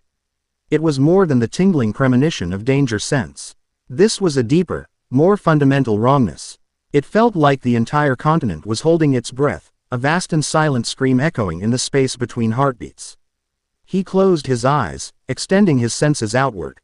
The sensation was faint at first, a distant tremor on the edge of his perception, but it was growing, coalescing. A tide of utter blackness, a tsunami of negative emotion and malevolent intent, was surging towards them. It was a scale of coordinated malice he had never felt before, not even during the siege of Mountain Glen. That had been a test. This felt like an execution. A soft click of a door penning behind him broke his concentration. He didn't need to turn to know who it was. The crisp, cool scent of winter air and disciplined steel announced her presence. Winter Schnee, her white hair a stark silver in the pre-dawn light, stepped beside him, clad in a simple gray sleep shirt and trousers. Her usual military rigidity was softened, her posture relaxed in a way it only ever was around him. "You're awake," she stated, her voice a low murmur. It wasn't a question. "You feel it too, don't you?" Izuku nodded, his gaze fixed on the horizon. "It's big, winter. Bigger than anything before. It's not just a horde. It's an army. And it's coming for Vale." Another presence joined them, warmer, more vibrant, smelling faintly of expensive leather and gunpowder. Coco Otto leaned against the doorframe, a silk robe loosely tied over her sleepwear, a mug of steaming coffee held in one hand. Her usual sunglasses were absent, revealing sharp, intelligent eyes that were now narrowed with concern. "So much for a quiet morning," she said, her voice lacking its usual playful drawl. She took a sip of her coffee, her knuckles white around the mug. "I heard the campus alert klaxons being prepped for activation 10 minutes ago. Ozpin knows." As if summoned by her words, a shrill, piercing siren began to wail across the Beacon campus, a sound designed to cut through sleep and complacency with surgical precision. It was immediately followed by the deeper, more resonant city-wide alarm, a mournful cry that echoed from the walls of Vale itself. The lie was over. The predator had lunged. Izuku's scroll buzzed on the nightstand inside. He already knew what it would say. "All huntsmen and students to the CCT tower. Code Black. Code Black." The designation for an existential threat to a kingdom. The three of them shared a look, a silent triad of understanding. The quiet moment on the balcony was gone, replaced by the grim certainty of the battle to come. There were no words of fear, no hesitation. There was only the clenching of fists, the setting of jaws, and the shared, unshakable resolve. Winter and Coco disappeared back into their rooms, the sounds of armor being donned and weapons being checked echoing in the small suite. Izuku pulled on his hero costume, the familiar material a second skin. He flexed his fingers, feeling the coiled power of One for All crackling beneath the surface. The emerald light of the primeval aura already beginning to bleed from his veins. The distant scream he had felt was no longer distant. It was at the gates. Ozpin's office, which had served as the stage for so much political and personal drama, had transformed into a frantic, chaotic war room. Glinda Goodwitch stood beside the headmaster's desk, her writing crop tapping a rapid staccato rhythm against a holographic map of Vale that flickered ominously. Ironwood may have withdrawn his fleet, but his technology and a handful of his most loyal strategists who had chosen to remain with Ozpin were proving invaluable. Data streams poured in, each one painting a more desperate picture than the last. "They're not just at the walls," a frantic Atlas technician reported, his voice tight with panic. "They're inside. The old Mountain Glen tunnel systems, we thought they were sealed. They've breached them in a dozen locations simultaneously. Residential District 6, the industrial sector. Even the lower levels of the commercial district are reporting swarms of creep and beowulfs. It's a multi-pronged assault," Glinda stated, her expression grim. "They're trying to divide our forces. Create chaos from within before the main force even hits the northern wall." Ozpin stood by the large window, his hands clasped behind his back, his usual serene demeanor replaced by a profound weariness. He watched as the first plumes of black smoke began to rise from the city below. A strategy of overwhelming chaos. This has Salem's touch. It was into this controlled panic that Izuku, Winter, and Coco arrived. Their presence had an immediate, tangible effect. The frantic energy in the room seemed to temper, the rising fear quelled by the sight of the young man who radiated an almost physical aura of calm capability. He didn't wait to be briefed. He walked straight to the holographic map, his green eyes scanning the flashing red icons, his mind already processing, analyzing, formulating. "She's using the internal breaches as a diversion," Izuku said, his voice cutting through the noise. It wasn't a guess, it was a certainty. His primeval aura gave him an unparalleled view of the battlefield's emotional topography. He could feel the cold, calculating intelligence directing the Grimm swarming the inner city, but he could also feel a much larger, much more patient mass of malevolence gathering outside the walls. The real threat is here. He pointed to the northern sector, where the main highway led into Vale. As he spoke, a new report flashed on the screen, this one from the northern watchtowers. The operator's voice was choked with terror. "Gods, I don't know what it is. The sky, it's turning black." The camera feed from the watchtower flickered to life on the main screen. For a moment, it was just grainy footage of the dark, roiling clouds that had gathered over the emerald forest. Then, the camera tilted up, and a collective gasp filled the room. It was a creature of nightmare made manifest, a being that defied the laws of nature and sanity. A wyvern, yes, but to call it a wyvern was like calling a tidal wave a puddle. This was a primordial beast, a living mountain of obsidian scales and gnarled, petrified bone. Its wingspan blotted out the horizon, each flap a thunderclap that shook the very foundations of the tower. Red, malevolent eyes, each the size of a bullhead, glowed with ancient hatred. It wasn't just a Grimm, it was a god of destruction, and it was leading an ocean of Grimm that stretched as far as the eye could see. The Grimm that had fallen at Beacon's Fall was a child compared to this antiquity. "That is the objective," Izuku said, his voice steady despite the horrifying image on the screen. "The city attacks are meant to draw our strongest huntsmen away from the walls, leaving them vulnerable to the main force. The wyvern is the battering ram meant to shatter the CCT and the city's morale in one blow." Ozpin turned from the window, his eyes locking with Izuku's. In that moment, a silent transfer of authority took place. Ozpin was the headmaster, the ancient guardian, but Izuku was the slayer. This was his war. "What are your orders?" Ozpin asked, the question hanging in the air with the weight of a kingdom. Izuku didn't hesitate. He became the calm center of the storm, his mind moving with the fluid grace of a master strategist. "Glinda, I need you coordinating the city's internal defense grid. Use the remaining Atlas drones to establish containment perimeters around the breaches. Slow them down, bog them down. Prioritize civilian evacuation routes." He turned to the holographic display. "Team RWBY, he commanded, his voice projecting through the room's comms system, reaching the Our girls who were already armed and waiting in the main hall. "You're fast and surgical. I need you in the central commercial district. A major breach is threatening the main evacuation hub. Get the civilians out, then collapse the tunnel. Blake, your semblance will be key to scouting their numbers. Weiss, your glyphs for crowd control and defense. On it." Ruby's voice chirped back, laced with a nervous energy that was nonetheless determined. "Team JNPR, you're the shield. Residential District 6 is being overrun. There are schools and hospitals there. Hold the line. John, your leadership has grown. Trust your instincts. Nora, I want you to be their vanguard. Pyrrha, you are the anchor. Ren, keep them focused." "Understood," John's voice replied, steadier than Izuku had ever heard it. The rest of the student body and faculty, under Professor Port and Dr. Ublek, will reinforce the eastern and western walls.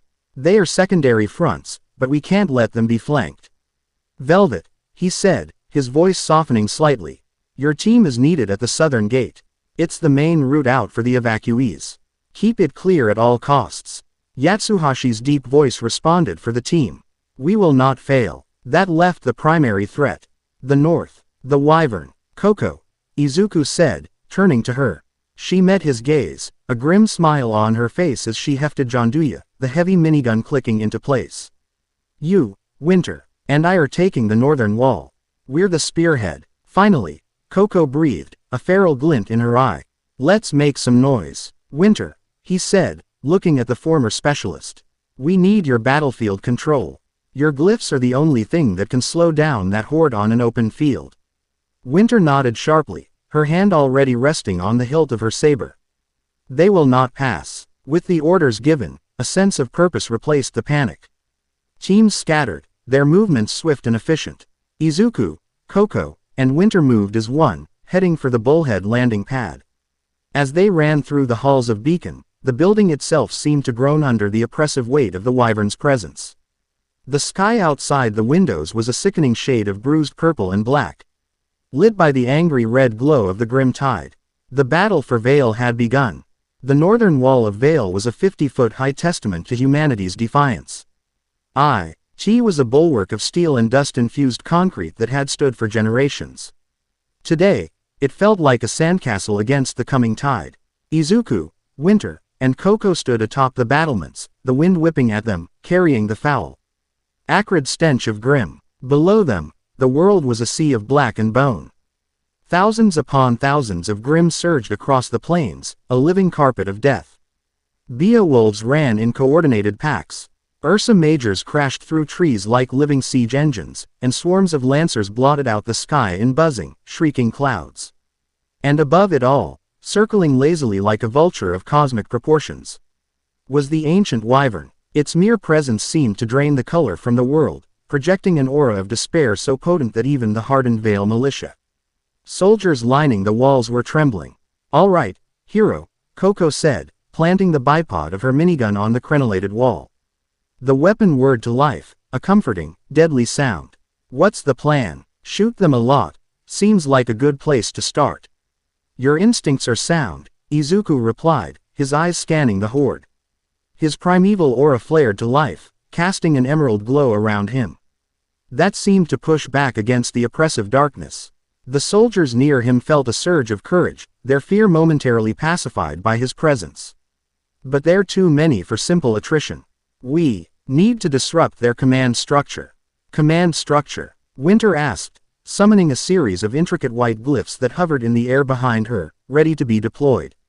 I thought Grimm were just chaotic beasts. Most are, Izuku explained, pointing towards the center of the horde. But look, see those larger Grimm with the glowing red sacks on their backs. The seer Grimm we fought at Mountain Glen were a prototype. These are different. They're acting as nexus points, directing the horde with Salem's will. Take them out, and the horde will fall into disarray. It'll buy us time. So, surgical strikes in the middle of that mosh pit, Coco summarized, a wide grin spreading across her face. Sounds like my kind of party. The first wave hit the wall with the force of an earthquake. A colossal Goliath, its tusks dripping with black ooze, slammed its head against the gate, the entire structure groaning in protest. On the battlements, the battle began in earnest. Auto turrets roared to life, spewing a hail of dust-laced rounds into the teeming masses. Huntsmen leapt from the walls, becoming blurs of color and motion as they engaged the enemy. The trio became the eye of the storm. Coco, suppress the front line. Don't let them build momentum against the gate. Izuku ordered. You don't have to tell me twice. Coco yelled, pulling the trigger on Janduya. The minigun erupted with a deafening roar, unleashing a torrent of high-caliber explosive rounds. The front ranks of the Grimm horde were simply vaporized, torn to shreds in a continuous, rolling explosion of fire and shrapnel. She swept the gun back and forth, a human anti-aircraft gun turned on a tide of flesh and bone, a manic grin plastered on her face as she reveled in the glorious destruction. Winter. The Lancers are targeting the turrets. We lose those, we lose our sustained fire. Winter was already in motion. She leapt onto the edge of the wall, a ballerina of battle. With a flick of her wrist, she launched a volley of ice shards, each one striking a Lancer with unerring accuracy, shattering them into frozen fragments. She then created a massive glyph in the sky, a shimmering snowflake of power that unleashed a blizzard. The freezing winds and razor-sharp hail shredding the wings of the Lancer swarm and sending them plummeting to the ground. While they held the immediate line, Izuku focused on the true threat. I'm going for the nexus points. Cover me. Without waiting for a response, he leapt from the wall. Green lightning crackled around him as he activated full cowl. He didn't fall. He pushed off the air itself, using float to bound over the heads of the horde. Black Whip, now glowing with a virulent anti-Grimm energy, shot from his arms, latching onto a massive Death Stalker. He used it as an anchor, swinging himself into the heart of the Grimm army. He was a comet of emerald fury in a sea of black. He landed amidst a pack of Beowulfs, the ground cracking under the impact. Before they could react, he was a blur. A sweeping kick, empowered by One for All, sent a dozen of them flying, their bodies disintegrating before they even hit the ground. He moved with a brutal efficiency that was breathtaking to behold. He wasn't just fighting, he was cleansing. From her perch on the wall, Coco watched him go, her grin tightening. Show off, she muttered, though her voice was filled with pride. She redoubled her fire, cutting a swath of destruction for him. A group of Ursa Majors began to charge her position, their armor deflecting the turret fire. Winter, honey, a little help here. She yelled over the din. Winter, having dealt with the aerial threat, was instantly by her side. She didn't say a word, simply placed a glowing hand on Coco's shoulder. A complex time dilation glyph, far more powerful than the ones Weiss could create, enveloped Coco. For Coco, the world slowed to a crawl. The charging Ursa were like statues. The rain of bullets from her own gun seemed to hang in the air. She could see every detail, track every target, her mind moving at a speed that felt supernatural. With a whoop of delight, she pivoted, aiming Janduya with impossible precision. She didn't just fire at the Ursa, she targeted the weak points in their bone armor, the joints in their legs, their eyes. The stream of bullets became a surgeon's scalpel, and the sea. Harging behemoths were systematically dismantled, collapsing into heaps of dissolving black ichor. When the glyph faded, Coco let out a breathless laugh, the barrel of her minigun glowing cherry red. Okay, we have to do that more often. Focus, Otto, Winter chided, but a small, satisfied smile touched her lips as she created a barrier glyph to block a volley of razor-sharp spines from a pack of manticores. Their synergy was perfect, a seamless dance of overwhelming offense and impenetrable defense. Meanwhile, Izuku reached his first target. The Nexus Grimm was a grotesque creature, a bipedal amalgamation of several Grimm. With a pulsating, glowing sac on its back that pulsed with malevolent red light. It was guarded by a coterie of elite, Alpha-class Grimm. Izuku didn't slow down. He used Fa Jin, storing kinetic energy with each step, each blocked blow. He weaved through the guard's attacks, his movements economical and precise. Then, he unleashed it. He shot forward, a green thunderbolt. A single, focused 45% Detroit smash connected with the Nexus Grimm's chest. The transfer of energy was absolute. The creature didn't just explode, it imploded, and then erupted in a silent, violent burst of emerald light that vaporized it and every Grimm in a 30-foot radius. The effect on the horde was immediate. The Grimm in that sector lost their coordination. They began to stumble, to attack each other in confusion. Their hive mind temporarily shattered. Izuku didn't pause to celebrate. He launched himself towards the next nexus point, a green beacon of hope against an endless night. High above the chaos, the wyvern watched, its ancient eyes burning with cold intelligence. It had ignored the insects on the wall, considering them beneath its notice. But the flash of green light, the sudden severing of its connection to a portion of the horde, drew its attention. It saw the lone, green figure, a mote of defiance in its grand, dark tapestry. This was the anomaly, the power that felt like a searing brand against its master's essence. With a roar that was not of rage, but of cold, calculated purpose, the wyvern descended. It didn't dive, it simply fell, a mountain dropping from the sky. Its target was not the wall, not the gate, but the single boy who dared to challenge its supremacy. Izuku's danger sense screamed, a klaxon in his mind. He looked up just as the shadow fell over him. He had seconds. He pushed off the ground with 100% of his power, float kicking in at maximum intensity, launching himself skyward. He cleared the impact zone just as the wyvern landed. The shockwave was apocalyptic. The ground for 100 yards in every direction buckled and shattered. Grimm, both friend and foe to the creature's cause, were flattened into paste, their bodies atomized by the sheer kinetic force. The northern wall itself cracked, a massive fissure running down its length. Izuku was now airborne, hovering a few hundred feet in the air, facing the colossal beast. He was a gnat challenging a dragon.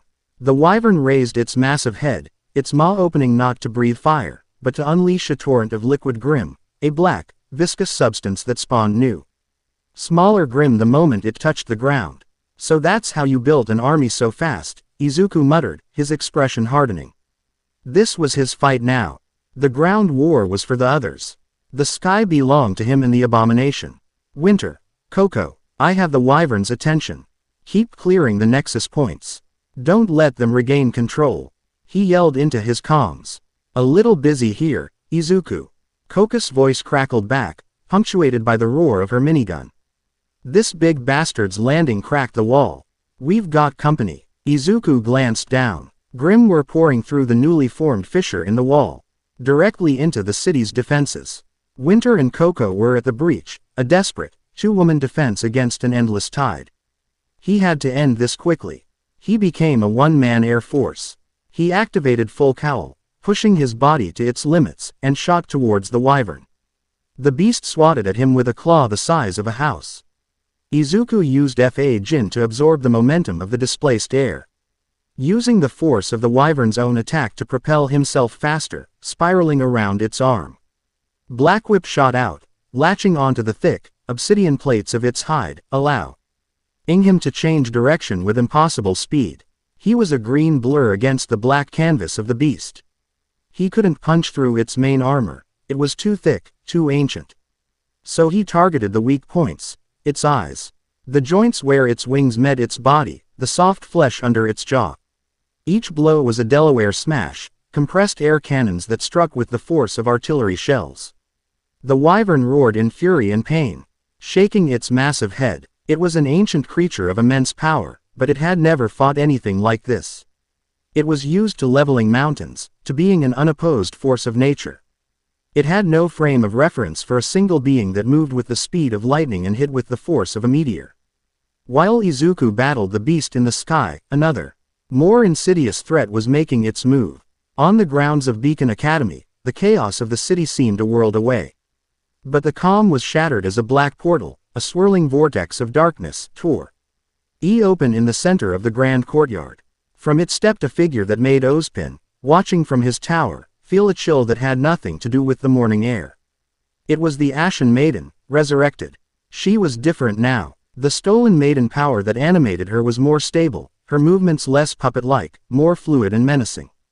Her gray skin seemed to absorb the light, and her silver eyes burned with a cold, focused hatred. Behind her poured an army of Salem's newest creations, highly intelligent, humanoid Grimm that moved with the discipline of soldiers, armed with claws and blades of sharpened bone. Their target was clear, the beacon vault. Glinda, Ozpin said, his voice grim as he grabbed his cane, the long memory. Defend the tower. I will handle our uninvited guest. He met the Ashen Maiden on the steps of the main hall. The students and faculty still at the academy formed a defensive perimeter, but they were hopelessly outmatched by the elite Grimm pouring from the portal. You shall not take the relic, Ozpin stated, his ancient power flaring to life. The Ashen Maiden did not speak. It simply raised a hand, and a storm of black, corrupted energy erupted towards him. The battle for Beacon's heart had begun, a desperate, shadowed counterpoint to the blazing war raging in the city below. The fight against the wyvern was taking its toll. Izuku was bleeding from a dozen minor cuts. His costume was torn, and his arms ached with the strain of maintaining such a high output. The wyvern was wounded, its hide cracked and bleeding black ichor in several places. One of its massive eyes a ruined, milky orb. But it was far from beaten. It was enraged. Down below, the situation was deteriorating. The breach in the wall was widening. Winter and Coco were fighting back to back. A whirlwind of ice, steel, and lead, but they were being pushed back. They were a dam holding back an ocean, and cracks were beginning to show. Winter's movements were a fraction slower, her glyphs taking a moment longer to form. Coco had to keep stopping to cool her minigun's barrel with blasts of ice dust, precious seconds where the tide of Grimm surged forward. The of them were cut off from the main body of defenders, an isolated pocket of resistance against an overwhelming force. Izuku saw it all from his vantage point in the sky. He saw his friends, his partners, being slowly, inexorably worn down. He saw the wyvern gathering its power, its massive chest glowing with a terrifying, pulsating red light. It was preparing an attack, a final, definitive strike. Its maw opened, and the energy it was gathering was not aimed at him. It was aimed at the breach in the wall. It was aimed at Winter and Coco. It was an attack designed to not only wipe them out but to shatter the northern wall completely, opening the floodgates for the entire horde. There was no time for a plan. No time for strategy. There was only one option. He dove, putting himself directly between the wyvern and his friends. He landed on the rubble-strewn ground in front of them, his back to them, facing the monstrous beast. Izuku, what are you doing? Winter cried out, her voice laced with panic as she saw the cataclysmic amount of energy building inside the Grimm. Get back, he yelled, not turning around. He planted his feet, digging his boots into the broken concrete. Green lightning around him intensified, arcing and snapping with furious power. The vestiges of the past users of One for All swirled around him, their power flowing into him, their will becoming his own. The primeval aura surged, no longer a glow but a raging emerald inferno. He knew what this would take. A single attack with everything he had. More than everything, it would leave him utterly drained, helpless. But it was the only way. Coco stopped firing, her eyes wide with horrified understanding. Don't you dare, you damn hero. He could feel their fear, their desperation. It was a mirror of his own. In the eye of the storm, with annihilation seconds away, he felt a hand on his shoulder. It was Winter. She had moved to his side, her face pale, her eyes shimmering with unshed tears. She didn't say anything, she just leaned in and kissed him, a fierce, desperate kiss full of fear and love and a silent, screaming plea. Live. When she pulled back, Coco was on his other side. She grabbed the front of his costume, her expression a mixture of anger and terror, and crashed her lips against his. It was a quick, confident kiss, a statement of absolute faith. She pulled back, her head resting against his for a fraction of a second. Come back to us, she said, her voice a raw whisper. That was all it took. Their fear, their faith, their love. It was the fuel he needed. It burned away his own doubts, his own terror. It focused him. His purpose had never been clearer. He looked up at the wyvern as it finally unleashed its attack. A beam of pure, concentrated Grimm energy, a river of black and red annihilation, erupted from its mouth. Time seemed to slow. Izuku saw the faces of his friends, of everyone he had sworn to protect in this new world. He thought of All Might, of his mother, of the promise he had made to be a hero. He channeled it all, every ounce of power from One for All, every drop of cleansing light from the primeval aura. He drew on the hopes of the soldiers on the wall, the love of the women beside him, his own unwavering, unbreakable will to save people with a smile. One for All, he roared, his voice shaking the very heavens. The emerald inferno around him condensed, focusing into his right arm, which glowed with the light of a newborn star. The skin peeled back, the muscles tore, but he didn't care. Primeval aura. He drew his arm back.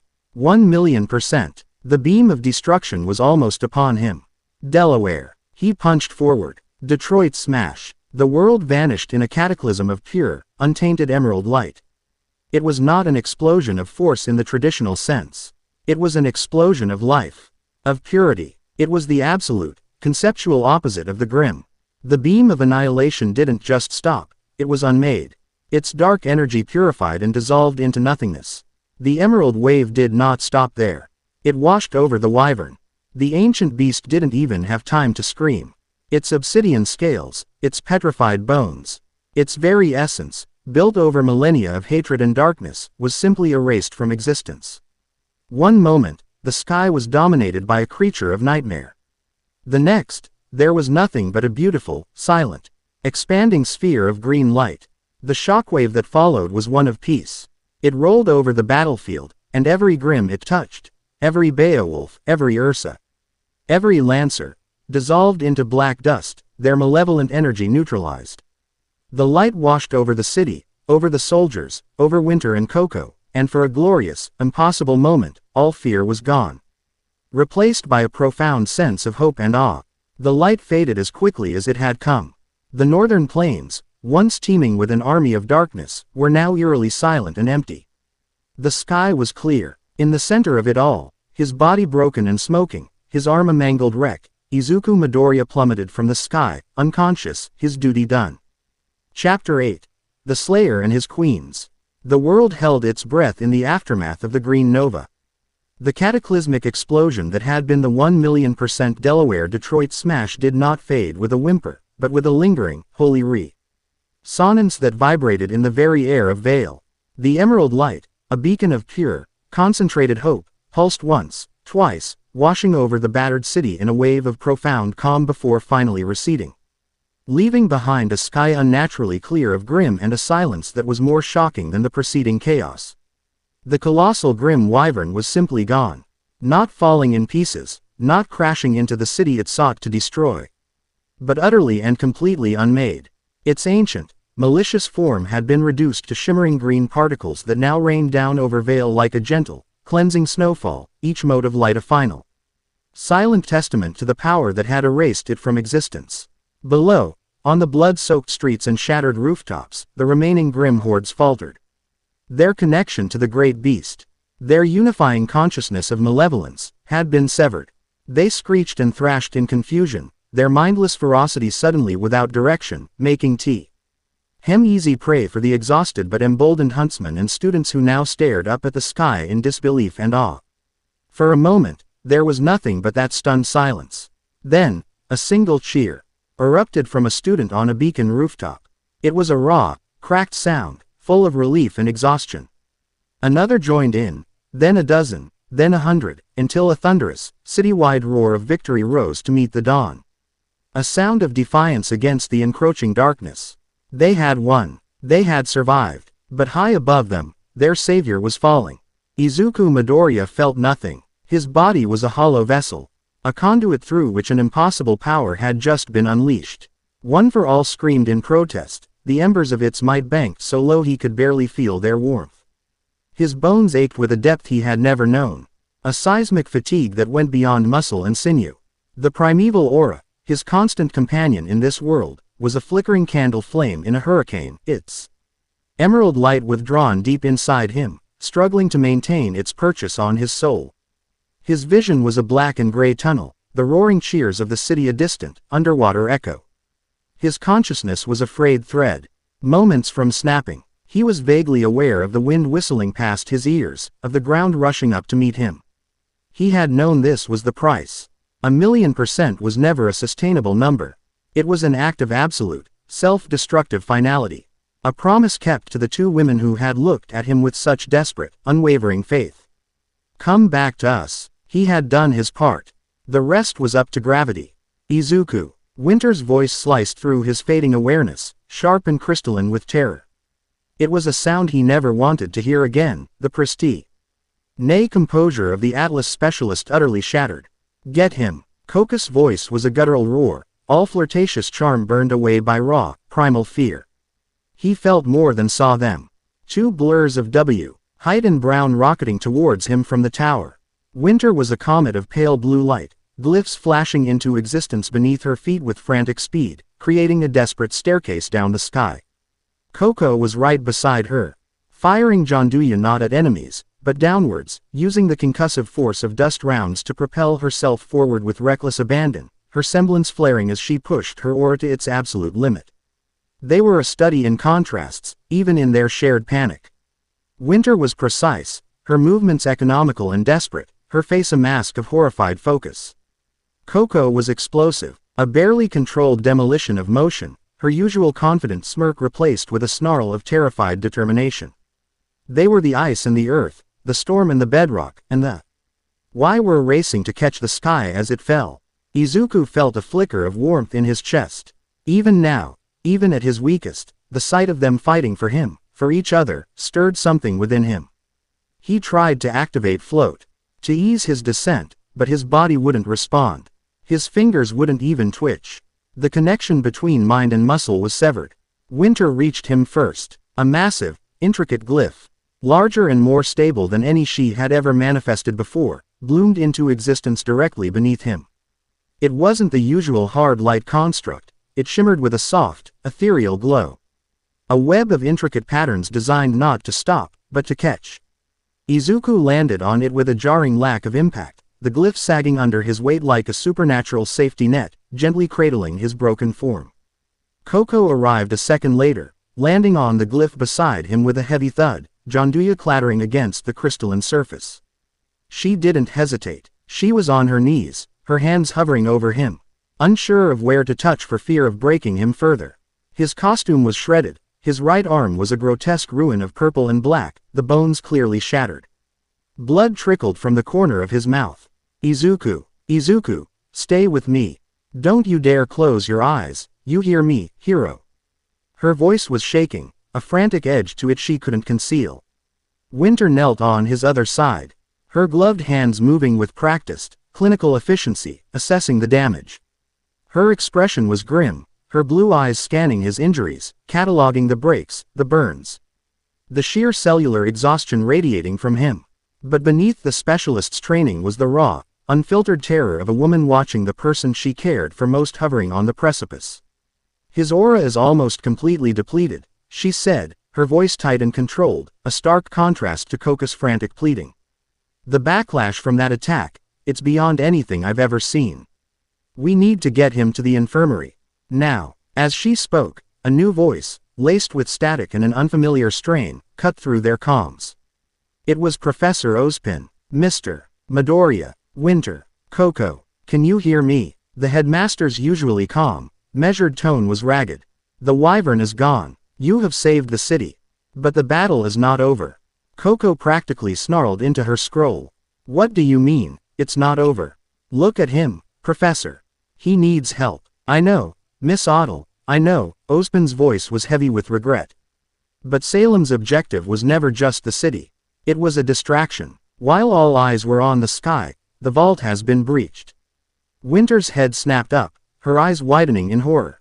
The vault, the relic of choice. How? She demanded. The maiden's power is required. Pyrrha is. The Ashen Maiden, Ozpin's voice was grim. It has returned. Stronger. It bypassed the preliminary locks. It is inside the vault now. A cold dread settled over the trio. Heavier than any physical exhaustion. Salem had played them all. The wyvern, the hordes, the city-wide destruction, all a grand piece of misdirection to draw their most powerful defender into a single, all-consuming fight while her true agent slipped through their lines. And it had worked perfectly. Izuku had spent everything to stop the distraction, leaving him and everyone else vulnerable. Izuku's eyes, which had been half-lidded, fluttered open. The pain was beginning to register, a white-hot symphony of agony. But through it, his mind, the mind of a hero and a strategist, was already working. The vault, the relic. If Salem got it, the war was effectively lost. Vale's fall would be the first of many. He pushed himself up onto his one good elbow, a guttural groan of pain escaping his lips. No. He rasped, his voice barely a whisper. Can't let her. Izuku, lie down. Winter ordered, her hand gently pushing against his shoulder. You're in no condition to fight. She's right, Coco agreed, her hand resting on his back. Her touch was surprisingly gentle. We'll handle it. The others, Team RWBY, JNPR, they can. No. Izuku's voice was stronger now, infused with a S live. R of iron will that defied the state of his body. She was made for me. Salem designed her to counter me. She'll tear through anyone else. It has to be us. He looked at them, his one green eye burning with a desperate intensity. He was broken, bleeding, and running on fumes, but the fire in that gaze was undiminished. It was the same fire they had seen when he first arrived in the frozen north. The same fire that had held back the horde at Mountain Glen, the same fire that had faced down Ironwood's fleet. It was the unshakable core of a true hero. Winter and Coco exchanged a look over his battered body. It was a silent conversation, laden with fear, exhaustion, and a shared, terrible understanding. He was right. This was their fight, sending other students, even skilled ones, against A creature personally designed by Salem to break their strongest warrior would be a massacre. Winter closed her eyes for a fraction of a second, her resolve hardening into glacial certainty. She nodded once, a sharp, decisive movement. Very well. Coco let out a long, shaky breath, her knuckles white where she gripped the handle of her weapon.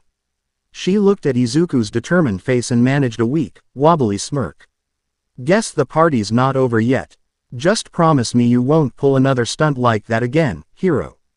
My heart can't take it. Izuku offered a pained, grateful smile. He could feel the primeval aura within him responding to their conviction, a tiny, warm flicker growing in his chest. It wasn't power, not yet. It was something deeper. It was resonance. It was strength drawn not from his own reserves, but from the unwavering loyalty of the women by his side. Winter solidified the glyph beneath them, creating a stable platform. Professor Ozpin, we are en route to the vault. Keep the creature contained if you can. We will end this. Godspeed, was the headmaster's somber reply. With Coco supporting his left side and Winter guiding their makeshift platform, the trio descended not towards the promise of rest and recovery in the infirmary, but back into the heart of the chaos, towards the deep, dark places beneath Beacon Academy where the fate of Remnant was about to be decided. The cheers of the city faded behind them, replaced by the grim symphony of battle and the heavy, rhythmic beat of three hearts, united in a single, desperate purpose. The journey to The Vault was a descent through the circles of hell. The upper levels of Beacon were a war zone. Grimm, leaderless but still driven by an innate hunger for destruction, swarmed the halls. Izuku, leaning heavily on Coco, could only watch as his friends and classmates fought with a desperate ferocity he'd never seen before. He saw Ruby Rose, a crimson whirlwind of rose petals and sniper scythe fury, bisecting an Ursa Major. He saw Weiss Schnee, her movements a graceful but deadly ballet of ice and steel, providing cover for a group of younger students. Blake and Yang were a blur of black and gold, a seamless unit of shadow and explosive force, holding a crumbling corridor against a tide of Beowulfs. Every fiber of his being screamed to join them, to help, to take the burden from their shoulders. But he couldn't. His right arm was a useless, agonizing appendage. A single step without Coco's support would send him to the floor. All he could do was focus on the mission, on the greater threat lurking below. Winter took the lead, her presence a beacon of cold, military authority. She didn't engage directly, conserving her aura for the real fight. Instead, she used her glyphs with devastating efficiency, creating barriers to halt charging Grimm, platforms to bypass choke points, and bursts of kinetic energy to clear their path. She was a force of nature, her focus absolute. This way, she commanded, her voice cutting through the din. The elevator shaft is compromised. We'll have to take the central stairwell. They moved as one organism. Winter clearing the way, Coco acting as both shield and support for Izuku. Her eyes constantly scanning for threats, her grip on his arm a solid, reassuring anchor. They were a study in synchronized exhaustion, each drawing strength from the others. The entrance to the vault's access tunnel was a scene of carnage. Several Atlesian Knight 200s, sent by Ironwood before his confrontation with Izuku, lay in heaps of shredded metal. Glinda Goodwitch was there, her riding crop a glowing wand of telekinetic power, holding back a trio of slavering creeps. Her forehead was beaded with sweat, her uniform torn. Winter, she called out, really? Warring with shock as she saw their state. It's down there. Ozpin is trying to seal the final door, but he can't hold it for long. We have it from here, Professor, Winter said, her voice leaving no room for argument.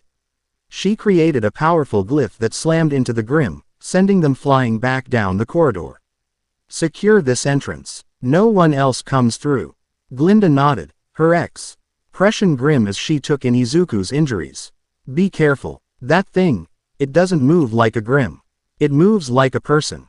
The final descent was through a long, spiraling stone staircase that seemed to pull the warmth from the air.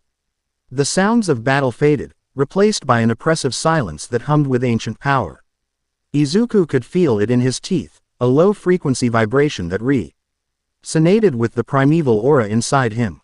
This place was old, far older than Beacon, older than Vale itself. It was a place of secrets and immense power. The entrance to the vault chamber itself was a massive, circular door of unknown metal, etched with intricate runes. It hung ajar, the edges glowing with a malevolent, corrupted purple energy that fought against the fainter, golden glow of Ozpin's aura.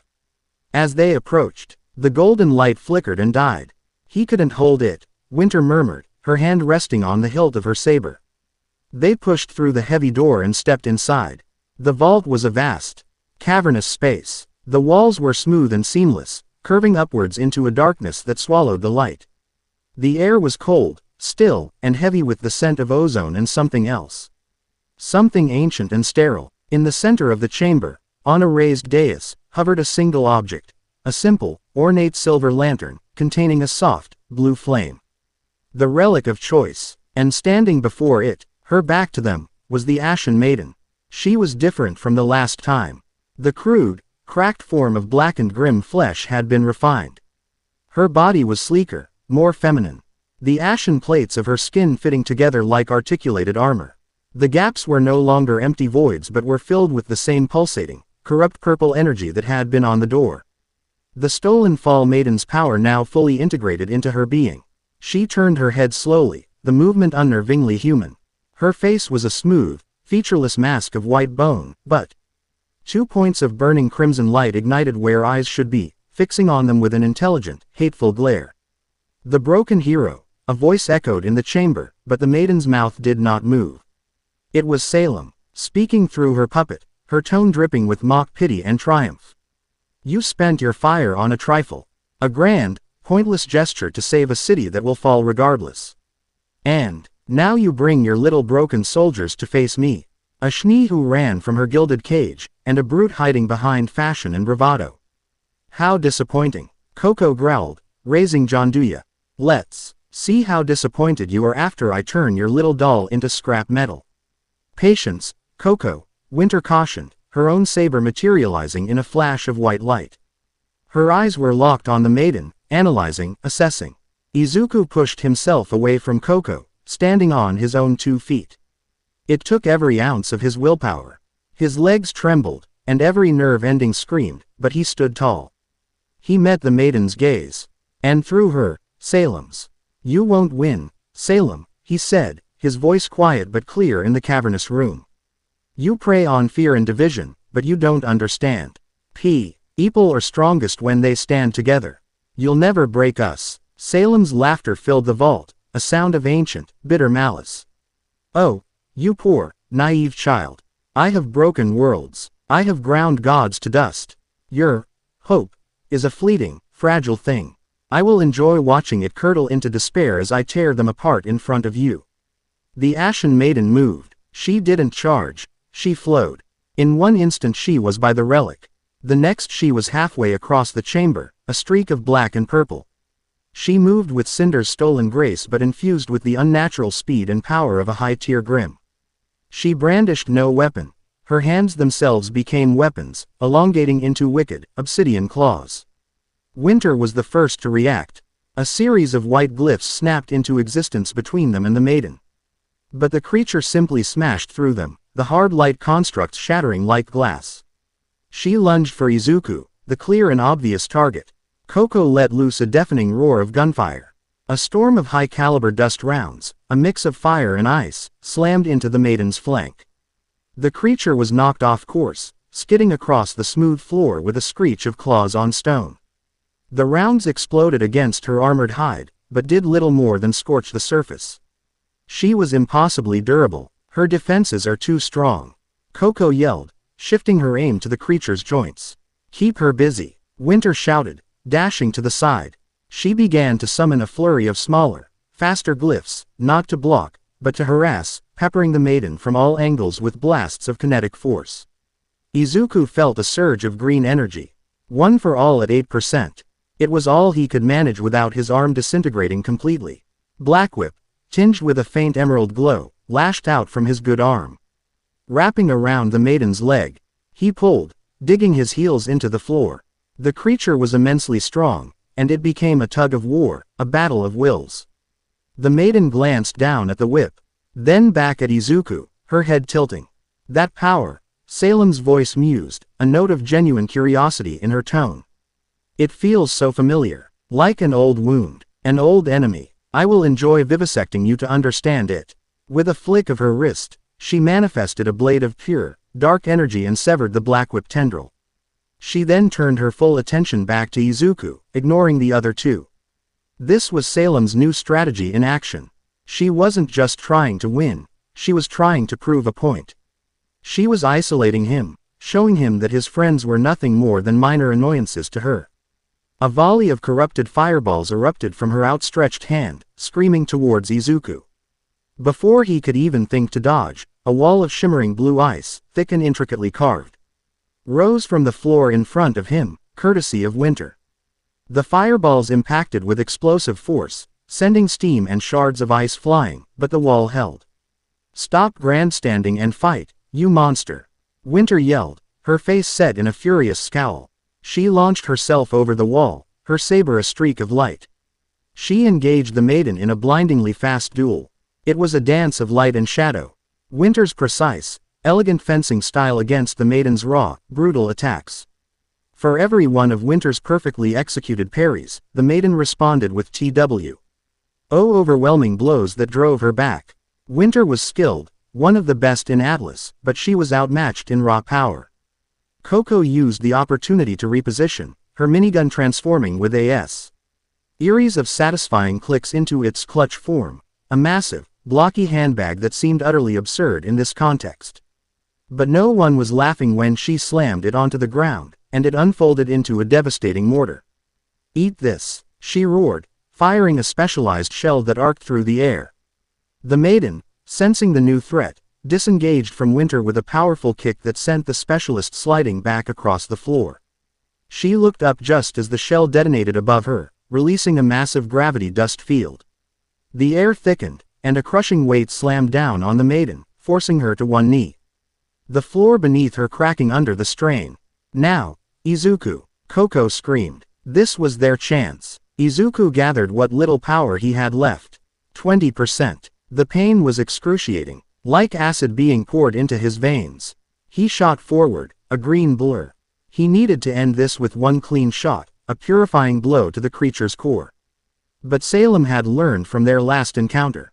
As Izuku closed in, the maiden's crimson eyes flared. The crushing gravity field didn't vanish, it reversed. Instead of being pushed down, Izuku was violently pulled forward, his controlled dash turning into an uncontrollable tumble. Simultaneously, the floor around the maiden erupted with spikes of jagged, black glass, solidified Grimm essence. Winter cried out a warning. Coco's eyes went wide. Izuku had no way to stop his momentum. He was going to be impaled. Time seemed to slow. He saw the spikes rushing towards him. He saw the triumphant stillness of the maiden. He saw the horror on his friends' faces. And in that moment, Salem's voice whispered directly into his mind, a venomous, intimate intrusion. "This is what it means to be a hero, child. You reach for the heavens, only to be dragged into the dirt. You inspire hope, only to watch it die. Just like All Might, just like all the others before you. Everyone you love, I will take from you. First these two, then the little Red Reaper, then the blonde brawler, one by one, until you are utterly alone in the darkness with me." Her words were poisoned daggers, aimed at the deepest insecurities of his heart. She was using his own fears against him. The ones that kept him awake at night, the fear of not being strong enough, of failing those who counted on him. He faltered, the image of his friends' dead bodies flashing through his mind. An illusion so vivid it felt real. The spikes were inches away. "Izuku, snap out of it." It was Winter's voice, not panicked, but a furious, commanding drill sergeant's roar. "I am not a damsel to be avenged. I am a specialist of the Atlas military. Coco is a huntress of Beacon. We are not your weakness.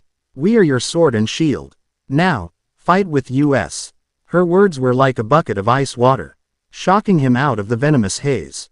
She was right. He had been so focused on protecting them, he had forgotten that they were here to protect him, too. They were partners, a unit. He was not alone. A time dilation glyph, small and precise, appeared on the floor right in front of him. As his foot touched it, the world around him slowed to a crawl. The onrushing spikes became a frozen forest of black glass. The maiden's triumphant posture was a statue. He had a precious, impossibly short window of time. He couldn't stop his forward momentum, but he could change its direction. With a surge of adrenaline, he angled his body, using float to push himself sideways. He shot through a gap between two of the largest spikes, the sharpened points tearing through his already ruined costume, slicing shallow gashes along his ribs. He landed, rolling, and came up on one knee, gasping for air as normal time resumed with a sickening lurch. The maiden's head snapped towards him, her featureless face somehow conveying surprise. Coco was already capitalizing on the moment. "You talk too much, lady," she yelled, switching Janduya back to its minigun form and unleashing a torrent of lightning dust rounds.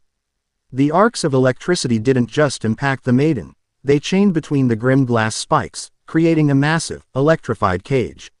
The maiden shrieked, a high-pitched, unholy sound as her body convulsed. "Winter. The plan we discussed at Mountain Glen. Plan C7, Izuku yelled, his mind racing. It was a long shot, a desperate tactical maneuver they had theorized but never practiced. Winter didn't question him. Her eyes met his, and in that instant, she understood. On it, the dynamic of the fight shifted instantly. It was no longer a desperate brawl, it was a coordinated, tactical takedown. Izuku took a deep breath, the primeval aura within him responding to his renewed clarity and focus. He became the bait. He charged the maiden again, this time not with overwhelming force, but with calculated movements. He used smokescreen, filling the area with a thick, cloying fog that even the maiden's senses couldn't fully penetrate. He was a phantom in the mist, darting in and out, lashing out with Black Whip to keep her off balance, forcing her to react to him.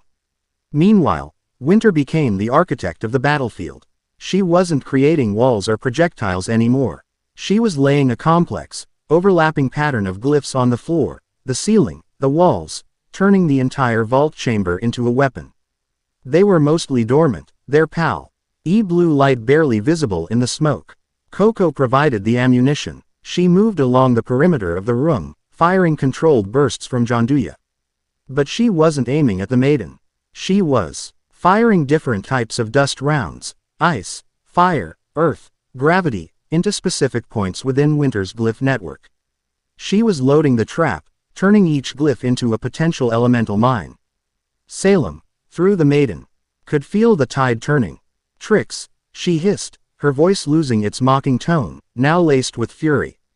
"Insignificant parlor tricks. Raw power is the only truth." The maiden unleashed a massive shockwave of purple energy, blowing away the smokescreen and revealing the trio's positions. She ignored Izuku and charged straight for Coco, identifying her as the immediate threat. "Now," Izuku roared. Winter's hand snapped shut. The trap was sprung. The glyph directly in the maiden's path flared to life. It was one loaded with Coco's ice dust. A glacier's worth of ice erupted from the floor, not as a wall, but as a steep, impossibly slick ramp that sent the charging maiden careening upwards. Another glyph on the ceiling activated, gravity dust. The maiden's upward trajectory was suddenly and violently amplified, slamming her against the roof of the vault. Before she could recover, two more glyphs on the walls flashed, loaded with concussive force. They activated simultaneously, creating a horizontal vise of kinetic energy that crushed the maiden between them. It was a brilliant, synchronized display of tactical genius. They were using their diverse skill sets not as individual attacks, but as interlocking parts of a single, devastating machine. But the maiden was not finished. With a scream that cracked the very stone of the ceiling, she unleashed her full power. The stolen maiden energy exploded outwards, shattering the glyphs and freeing her. She hovered in the air, a being of pure, incandescent rage, cracks spreading all over her body, the purple light within shining brighter than ever. "Enough," Salem's voice boomed, shaking the foundations of the vault. "I will unmake you all." She was gathering energy for one final, overwhelming attack. A sphere of swirling dark fire and chaotic energy formed between her hands, growing larger by the second, promising an oblivion that would not only kill them but likely destabilize the entire mountain beacon was built upon. "She's putting everything into that," Winter said, her breath misting in the cold air. "We can't block it. We don't have to," Coco said, slamming a fresh magazine into Janduya. Her face was pale with exhaustion, but her eyes blazed. We just need to give him an opening. One shot, Izuku breathed, his own focus narrowing.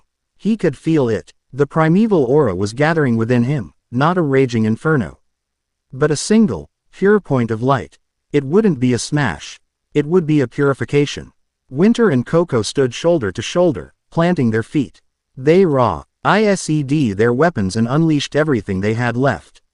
Winter summoned a storm of miniature avatars, dozens of spectral swords that flew at the maiden, a desperate attempt to distract her. Coco red Janduya until the barrel glowed red-hot, a non-stop stream of armor-piercing rounds aimed at the growing sphere of energy, trying to destabilize it. It was a futile, beautiful gesture. The maiden swatted their attacks aside like flies. But it was enough. For a single, priceless second, her focus was divided. That was all Izuku needed. He didn't use full cowl. He didn't use black whip or float. He took one step, then another. Walking calmly into the storm. The primeval aura surged, not through his muscles, but coalescing around his left hand, his good hand. The faint emerald glow intensified, becoming a soft, brilliant green light that was the antithesis of the maiden's violent purple. It was not a light of destruction, but of creation, of life, of order against chaos. The maiden's crimson eyes snapped back to him. Recognizing the true threat too late, she unleashed her attack. The sphere of dark energy shot towards him, a miniature black hole that devoured the light. Izuku raised his hand, palm open. He did not punch. He did not block. He simply met the attack. The moment the green light of his hand touched the roiling purple chaos, there was no explosion. There was only silence. The raging sphere of destruction was undone. The chaotic energy unraveled. The dark fire was extinguished. The corrupt power simply ceased to be, purified by the raw, fundamental essence of the primeval aura. The maiden froze, her body locked in place, the crimson light in her eyes flickering wildly. She had thrown everything she had into that attack, and it had vanished as if it had never existed. Izuku was now standing directly in front of her. He looked into her featureless face, and for the first time, he didn't see a monster. He saw a prison. He saw the tortured, stolen fragment of a soul trapped within. His voice was gentle. It's over. Be at peace. He placed his glowing palm on the center of the maiden's chest. There was no violence, no cataclysmic blast, just a wave of pure, emerald light that washed over the ashen maiden's form. Her body did not shatter or explode, it dissolved. The black Grimm flesh turned to fine gray ash. The purple maiden energy did not dissipate but was cleansed, turning a soft, warm gold before fading away. The last thing to go was the bone-white mask, which cracked and crumbled, revealing nothing but dust beneath. A single, soft sigh, like a breath held for an eternity, echoed in the chamber, and then there was only silence. The ashen maiden was gone, her corrupted essence purified, her tormented soul fragment finally released. The relic of choice pulsed with a soft, gentle light, its blue flame burning steadily in the quiet vault. The battle was over. For a long moment, the three of them just stood there, swaying on their feet. The adrenaline faded, leaving behind an ocean of pain and a bone-deep exhaustion that threatened to pull them under. Izuku's legs finally gave out. He collapsed to his knees, his head hanging. The last vestiges of the primeval aura receding, leaving him feeling impossibly, terrifyingly human. He felt hands on his shoulders. Winter and Coco were there, kneeling beside him, supporting him. Their own bodies trembling with fatigue. He looked up, first at Winter, her face smudged with dirt, her perfect bun undone, strands of white hair framing a look of profound, staggering relief. Then at Coco, her sunglasses gone, revealing warm brown eyes filled with an exhaustion that mirrored his own, and an undisguised, fierce affection. "You did it, hero," Coco whispered, her voice thick with emotion. "You actually did it." Winter said nothing, but her grip on his shoulder tightened, a silent expression of gratitude and awe that spoke more than words ever could. The heavy vault door creaked open, and Ozpin and Glinda rushed in. They stopped short, taking in the scene, the empty chamber, the secured relic, and the three warriors kneeling on the floor, battered and broken, but together. Victorious. Ozpin's ancient eyes surveyed the room, then settled on Izuku. The usual twinkle of enigmatic amusement was gone, replaced by a look of solemn, profound respect. He walked forward. his cane tapping softly on the stone floor, and stood before them. "In all my lives," he said, his voice quiet but ringing with the weight of centuries, "I have seen countless heroes rise and fall. I have seen kings and warriors wield power beyond comprehension. But I have never seen anything like you, Izuku Midoriya. You are not just a weapon against the darkness. You are a cure for its poison. You are, without a doubt, this world's greatest hope." On the bridge of the Pride of Atlas, General James Ironwood watched the last of the red icons vanish from the tactical map of Vale. The Grimm horde, leaderless and broken, had been routed. The colossal energy signature that had dwarfed even the Amity Colosseum had vanished. The battle, by all accounts, was won. He stood with his hands clasped behind his back, his posture rigid. But inside, the iron certainty that had defined his very existence was fracturing. He had been so sure. Control, order, strength. These were the pillars upon which he would save humanity. His plan had been logical, pragmatic. He would consolidate his power, bring the world under the protection of a single, unified military force, and use that force to crush Salem. Izuku Midoriya was to be the centerpiece of that plan, the ultimate weapon, to be wielded by the only man with the will to use it correctly, himself. And he had been so utterly, catastrophically wrong.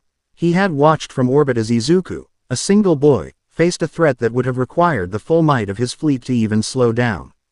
He had watched him unleash an attack that defied every known law of physics and aura manipulation. An attack born not of military strategy or calculated risk, but of pure, selfless, reckless heroism. An act of faith. And it had worked. Then had come the reports from Ozpin. The breached vault. The new, impossibly powerful Grimm. And the three of them, Midoriya, Schnee, and Otto, going down to face it alone. He had prepared to lose Vale. He had been ready to write it off as a tragic but necessary loss, a harsh lesson for the other kingdoms on the price of defying him. But they hadn't lost. The hostile signature in the vault had vanished. Vale, though scarred and bleeding, still stood.